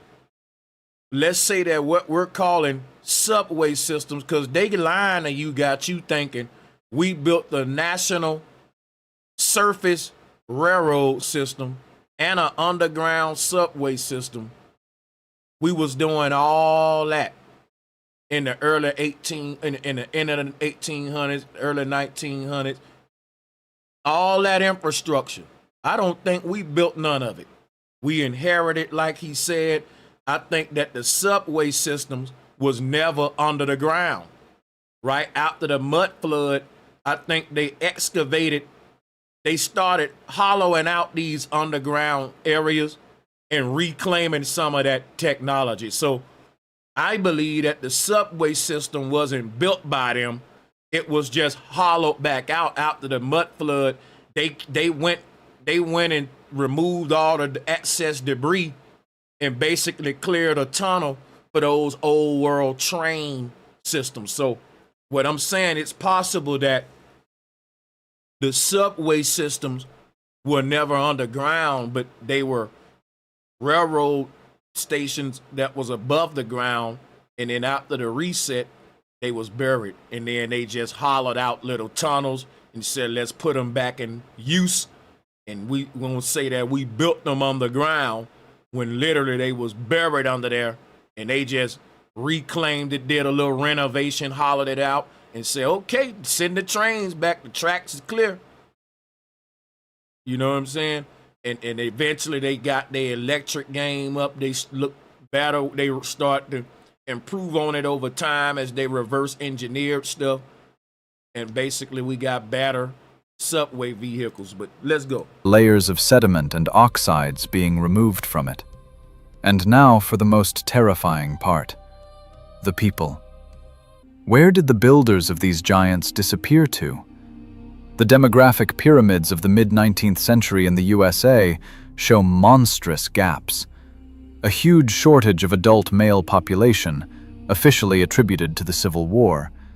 But war losses, even by the most inflated estimates, do not cover the deficit of skilled labor that should have arisen. We have millions of children, foundlings, who were massively distributed to farms and factories, but we lack a generation of master fathers. This looks like a classic post-apocalyptic scenario. Thank you, Hydrogen. A catastrophe occurred. Let's call it the Great Reset, or the Flood. The term is not important, the fact is. Which wiped out the adult population, or forced them to abandon the cities. Hey guys, I'm gonna go ahead and actually it ain't but 5 more minutes. Let's finish it out. Children and ruins remained. And the new power, the elite, who came to these lands, began the process of appropriating history. They needed to explain to the survivors and newly arrived migrants where these magnificent buildings and this giant statue came from. Thus, the legend of brilliant engineers and the gift from France was born. They urgently needed to invent technologies retrospectively. How did we build it? Well, we forged it by hand, and the concrete? Mixed it with shovels. The bolder the lie, the easier it is believed. The Statue of Liberty became a symbol of the new power's legitimization over the old world.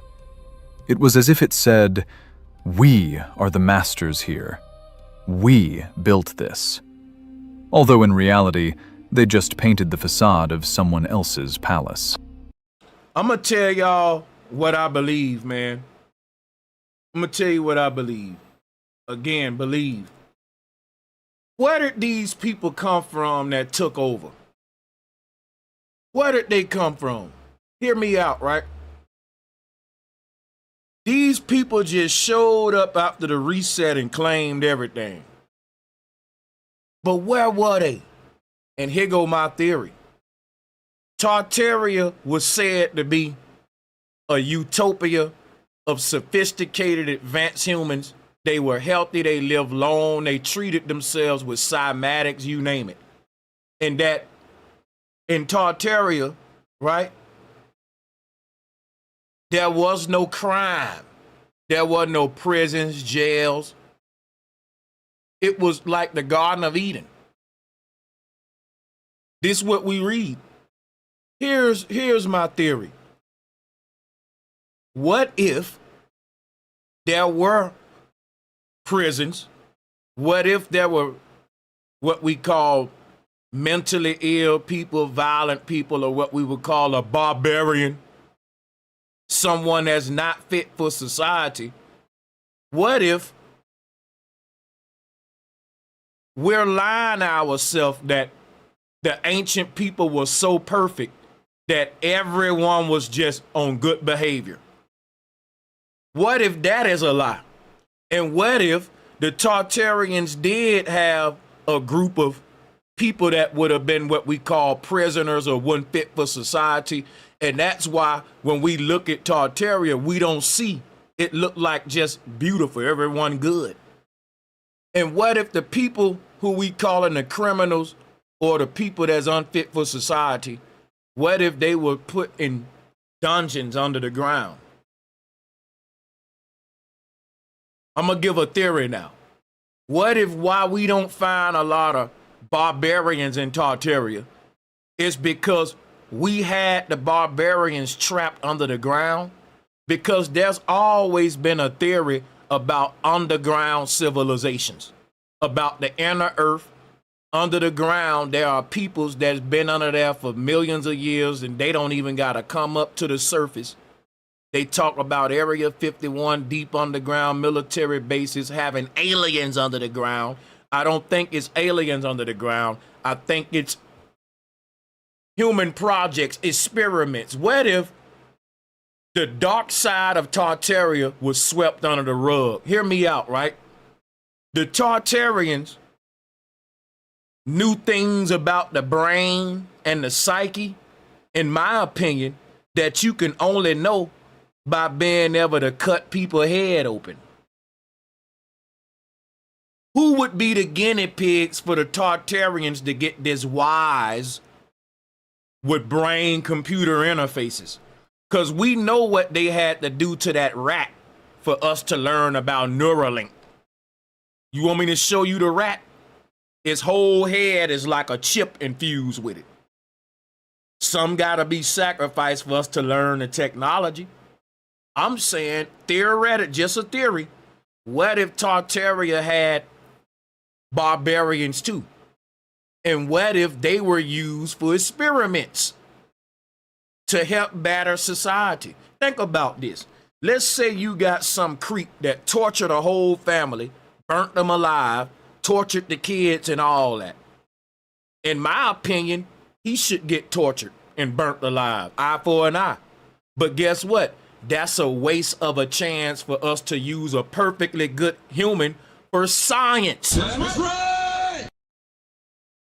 What if a person knew if you kill them people and do wrong to them, just like today we got the death penalty, but you ain't just gonna die. We gonna treat you like a guinea pig under the ground and quarantine you to where you can never make it up to the surface, because we gonna be able to test all kind of stuff on you that we don't want to break out into the regular society. Now, what if these underground guinea pigs, when we start breeding them like lab rats for experiments, they break out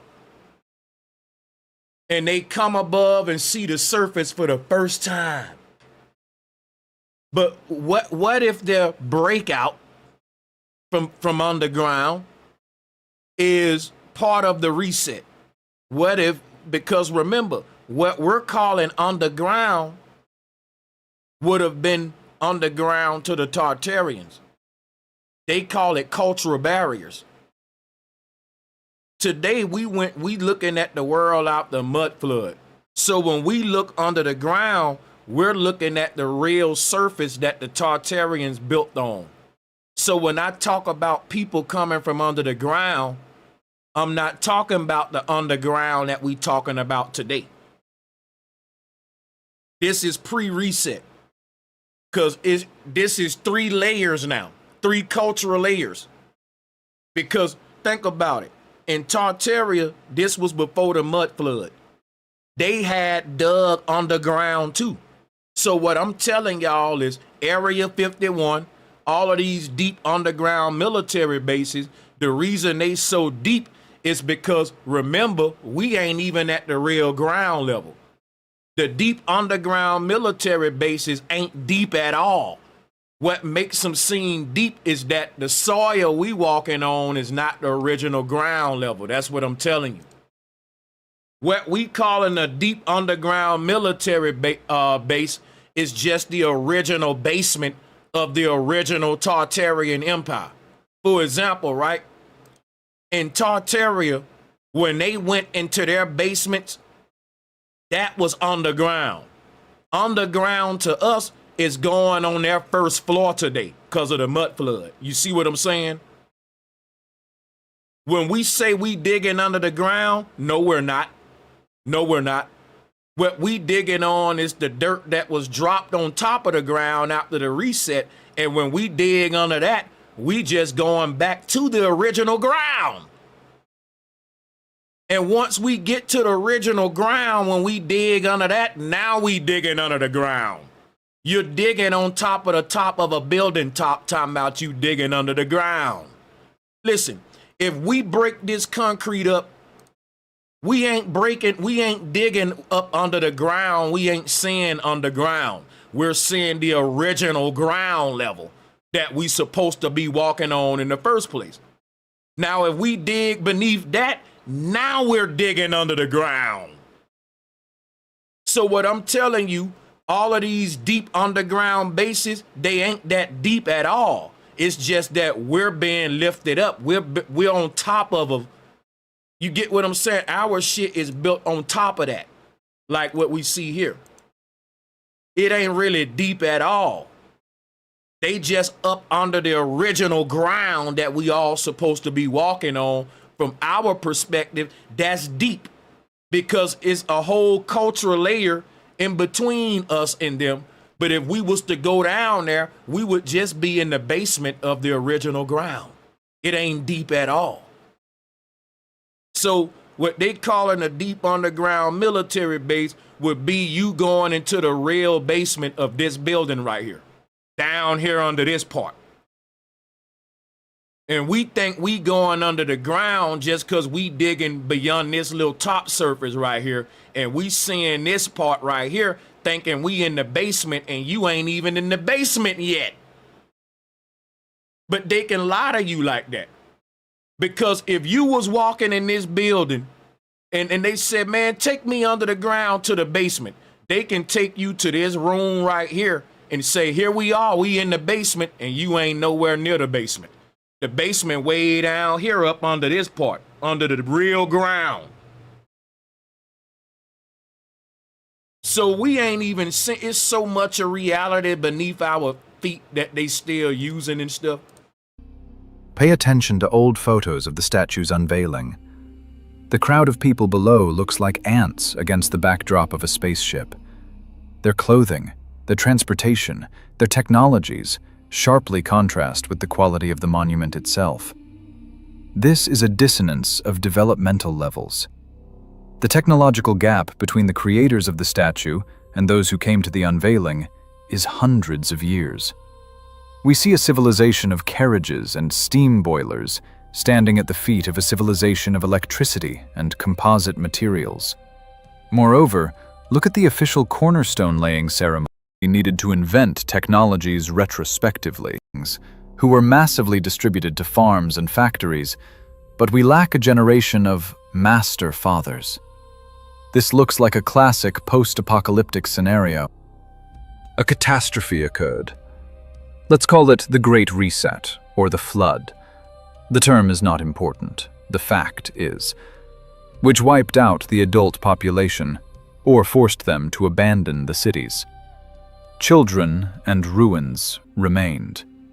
And the new power, the elite, who came to these lands, began the process of appropriating history.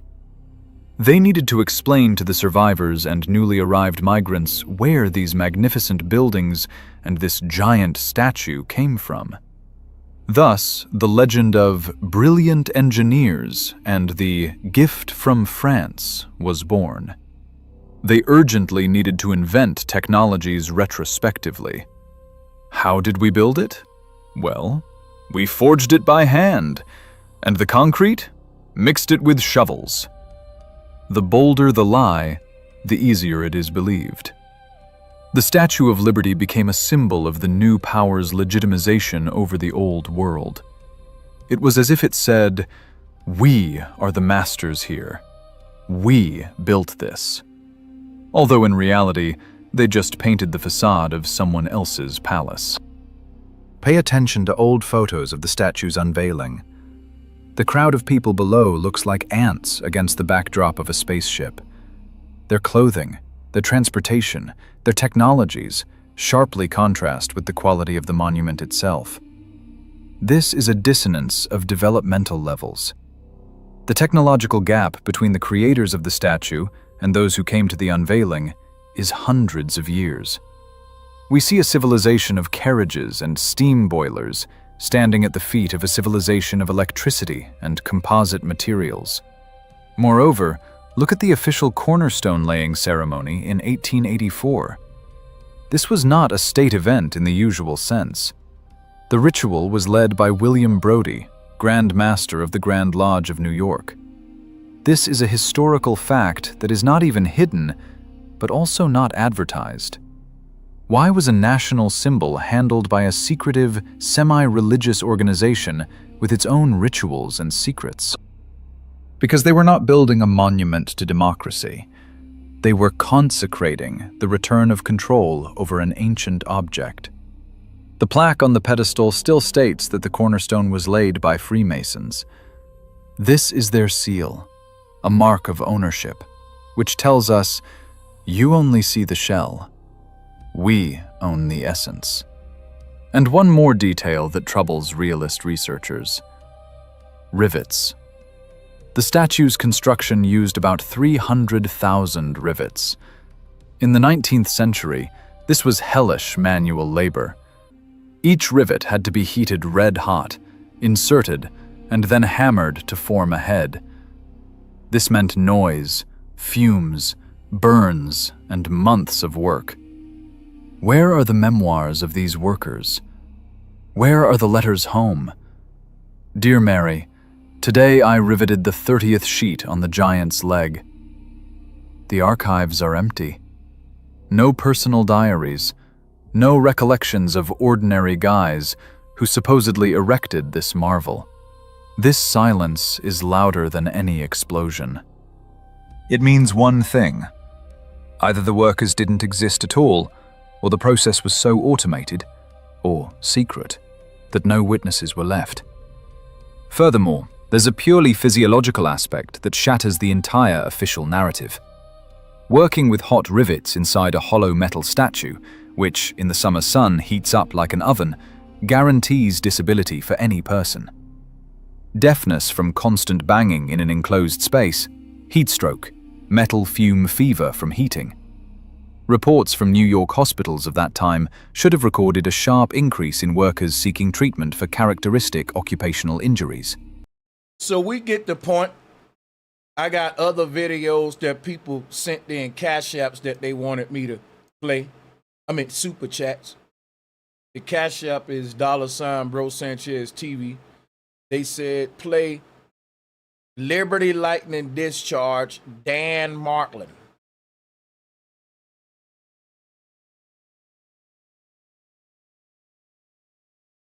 I'm gonna guess that this may be it.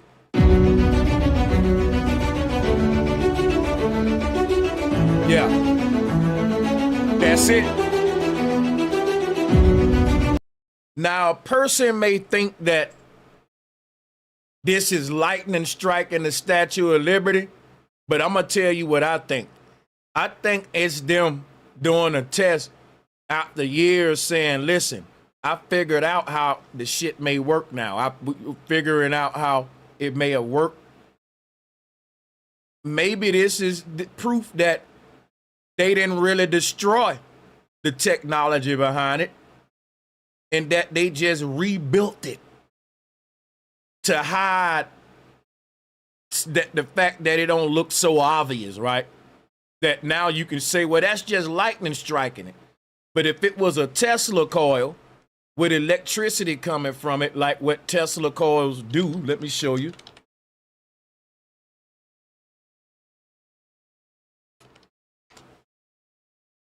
If it was one of these, look, because this is what Tesla coils do. And guess what? This is what the Liberty torch is for real. That's why it's shaped like this, like the Thor hammer. And they have the Thor hammer lit up. But they giving us a bunch of mythology because they want to hide technology, y'all. The Thor stories, the Zeus story, these are ancient people using technology that the Pilgrim didn't understand. So the Pilgrim made it into spooky mythology, mysticism, and God and religion and all that stuff today. So my thing is the light bearer. This is proof that the Statue of Liberty still functions the way that the Tartarians intended for it to function, but they just don't use it anymore. But they may do a test every now and then to make sure, okay, just to fire it up. Some rich guy say, hey man, fire up the Tartarian system today. I just want to see it light up, man. My son, it's his birthday, and he want to see, I was telling him about the secrets, the dumbasses, we dumb them down. But fire it up for my son, man. You probably don't know. It's probably some rich dude that said, look, fire the machine up today. My son want to see it. We've been teaching him about the old world and how this shit used to work. And we want to show them this shit. He want to see it with his own eyes. That's crazy. But that's definitely that's what we would expect from a Tesla coil. And that's why the torch is shaped. It shapes just like a Tesla coil. Whoever sent in a super chat, thank you for the video. Because I need to just refer to this to make my point, because I don't even got to do a lot of talking. There it is right there. With your own eyes, you can't say lightning striking the Statue of Liberty, because when lightning strikes something, smoke come out of it. Like been struck by electricity. Watch this.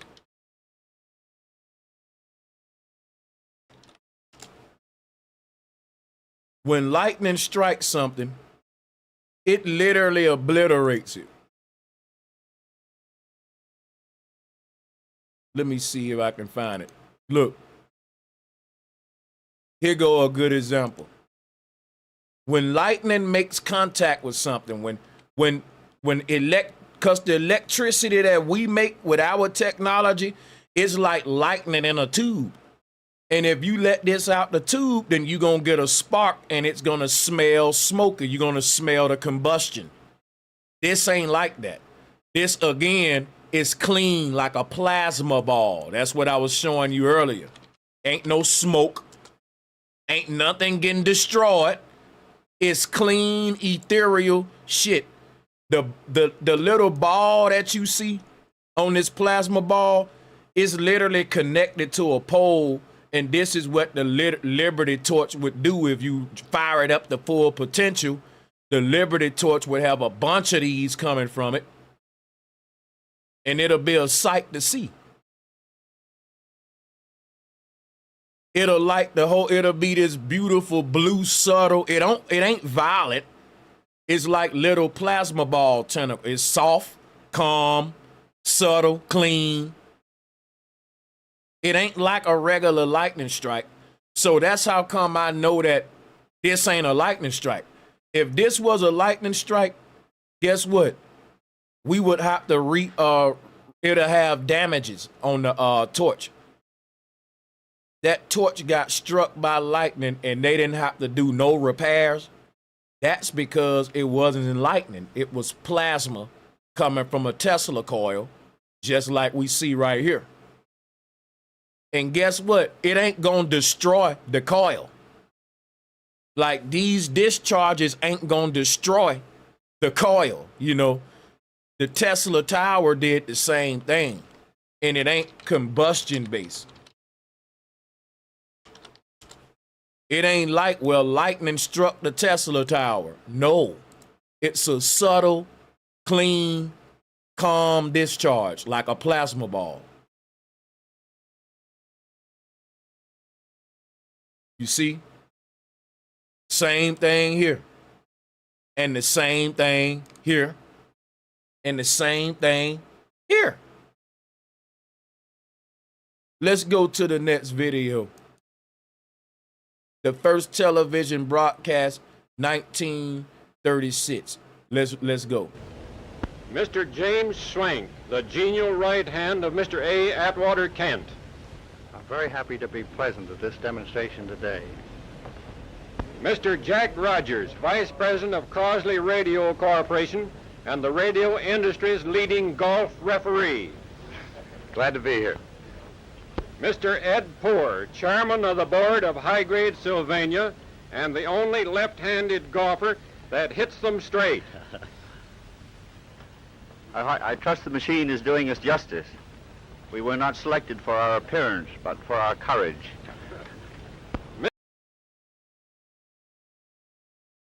I want to give a shout out to Stephen Atonement and to Astro 40K. Can you drop the link to that vid?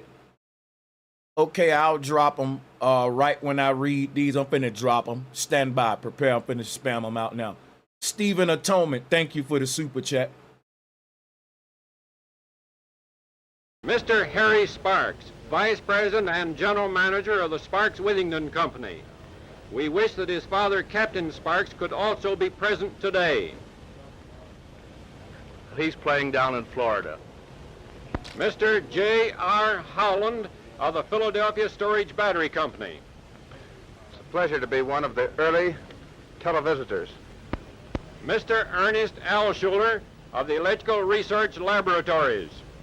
It is indeed a pleasure to be in this initial trial for television. Mr. A.S. Wells, President of the Wells Gardner Company and the Svithiat Singing Club. I'm very glad to be one of those who are present today. Mr. Ben Abrams, President of the Emerson Company and a Director of the Radio Manufacturers Association. Thank you for your invitation. I'm glad to be here with you. The antenna from which the program will be transmitted is clearly visible from here on top of the Empire State Building. The receivers are located on the 62nd floor of the RCA building.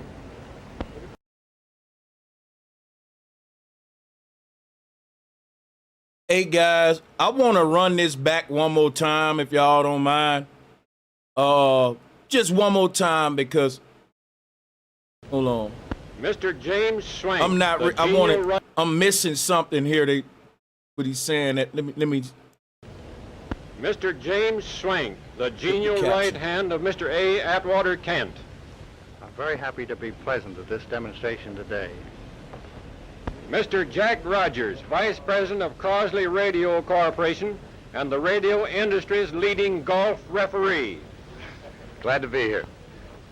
Mr. Ed Poor, Chairman of the Board of High Grade Sylvania and the only left-handed golfer that hits them straight.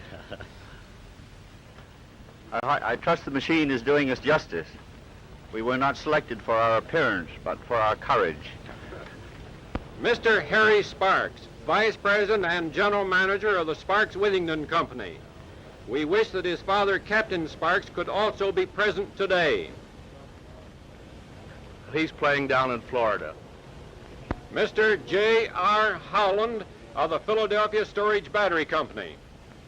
It's a pleasure to be one of the early televisitors. Mr. Ernest Alschuler of the Electrical Research Laboratories. It is indeed a pleasure to be in this initial trial for television.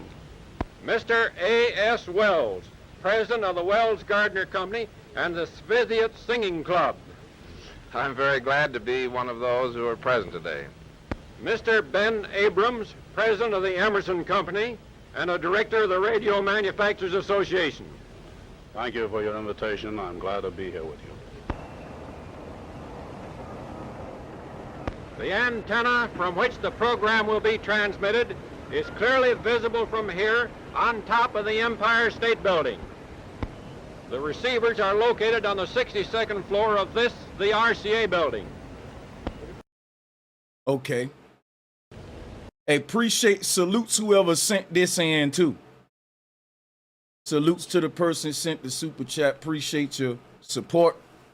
And I want to show y'all something real quick. To show you like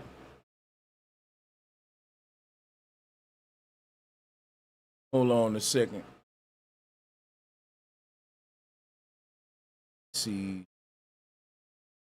Actually, I need to start opening up the call line because I'm actually pushing it now when it comes for time, I know. But it feel like I need to be saying something else. Let me open up the Zoom though while I fumble around and get people that so we can be getting that out the way. I'm about to drop the call in link, y'all. So anybody can come up with smoke. That way you don't gotta troll the comment section later. And yes, what I'm gonna do while we wait on the callers is do what I do best and give you more syncretism. Because there's several forms of this goddess. And I just want y'all to see it. See, look at this. And this is what we see with the goddess of electricity. They telling us right in our face, man. They telling us right in our face. Now here is another form of Lady Liberty, which is the goddess Columbia. This is the goddess Columbia. And as you can see, she's the light bearer. She's the light bearer.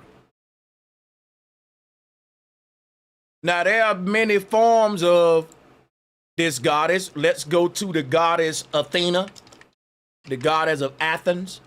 Why was Athens, Greece so powerful, y'all?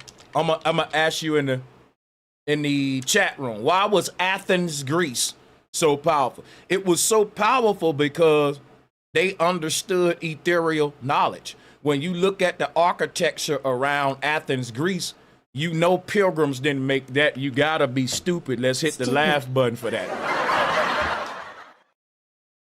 The same pilgrims that took over the Vatican architecture. All of this is the same Victorian architecture. The Vatican, Greece, even in America, we can see this one world architecture everywhere, from the Statue of Liberty to Africa. Everywhere. Look at this. That go to Statue of Liberty right there. This is the goddess Athena. This is another form of Lady Liberty. The goddess Athena, and I'm freestyling right now because I've been doing this so long. But I can just I can show you the equivalence. Here go the spikes on her head. Look at there, yo. Spikes on the head right there. That's Lady Liberty.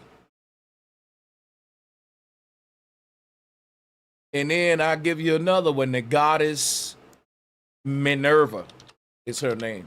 Minerva. Here she go. Look at here. Same thing. Instead of spikes, they give her a Spartan hat, but it's Lady Liberty. It's this goddess of electricity that was all over the old world, right? It's got patriarchal forms, of course, like Apollo. Many people say, well, Apollo is the statue. Quit arguing about, is it this one or that one? It's all of them. It's Medusa with the serpents coming out of her head. It's all, what they are personifying is the knowledge of the tower and how energy comes from the ether. That's all they personify with the spikes on the head. Is this right here. Look, this is what Medusa is personifying, the goddess with all the snakes on her head. So instead of giving this goddess spikes like the Statue of Liberty, they put a bunch of snakes on her head to show you how we receive electricity from the atmosphere. And Tesla showed us that with this technology too. Wardenclyffe Tower.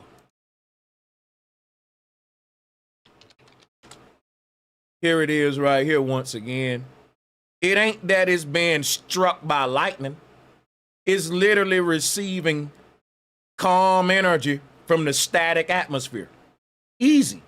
And that's why there's no damage done to this thing.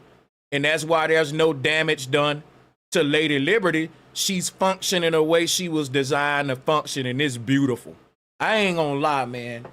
This shit's beautiful to me. It's like driving by a plasma ball every day. You driving by this, imagine that shit, right? You driving down the street and you see this coming from the Liberty Torch. Wouldn't it be dope though? That's what they saw in Tartaria.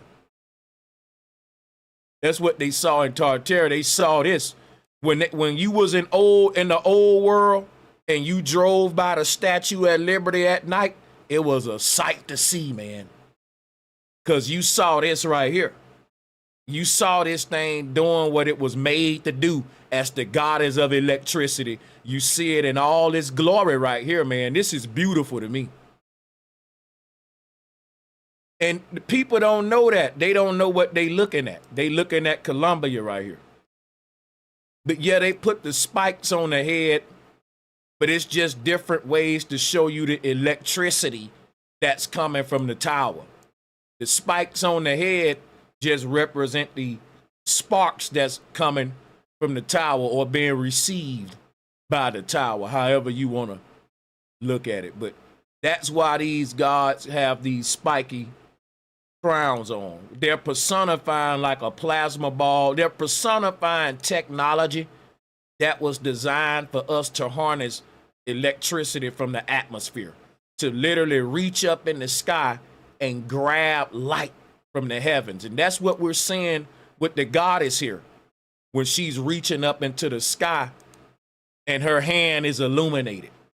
And this was when man said, listen, we have taken lightning from the sky and reduplicated it on the ground to a level that we actually can hold in our hand, like my guy Tesla here, who's the real life Zeus.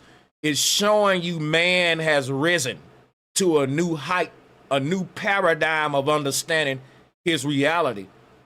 And his new height of understanding is just a walk in the park to this old world civilization, man. Our height of discoveries right? That recently took place with electricity that allowed us to create the world we in today. The greatest discoveries in our time. This is just small stuff to the ancients.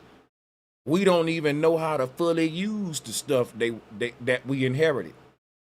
So what we call achievements is just us trying to get back to a glory that we once lost, that was once destroyed, and we're like babies trying to figure it out. And the little baby steps we take, they clap and say, he's a genius. He's a squatter, a reverse engineer, a plagiarist, a Johnny come lately that's just not understanding technology he didn't even create, if you want to tell the truth. But let's drop the link. Let's drop the link.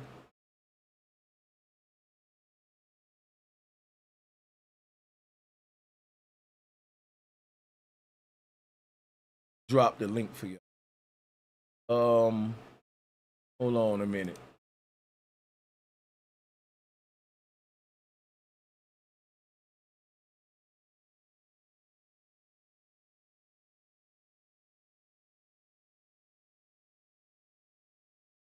Drop the link for y'all.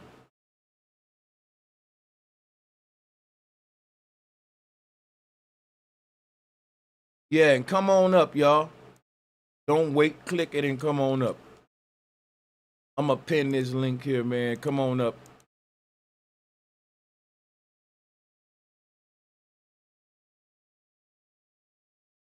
There we go. Yeah, come on up.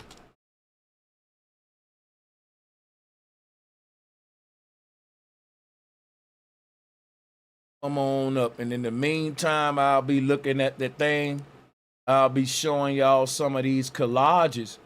Show you, I've been researching the Statue of Liberty for a long time, and I know what I'm talking about. Let's go through some of the symbolism associated with it. All of this is the same symbolism. You got it going on in here. Different gods that represent liberation. The thing about Apollo is slaying a serpent. And that's what it means to get liberated from the world, is to slay your demons. So when people say that the Statue of Liberty is Apollo, they don't even know that Apollo is a dragon slayer. Like Apollo is the shit. Like, what's wrong with Apollo? Apollo slayed the serpent. He defeated the damn devil like Jesus. That's liberation. All of these archetypes represent the same thing. Let me pass the mic to my first caller, my brother Young Q. Thank you for joining, man. It's always a pleasure to have you. I'm going to turn the mic over. I ain't going to keep you waiting, man. Thank you for joining. You all good, bro. You already know it's always a pleasure, bro. Like, anytime everybody needs to tap back into the real algorithm of knowledge or whatever, and all of this ancient wisdom and understanding is the place to be. It's like, my algorithm always find your shit right on time. I'm like, everything you've been saying today been spot on about that shit. It's just so crazy that they try to, like, use different words to try to hide the knowledge behind the shit. How they try to say it's what they say, an atmospheric condenser, and just instead of using terms like free energy and shit like that. Yeah. Facts. Facts. But like you said, there's so much demonization with them not understanding the way energy works, and people having a lower root chakra understanding of the world because they keep us so much in the physical, working on the left side of the brain instead of the right, that we think down to the spirit in that way. So when we hear any of these concepts, the first thing we do is go to its perverted version instead of the knowledge that it derived from, that describes both the good and the bad. Nah, these ain't nothing but facts, man. And that's why I keep telling them, just like I'm showing you. When you looking at Liberty, I'm a screen share. You see how, now this is Apollo, but Apollo look just like Lady Liberty right here. And they'll have one hand up, one hand down, like the Baphomet, to show you the balance you talking about, up and down, 6 and 9, masculine, feminine. And it's so crazy when you do these If you do the syncretism with the shit and the side by sides of all the different ones, that shit always just click. Like I ain't know about the Chinese one, then you got the Hindu one. It's like everybody be pointing to these things, but they'll never tell you, or they always desecrate the true knowledge of what it is that they hold and what they doing. Facts. They don't want you to know that the whole world had one spiritual system. And the Bible talk about this, the pre-Babel people, before God gave us different languages and religions and split us up. The Babel towers are all these statues around the world that we think are statues. They're towers. They are decorated antennas. And the Bible talk about that, about the people building these towers to heaven. Because to build these towers to heaven is really them saying you got an antenna tapping into the atmospheric energy, like what we see here with Goddess Columbia. Yeah. Yeah. It's like, bruh, and then just like, you know, even when you open and then just talking like about how they just had the ways in which they do it in plain sight, because it, like you said, we just take a common sense back to the 1800s or the 1860s or 90s. Ain't no way in hell y'all had no power lines running on this shit when Thomas Edison was just jumping up the first little bullshit rotary phones y'all had going on. Come on. It's just like just the same shit with them trying to tell us the landline go to the moon. That's the first thing that shit makes me think. Facts. Yeah, buddy. I'm telling you, it's so much that just like when you look at the old world, it's like you can't tell us they didn't have technology. The proof is in the pudding. They show it to you everywhere. They even had fucking computers that they show underwater over there in Greece and shit. Like same little mechanisms our shit got, maybe a little older, antique looking, but same concept. No, that's it's facts. Like, you know, different day, same shit.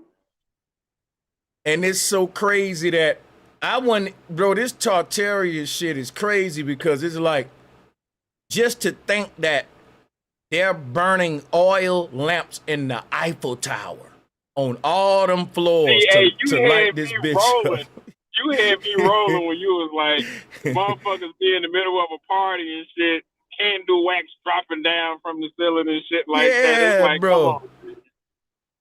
You know, if they burning candles on chandeliers, the whole ceiling will get black over time.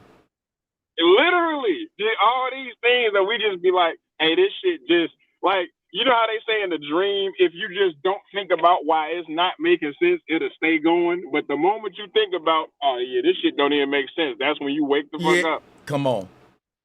That's when you wake up. This is crazy, bro. Look at this image right here, bro. This is Paris in the early 1800s. Lit the fuck up. It looked like I'm downtown New NY. Look at this. Literally, right now. This shit look like the skyline. These niggas had skylines in the past, and that's crazy. Bro, the crazy thing about this, they telling us all of these lights are gas lamps. Gas lamps, my nigga. That's what they like, telling us, y'all. And we went for it, though. And it's like, because you made me mad when you was like, yeah, this shit making me mad. The more I think about how we just went for this shit. And it's just so like, it's really like that.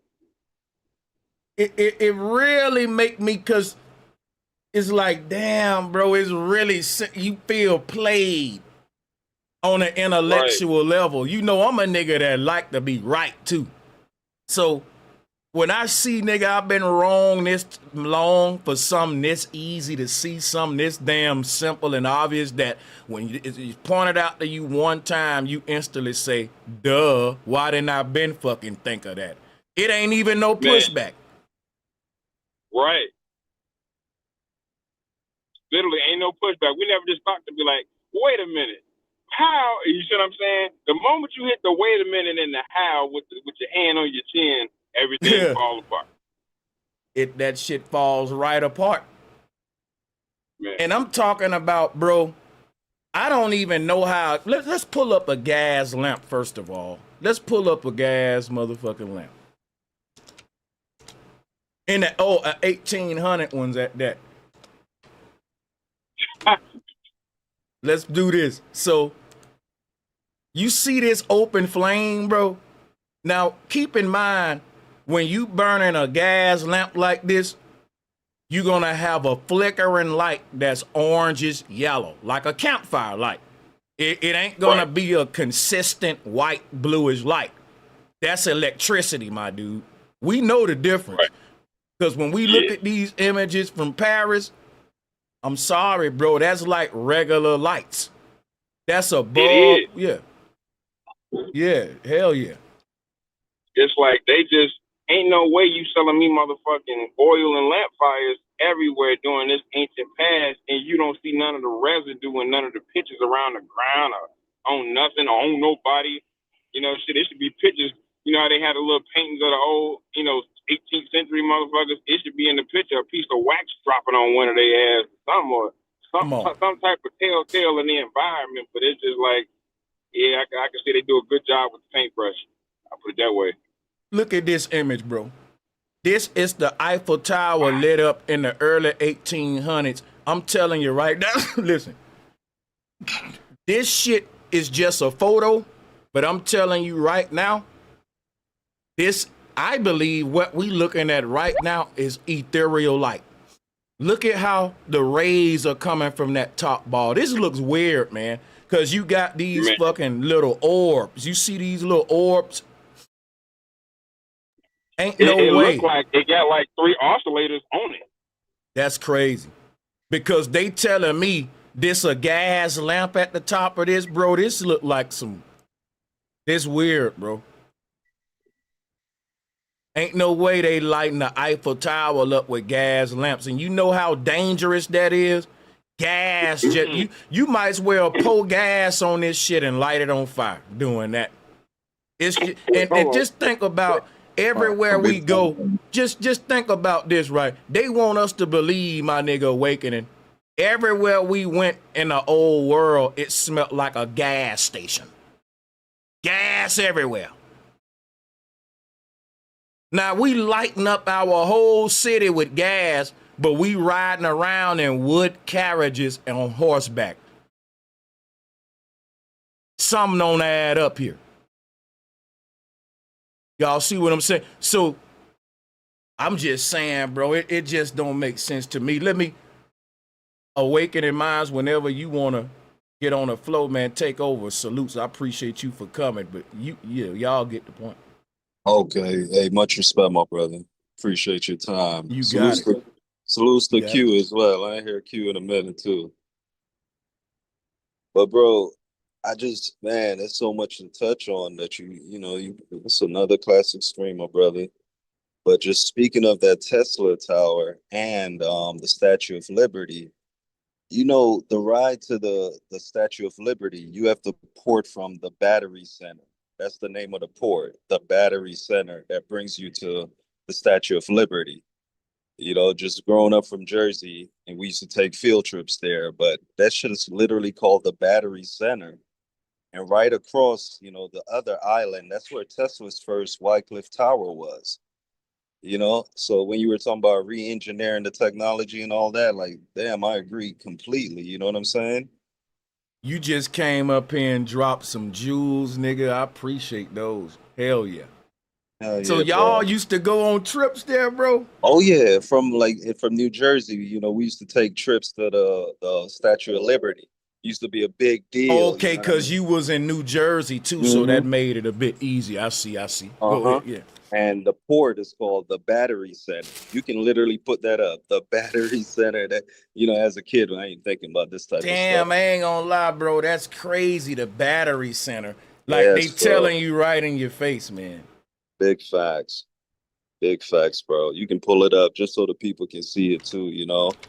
Literally, that's the only 2 ports. It brings you to the Battery Center, to the Statue of Liberty.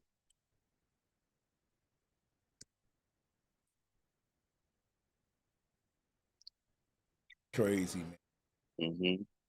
And also another thing I wanted to tell you, I did put a link in the back. I just want to show you something real quick. It's just gonna pull it up real quick, and then I'll let y'all finish building. But there's so much to talk about on here. I put a link in the back chat. I just want to show you something real quick. Shout out to Astro 40K. Thank you for the super chat. So you telling me cops back in the day was really chasing criminals in the dark with gas lanterns? Or did they just let them go at night? Just thinking now. You know what, bro? Once we start already questioning the gas lamp shit, it gets so silly and funny that we can do a whole comedy show on just shit that don't make no sense with a world of gas everything. Bro, right. imagine the police running around with a lamp in his hand with an open flame in it at night. Oh, that's crazy. Yeah, man. That's crazy. So I know we talked about this a couple of years back, but like the Tesla T, you know, and you've synced it to so much stuff. But what I was trying to tell you that time is like just from looking at the T, you know, just from me looking at the T, I knew it made a circle. You know what I'm saying? Which is depicting the vortex energy, electromagnetism. You know what I'm saying? So even with, you know, that gives you the graph below, like shining the light below. So I love how you was looking at the Statue of Liberty from a top-down view as well. So just from this picture, you see the Tesla T, correct? Oh yeah. Now, if you can just go through, there's a little arrow right there on the, yeah. Just go through real quick. So right there behind it, you can stop right here. So the unit circle is literally how you graph electromagnetic waves. You know what I'm saying? So it's a number code that's within history. It's within nature. It's nobody's code. You know what I'm saying? But Earth, it's just what Earth is. That's also the flat Earth map right there. You see the Star of David as well. All of it is within that. It's just understanding those three waves of light, which is X, Y, Z. You see what I'm saying, my brother? Yeah. So that's just the math for it. This is the math. This is how you can build a computer. This is 0 and 1 as well, but that's just on and off. You know, 0 and 1. But if you can just go through the next one real quick, just want to show you something else. See what I meant by the Star of David and all of that? It all means the same shit, you know? Yeah, bro. Now, if you can go to the next one for me This real is crazy. quick. Okay, so this is where I wanted you at, my brother. You know, this is the oscillator. This is Tesla's oscillator. It ain't Nikola Tesla's, you know what I'm saying? Just like you've been saying the whole stream. And I said this a couple of years ago that I love Tesla and I respect his word. But man, this should teach you about Earth, man. You know what I'm saying? This ain't nobody's word, man. So even when I said the word Tesla is steel, Stal, Steal, is also Tesla. You know what I'm saying? So I just wanted people to know, like, yeah, Nikola Tesla was great, but he was also given a lot of work as well by those financiers. Not saying he wasn't great, but they help him become. They fund a lot of his shit. Now, bro, you ready for me to fuck you up? Because you know you be throwing me. We do this volleyball Back shit all day now. All day long, now, bro. you just said this wheel that we looking at is how you map energy, right? Yes, sir. Do me a favor, right? Briefly expound on how energy is mapped, how we can even look at the AE map like this with the ley lines. Do it for them. Go ahead, I got you right now. So this is also why I bring up the unit circle. So just on another tab, if you want can me to pull up a unit circle, I got you. Yeah, please. And much respect to the chat, man. Much respect to bro. Yeah, do your thing. So even on the unit circle, so this is the trigonometry. It's trigonometry, but this is the trigonometry. You see Aten as well, right? Oh yeah. You know? So you got it. I'm with you. And this is also the Jesuit C, the holy C of light. You know what's crazy? You know that the symbol of Earth is a circle split up in 4 quatrains, and then they break them down into smaller ones like this. You yes, bro. The zodiac wheel and all that we see here. You got it for sure. I'm with you. Big facts, bro. So each pi is just a radian. This is just Ra. You know, this is energy. Would be right there in the center, or what they call baby Jesus. So the whole circle is the Virgin Earth or the Virgin Mary. You know what I mean? And in the middle is where you harness the energy from. So starting on the left, this is the clock as well. This is everything. This is the ruler. This is how you make a ruler as well. So each of these functions here, just starting from the plane, everything starts from that line in the plane, but the line is surrounded by a circle, the circumference. So as you go up one, that's 30 degrees, then you get to 45, you get to 60, and you get to 90. That's just 369. You see what I'm saying? That's why Tesla said everything is within 369. If you want to know the secret of the universe, think in terms of energy, frequency, and vibration. There we go. All of this is how you graph a wave. This is everything, you know. This is our math. So I fuck with Tesla. I love Tesla's work. I've learned so much from Tesla, Steinmetz, Walter Russell, a whole bunch of people. But it all goes back to this symbol, my family. And it's no coincidence that this is also the symbol of Earth. You know what I mean? So as far as light isn't just light is a propagation of the ether. You know what I mean? Okay. So light is just, it's more than on and off. It's like literally causing a disturbance in the air. I got you. And the air has to be contained. That's how we know we live under a firmament. There ain't no fucking globe. It's high pressure and low pressure. If the air is darkness, is light a bubble in the ocean? Well, that's the thing about light and dark. You can't have one without the other. You know what I mean? It's like 0 and 1. It leads to an intelligent design. You know what I'm saying? There is a conceiver. So you can even look at this as thought. This is what the CIA did as well. You know, like I'm not trying to go too deep, but when it comes to light, it's I feel you, bro. You know, when it comes to light, it's not just light. It's not a straight line. You know, even though it radiates in a line. That's why these lines are called radiuses. These are radiants. You know what I mean? From the centaur, the center. And that's crazy with the radius and radiate. Man, and it kind of go back to what you were just saying, too, bro. It's like you was like how just like the 0 and the 1, it's just like that with everything in that shit, because it's like in order for it to be either or, the observer got to be present. It's kind of like that split particle, you know, situation where unless it's being observed, it behaves a certain type of way. But the fact that it only when you can observe it behave in this way lets you know the universe at mass is doing this on a higher level. Facts. And it's like we are the observer or whatever, or we are the thought that is. That's why they said, I think, therefore I am. It's like as long as you can think, even if you don't know nothing else exists, that's true. And it's called a disturbance. I agree. I agree with what you're saying. You know what's crazy? You said now this is how you map out energy, right?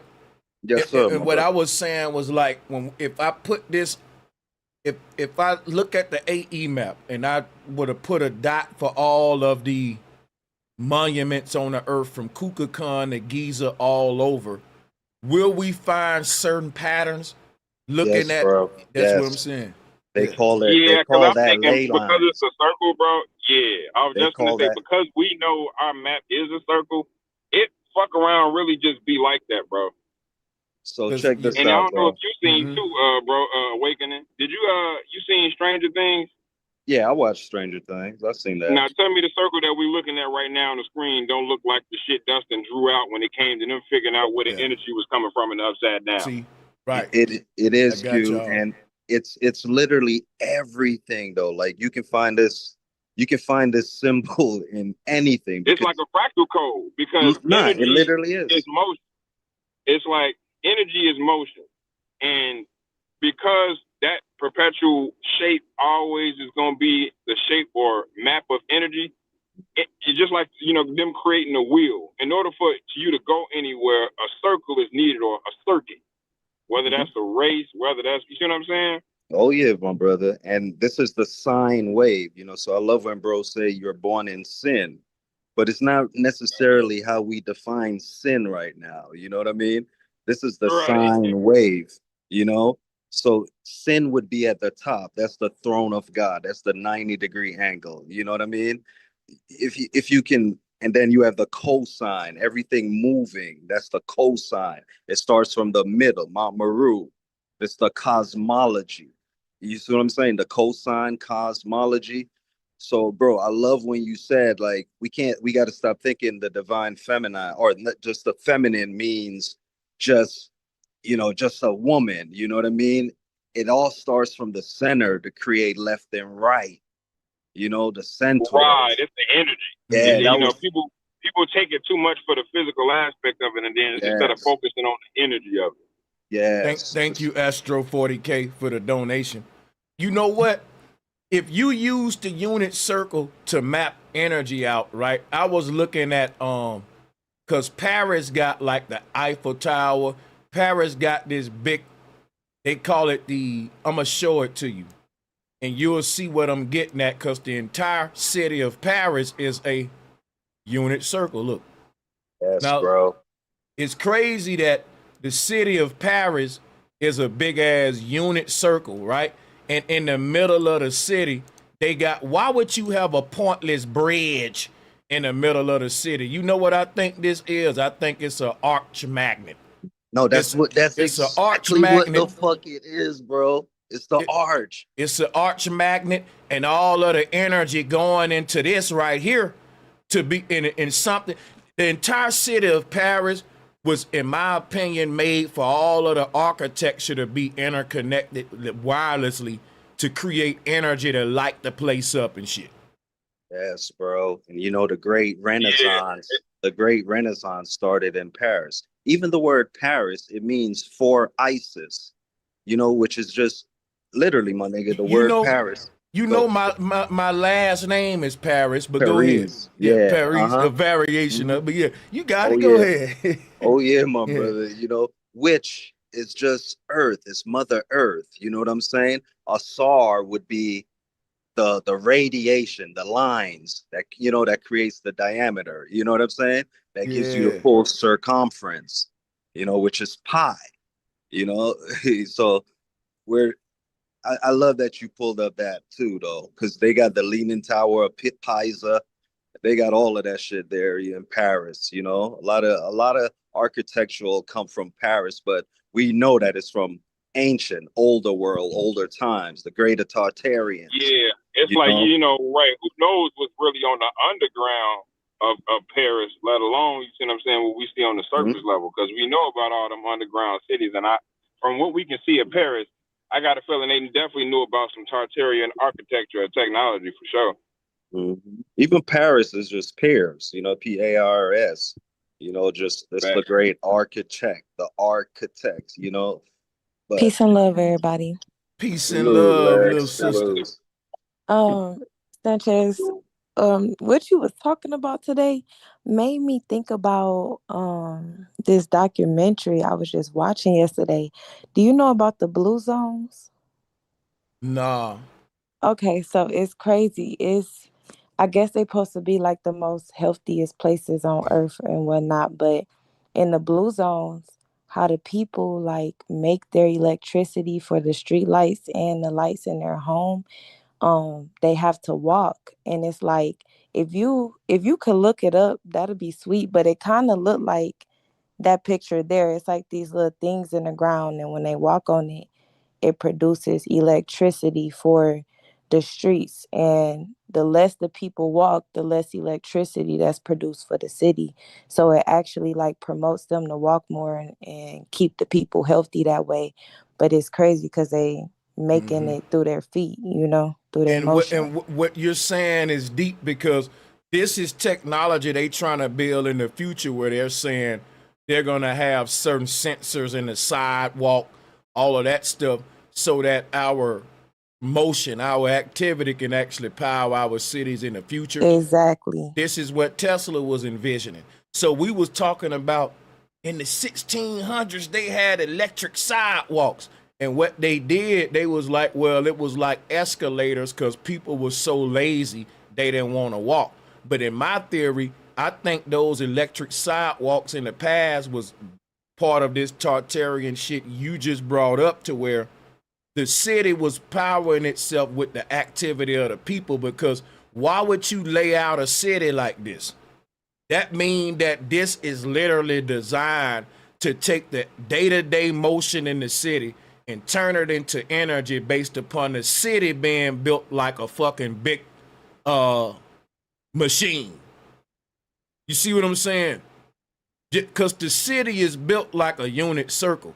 And to me, it's telling them they're laying out an energy grid. They're plotting out my whole thing is this, right? A city like this, the traffic, the motion is behaving like Tesla coils around a Tesla tower. And you see this when Awakening Minds put up the Mecha Cube, it's the same thing there. They got people walking around that cube chanting all the time, and the people are acting like copper coils to a Tesla coil. I think they're literally powering the world with our energy, and they using the old Tartarian system, but they got us calling it religious rituals, when literally, nigga, what if everyone stopped practicing these rituals and religions? It'll literally show us how we being harnessed for energy. Because everything they got us doing resembles a fucking Tesla coil, like the Mecha Cube here.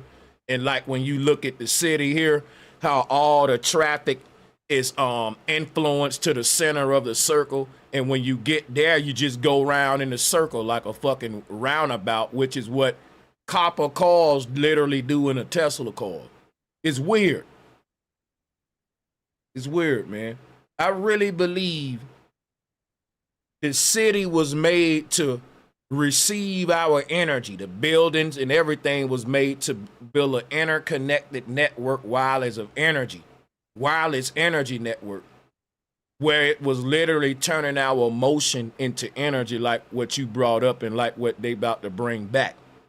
It will explain why these cities are built with this kind of layout, if you ask me.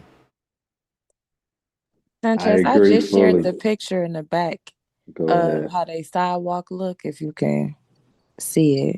And that's the thing too. Like, my bad. I want to cut you off, sister. What you was talking about with how they doing that with the steps. I done seen some program with some of the rich people that kind of already got that type of stuff, power in their house, like where they just walk around their floor and it creates kinetic energy and they use it to power everything. You know, like the rich people they're already ahead of us on the curve. This is shit that they ain't released to the public, but you spot on. Cause listen, I'm trying to find the fucking factories where they're burning all this coal at for us to power our houses. I want to see where they burning these fossil fuels and this coal at. And if you think about it, the smoke that would be coming from those factories would be the blackest shit coming out of any factory. Every other factory will have white smoke. These will be black soot like smoke. Not only that, we will see huge infrastructures designed to transport the fossil fuels and coal to the burning sites every day. We don't see none of this infrastructure for burning coals and fossil fuels. I'm saying they lied to us. We literally getting free energy from the same Tartarian system with our emotion. We being harvested and we paying for it. And we're paying for it. That's probably explains how electricity is created. Cause I know they ain't burning fire, and we turning the combustion fire to electricity for me to power my computer right now. So if the fires go out, then electricity, that's so stupid, man. That's stupid as hell, bro. That's stupid. Saying that we can create electricity by combustion, burning anything, was another mind fuck that I feel embarrassed that I went for. Literally, bro. It's like, wow, they got us with the combustion trick, G. Yeah, man. Electricity from fire, from burning, man. So, see, yeah. But that's the thing, like you said, though, it's like when they, just like how Tesla was talking about clean electricity, and the fact that he knew they was going to build this whole grid with unclean electricity and that this shit will pop, but they want, like, everything is geared to make money. So if any of these electrical fires bust out, which we know is going to happen because we know the type of electricity we're using, somebody going to pay for that, and it's going to make somebody rich. And that just seems like what the whole system was driven on. It's like they know, okay, this is a less efficient way or less technological way to do what we're trying to do, but we're going to do it on purpose just for the money of it and to keep people dumbed down. It's so crazy because it's like one of those other things where you say, look, I was believing in something that didn't even exist, like space. Like, I'm around here believing that there are literally factories around the world where they burning shit so I can have electricity. And them don't exist. Bro, I don't even know if you can even create electricity that way now that I fucking think about it. Right, bro. You can't. Right. You can't. Right. It's like we ain't never just sat back and said, you know what? Show me this shit. Show me how it's y'all like a doing big this shit. scam, you know what I'm saying? And then they got to come up with the story where the fuel comes from. So now they give you the ice age or dinosaur or fossils. You know, we're way advanced past that. We know what fossils are now, you know, thanks to Bro Sanchez too, you know. But it's a big scam. It's like we keep investing money, which is energy. Even your thoughts, you invested into the bullshit story. Because even all of this, bro, this is the same cross behind Jesus' head. All of this is the same shit. Coil is just soil. You know, it's all as above, so below. It's the same. It's the Star of David. It's all the same shit. How to generate energy. And how do you generate energy? You see what I'm saying? So they just give you this full story. Even Paris, you add Sir to Paris, which is for ISIS, right? But if you add Sir, you get Serapis. You know what I'm saying? Sir Paris. It's bro, the same. that's it, bro. That's it. That was it right there. You know, because what is a parish on a geological level? Like, because the thing is this right here, bro. If you really think about money and the fact that they saying money would be useless if everybody held their money and then go buy nothing. If everybody right now said, look, all the money I'm making, I'm going to just save it. I ain't going to go spend it on nothing. The economy will crash. So the currency got to stay in current and it flows through the banks. And if you think about how water work, right? The river is the current, and what controls the current is the bank, the river bank. You know, so like the banks control the currency and shit like that, and they need the river to stay in motion or to get stagnant. Facts, bro. And that's why even the whole monetary system, it's based behind everything you just said. You know, your accounts can be frozen. You know what I'm saying? Now Like water, yep. Yeah, exactly. And what's crazy, just like this ancient grid system, if people decide I'm gonna be lazy, I ain't doing shit, then the system will shut down because it's based on motion. And you said that early in the presentation. You know, hey, great job, my nigga. You know, I don't give credit like, you know, I ain't the type of person, but bro, you different, bro. And we appreciate you, we my different nigga. though, Know for that. real. Yeah, but you create the platform for these minds, you know, including mine, you know, but just going back to the water and the money and the maritime system, they created, it's like a new world order of the old world order. It's the same shit, you know, but it's like the current sea. Like for us that's watching, you got an awakening. Man, we got it, my brother, you know, and I just share what's within me, you know. But to the water system, and this is even cymatics, bro. Like every time I'm looking at this picture you got on it's everything. You know what I'm saying? God said is goddess. They flipped everything. You know, I-10, which is 10, is really 0 and 1. You know, this is all binary. I-10, netta. Yeah. It's the same shit. Right now, Israel is being run by Netanyahu. You know, it's all the same stories keep going over like a fucking simulation, bro. You know what I'm saying? Just different angles of looking at the truth. But I love this picture that you pulled up here of that great arc. You know what I mean? Within the unit circle. Everything points, my family, to the flat earth. Like all this symbology, it cannot leave that unit circle. You know what I'm saying? And the Yeah, that's arc is crazy. literally the 180 degrees, which would be a triangle with a circle in the middle or a circle above, no matter how you want to look at it. This is just symbology to the story of these world powers harnessing our energy. Bro, if you can go back to my picture one more time, and I appreciate everybody in the chat, everybody listening, everybody that support. If you can just click the arrow one more time for me, please. So I just wanted to get back to this Tesla shit because as you can see with the picture below, the oscillator, you know what I mean? They depicted it in the Ankh before. They've depicted this so many times. You see the coils, when you wrap the coil like this, now you can really graph the magnetic fields, the electromagnetic fields. So the picture right beside that, even if you pulled up a Ken Wheeler picture of what the magnetic fields are, it goes back to the fucking azimuthal map. It's everything. It's gears, it's freaking screws, y'all. That's why all our screws are the same. It just the gears became years. I could just keep going on and on.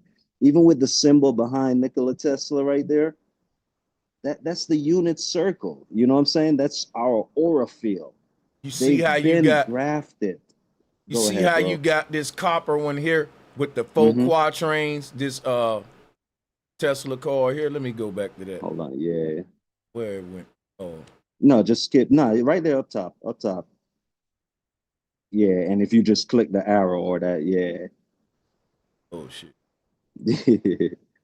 Yeah. No, Boom, just boom, yeah, just boom, keep boom, going. One boom. There more. we go. Yeah. So it's this one here. Damn. Let me stop zooming on it, bro. I won't zoom. Okay. That's what's doing it. So it's this right here.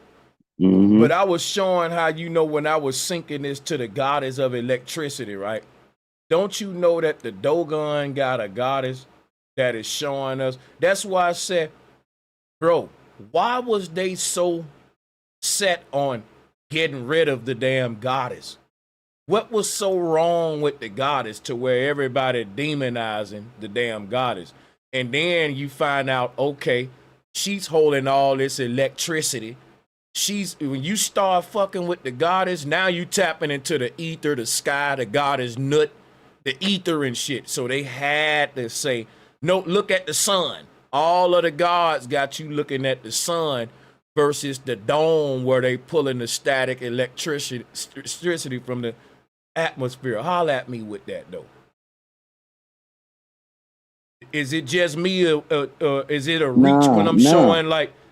Nah, bro, that's not a reach because the sun, Virgin Mary was like this was electric goddesses, but yeah.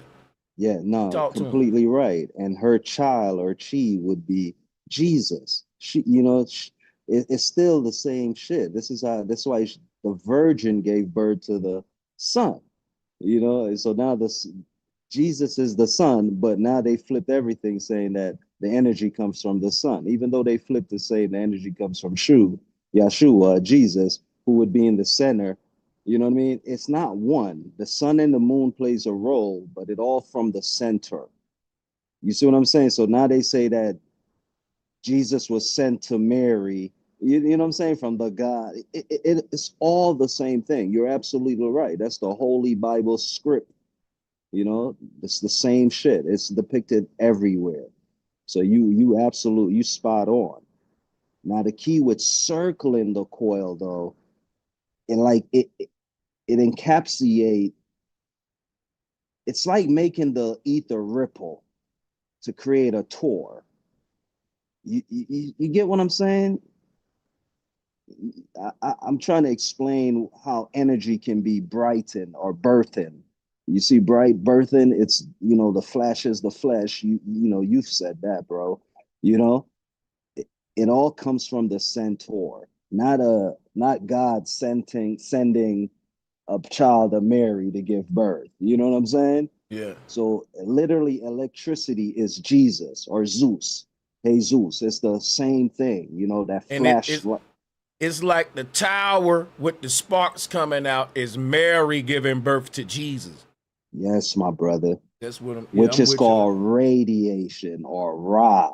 You know, like you know, this is movement. And that's why Jesus said, I'm the light, because Mary is like the darkness. She's the mechanism, the technology that they hide. And they saying, well, Jesus is it's a virgin birth, but literally you don't impregnate the tower for it to give you free energy. You don't put none in it, but you get some out. Yeah. Yes, my brother. You know, that's my Maru. You know, that's everything you've been teaching for decades, my brother. I just wanted my people to be. Wow. You know, now look. Remember how I I'm told? sorry. I gotta give you your one on that one, definitely, bro. Like you said, when it's like that, it ain't nothing you could put in to get something out. It's just it is what it is. It's the base. It's the immaculate conception. And the crazy thing about it right here, check this out right here, right? You see this symbol you got on the screen right now, especially the one with Ken Wheeler with the copper ripple effect with is split with 4 quatrains, just like the AE map, right? Now watch this, bro. Here go the Dogon, God is Amma. And now when I look at this, guess what I'm looking at? Another validation that she is a goddess of electricity because she's splitting the unit circle now. Yes, bro. This is how you get quadrants or voltage. You know what I'm saying? Like voltage leads to amp. You know, an amp is just map. AMP is map, MAP. All of the shit goes back to the true base, like Q just said. You know, but even hold on, you just hit me. You said the amp is the map, and to think that the shape of the amp or the speaker on the amp is the same shape of the map that we live on. You got it. That's crazy, bro. You know, you just when you said map and amp, you just made me think about the clock with AM and PM, amp and map and all that. Come on, bro. This is crazy what's going on right here, bro. Man. Keep cooking, bro. It's crazy, man. That was tough. And you know, check this out, bro. With radio frequency, you have AM and you have PM. You know, which is FM. If you know the P and the F, if you know that Papa Father is the damn. So AM PM is FM AM with. Come on, man. Let's go. Let's crack the fucking code, man. Let's go, bro. And you know how Q brought up the Antikytherian mechanism. He brought it up earlier. He didn't say the name of it, but if bro brought it up, you'll see you'll see the same circle in X, you know? Yeah, I'm glad you went to that picture too. Yeah, right there, bro, pull that up. Q, I want you to see this, Q. We gotta talk about this, man. Yeah, that's what I was talking about, G. I already know, Q. Let's pull up like this one, and we'll go to the. I want to, because this shows what it would have looked like when it was functioning. You know what I'm saying? Right. But yeah, look like it got a compass on it. No, and you know this shit was made to have all of these little bitty intricate parts moving and shit, and that ain't nothing you gonna do manually.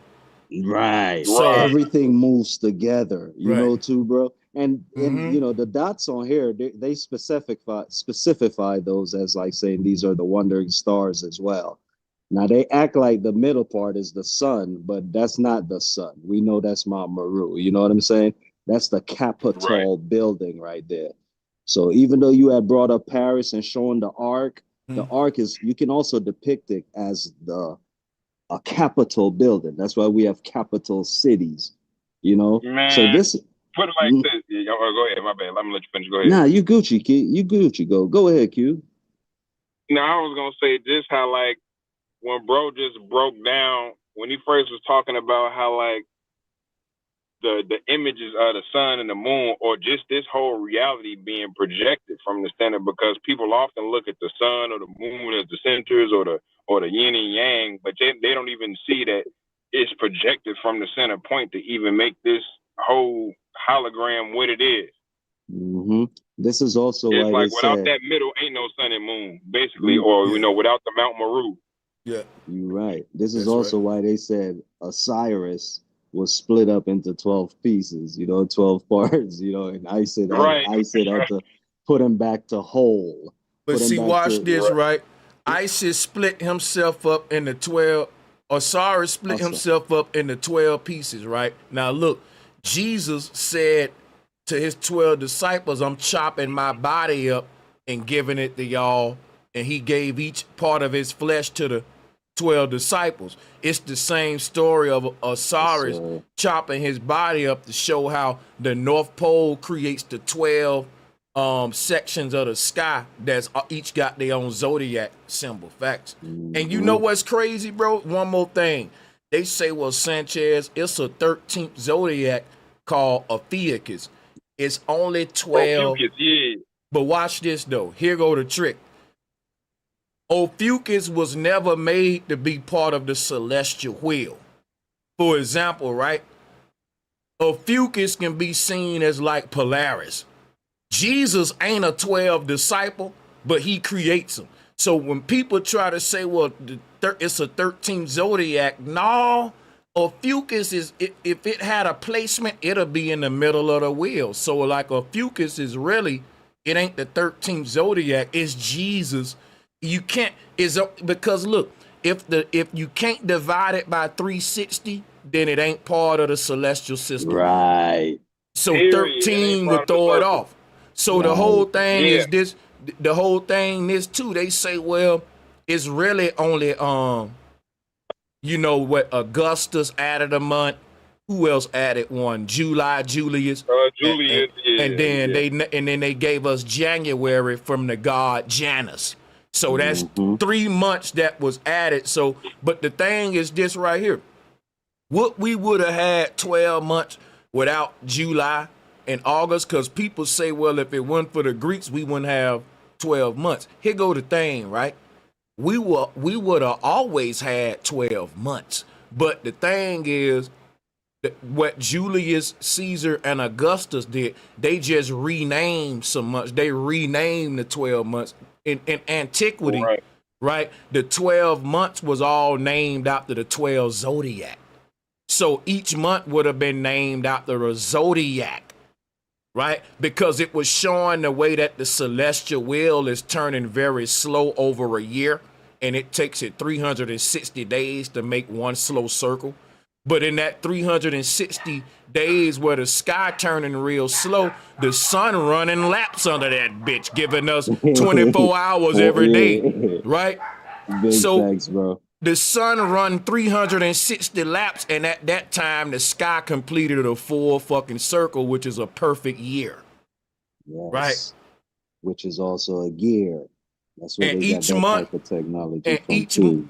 And the crazy thing, each month will show us exactly where we are on the celestial wheel because of the zodiac that it's associated with. Bro, do me a favor. Can you pull up the Decoded tower? I got you. The first Tesla tower. But before I do that, let me say one thing. This antikytherian mechanism don't have batteries. It don't gotta listen. It don't got a plug to plug it in. And what did we say?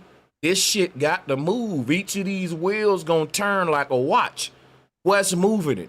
I'm saying the antikytherian mechanism was working when the original grid was working, because what I believe is that before the reset, all of the mechanisms we made were built to connect with the original wireless energy system. You didn't need batteries. You didn't need a plug. It would have put the damn energy from the ether, like I was saying. So we say today, well, how did this work? And that's all I'm saying is that was right there. It's crazy how they lie about they don't know how the antikytherian mechanism work when they just don't want to go into this whole free energy shit. But let's pull up the next thing, man. Go ahead. Yeah, the Decoded tower. Got you. We're gonna get in there. So that goes in it, but exactly what you were saying about the, electromagnetism and understanding the atmosphere we're underneath, So as soon as you pull one up, I'm gonna show you something real quick. If you can pull that one up Let's on the go right. with this one. Well, let's just, you want to go with something Yeah, that's simple. complicated like that, or No, just no, a no, no, simple? not yet. Because now I'm gonna be talking about subtle Let's energy if just you do brought this that one right up. here. Let's do this. Go ahead. Yeah. So you see, this is the Tesla Tower as well. You know, this is the fucking Statue of Liberty. We can keep talking about it. You know, but each layer was a layer that you would sit on. This is an observatory. How do you say that word? Observatory. You know how you view the stars, you can locate the Oh, stars and all that. you talking about observatory? Observatory, Observatory. yeah. So each level is dedicated to, you have the atmosphere, then you have the sun, and then you have the moon. So each level you sit on, you literally can see. So everyone would be inside the pole, and it would be a hole or a window outside. So you can literally view the stars circling the flat plane. Hold on, I got a phone call, but I answer it. But each level you can literally, this is how they graph the movement of the sun. You know, the movement of the atmosphere is up top. This is the star. This is how they got the zodiac. And that's been around before. But once you build an observatory, the jet, which is always in the water and it's always level. But each level you can view the different layers of the sky. You know what I'm saying? So just from this alone, you have a map of the heavens above. You see what I'm saying as well, bro? Do you understand what I'm saying? I'm So tracking with you. as the sky rotate, the window, you know what I'm saying? You can see the light coming shining in. You know, it's like, just imagine sitting at a table and watching the light go around 24/7. Yeah. You see what I'm saying? Like you can literally map the sky this way. From this, you understand that you live on a flat plane. That's number one, not a globe. Now the Dejet is symbolic and spiritual as well, but I just want to get back to the science of what these people rule us with right now. You know what I mean? That's why he has the staff and the what do you call that? The flack? What do you call that shit you beat the slaves The with? flask, I think it's called. Which is flesh or I'm flash. not, It's I think something I close to pronounced it that. right. Yeah, it's something close to a flail, a flail. Okay, uh-huh. It's a So flail. I just wanted to show you this also. This is another depiction of the harnessing energy from the atmosphere as well. The jet, you know, the Jedi. Yeah, that's fact. Now, what I'm gonna do now, y'all, right? I just gotta show this right here because I believe when this right here happened, am I screen sharing with my panel? Yeah. Come on. I believe when this shit right here happened, somebody said, "Look, fire it up for your boy just one time, Oh God, nigga." they You know? turned that bitch up. Hey, bro, come on, tell me. If you fuck with me, Yeah, hey, let look. me see. Just one time when ain't nobody looking. Yeah, man, he ain't gotta do it at full throttle, just like a little spark or two for my son. He wanna see that shit, you know. Some rich ass nigga. You know, it's Oh, crazy. the That's real. the Statue of Liberty get hit by lightning so many times too. You know, Oh, that's how hey, you know it's more than hint by hint. lightning, but y'all never go repair the shit after the Right. lightning strike. And Yeah. it ain't really no real damage done to the part when it Exactly, was Q. before they replaced it. Yeah, It man. ain't no damage done at all, Q. But It's see, because of what they go ahead. no, but see what we pointing out too. It's the media's psychological operations they running with this shit, how they laughing at us. Go ahead though. Cause the news reported there's like lightning strike the Statue of Liberty, and the people be like, man, wasn't it beautiful? Lightning strike that shit. Nobody never say, well, hold up, did they repair it? Man, they ain't say, damn, is everybody okay? Talking about how the fuck is it still standing? You know, any kind of question like that. And it be hitting the Empire State Building, the Empire State Building. Man, It be hitting that shit also. But that's it's crazy, like bro. shit. We thought bro. shit, the Twin Towers was the first thing that they lied about from the say on how it worked and what it do when you see some shit in front of your face. Shit, this was that way before that. Mm-hmm.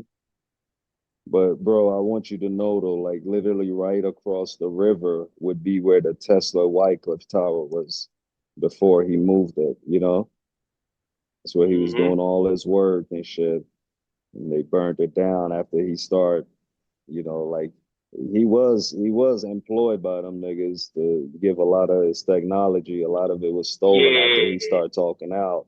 I just wish he But would have you know, said, it's just like how Bro said though. It's like low key G. We always got to keep in mind that a lot of all of these niggas is human, and it come down to ego. G. Tesla was a young nigga once upon a time too. G. He was 30. that is He true. was like you said in his prime and shit like that, and he thought because of his level of smarts, because everybody couldn't do what he can do, that he can outsmart the motherfuckers that was paying him. You You understand know, how the cabal work. They'll and figure out by any means necessary to take your ass down, G. Ask Hitler. you know, they It's like, funded his college education, you right. know, a whole bunch of shit. Anybody that they fund, you take their money, you better do what the fuck they say. Because if you don't, you know what's going on. And that's when he kind of say, fuck this shit and start fucking around with the shamans and, you know, leaving the state. They don't know where he is. Then he just pop back up thinking he going to challenge Edison and all of them, which he did. He had the right concept of AC and DC, alternating currents. But to come back knowing that type of shit, though, Q, it's like, bro, how could you not give credit to Earth? How could you not give credit to your to none of the ancients. That's why I had to say, bro. You know what I'm saying? With all of the shamans, and he ain't gave no shout out. Yeah. When you was like, that's why I said, bro, it wouldn't be right in 2026. I'm gonna redo a new Tesla documentary, and this one gonna be an expose, bro. You got stolen valor, as we call it in the military. We need to take that back. Let me get that back. You know what I'm saying? You know how many years I've been screaming Tesla, though? Me too, bro. Yeah, you know much shit I don't learn. We been right you know with much shit I don't learn, bro. But once you realize the concept of what Earth is, just literally 0 and 1, but his shit be so spot on. It's like, bro, were you lying? Were you hiding this shit? I ain't gonna even lie, nigga. It was some niggas coming at me saying Tesla was a shill and an agent, and I was going at them niggas. You know, it's just but like, I'll bro, fall back, yeah. It's like, boy, this shit's so in tune, but we gotta also remember not everybody kind of like us, you know? Because look now, right? Even though them niggas saying he a shell and an agent, they still don't even know how deep the rabbit hole go. They calling them one, but they don't even know how deep what makes him one. Because a lot of people that say that is be globe earthers, denying the ether and shit. Tesla a shield. Yeah, you probably know he was a shield before me, but now that I know he's a shield, I don't even think y'all niggas who was saying that really even know how deep it goes, why he's a shield. Like how deep it is, like what we saying now. You feel me? Right. So, yeah. Right. They just saying government association. They're not really saying how this nigga was hiding this knowledge, not just from the people or whatever, and not just you hiding the fact that this comes from something that was ubiquitous. You hiding the fact that our people made this commonplace knowledge at a time. And look, he's the face of post-reset technology popping up at the snap of a finger when it shouldn't. So we needed an excuse to explain it. So a young genius, a young phenomenon. Yeah. And you know what, though? It seemed like an archetype because the same image that I get of Nikola Tesla during that time when you said he became the face of this shit is the same image that they gave the wizard from the Wizard of Oz. Yes, Sam Lane. he's the Franco face of the mad scientist, though. Like in all cartoons, everything, all of that. Type you see what I'm saying? He the mad scientist. In fact, bro, do me one more favor, my nigga. You know the show, The Flintstones? The nigga that made all the technology in the Flintstones, his name is Mr. Slate, S-L-A-T-E, which is Tesla. If you could just pull that up for the people real quick. I'm talking about just Flintstone, Mr. Slate. Flintstones. I just want to show my people. And that's really, Mr. Slate is like saying Mr. Canvas also on the flip side. That was Clean slate, Fred. clean canvas. Oh, the slate. Yeah, I see what you mean on the painting side. I see what you mean. Yeah. But this is the Oh, yeah. boss, is Mr. Flintstone, or Fred Flintstone, but he's the one who made all the technology, Mr. Slate. You know how the dinosaur be, he can wash the dishes, or you know what I mean? All the little technology Right. shit came from Slate technology, He got which his is nerd Tesla. glasses. Uh-huh. That's just, I just want my people to know that too, man. Like this, it's been the same script for years and years and years. Mr. Slate is Tesla. Slate, Damn. S-L-A-T-E, is Tesla. And he dealing with the technology. Yes, he's the one that created all the technology. You know, not only that, bro, they had like a Freemason club that he was the head of. Yeah, bro. And on his head, he got the hat with the horns. You know what I mean? From the, if you put Flintstone Freemason, I ain't trying to go. You know, he was I the know what you're talking about. I'm gonna pull it up. Just pull it up. They always telling us the truth in our face. Yeah, bro. You know, but I just wanted to show you that too real quick. Y'all niggas got a nigga over here hitting the cry emoji with the white dude talking about that nigga spitting.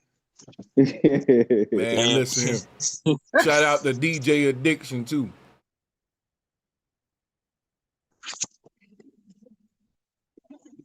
Gee, y'all, I'm out here right now in Chicago, my nigga. It is below zero. It's gonna be -14 in the morning. Right now, it's 7. Hey, appreciate the shout out, big dog. Oh yeah. Sugging. Thanks for joining.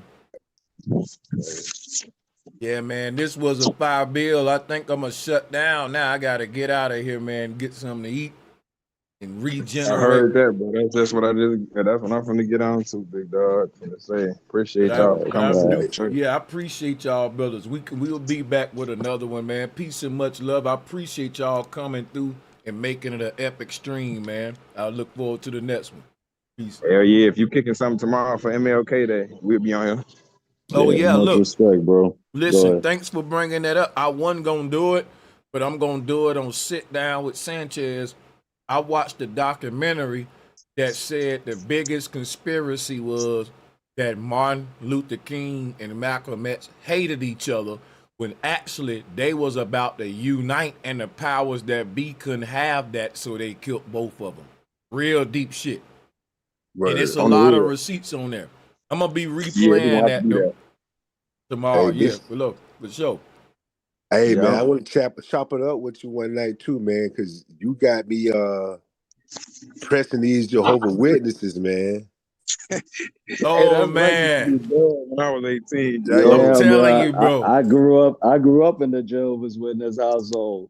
You know, so I know bro gotta go, but maybe I gotta hop on that shit. Let me tell you something, bro. If you record some of your interactions with them, I've seen them go viral, man. Listen, I remember they knock on the door, and the old you would be like, fuck that, don't answer it. When you get woke, you can't wait to answer that motherfucker. God, like, hey, it got so bad, bro. It got so bad. They coming to my house, dude. They started skipping my shit. And my mama was like, "Why the Jehovah's Witness skipping us?" They'll skip you. Last time, but, I told yo, him, that's where we at now, bro. He's trying to get up out of the studies now, bro. And I've been studying them for about a little over a year and some change, bro. And like this how I ended up even tapping in with the Jehovah's Witnesses, right? Because I just started. I'm like, bro, let me get a different point of view on things, right? So they came to my shop. I run a business downtown in South Carolina. I got a little clothing store. They came in, they wanted to study, so I accepted. All right, first thing they dropped on me is that they believe the devil was the ruler of the earth. You know what I'm saying? I was like, I agree with that concept. Fast forward now, I'm questioning them if the devil is the ruler of the earth, why wouldn't you think he touched the Bible? Think about that, bro. So he was like, "What make you say that?" I said, don't think some certain things in the Bible seem demonic? Yeah, okay, all right. You said what though? Don't certain things in the Bible kind of have like a demonic undertone? The thing Check about the this out Bible, though. right?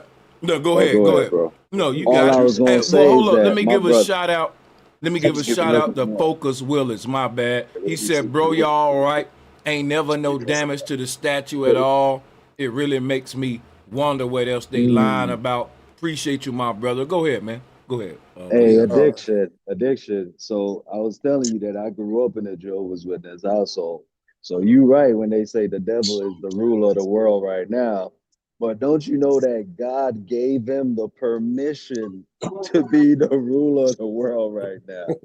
But Ain't see, that a look, fucking paradox? all that shit is Right. bullshit.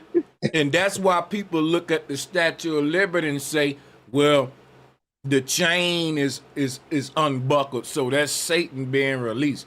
And if you ask them who took the chain off the foot, God released the beast. It's in the Bible, man.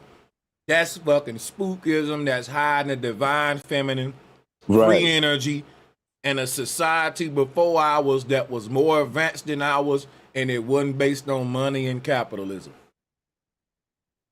So yeah, I appreciate y'all though. We gonna come back and finish this shit. Peace and love to everybody. We out.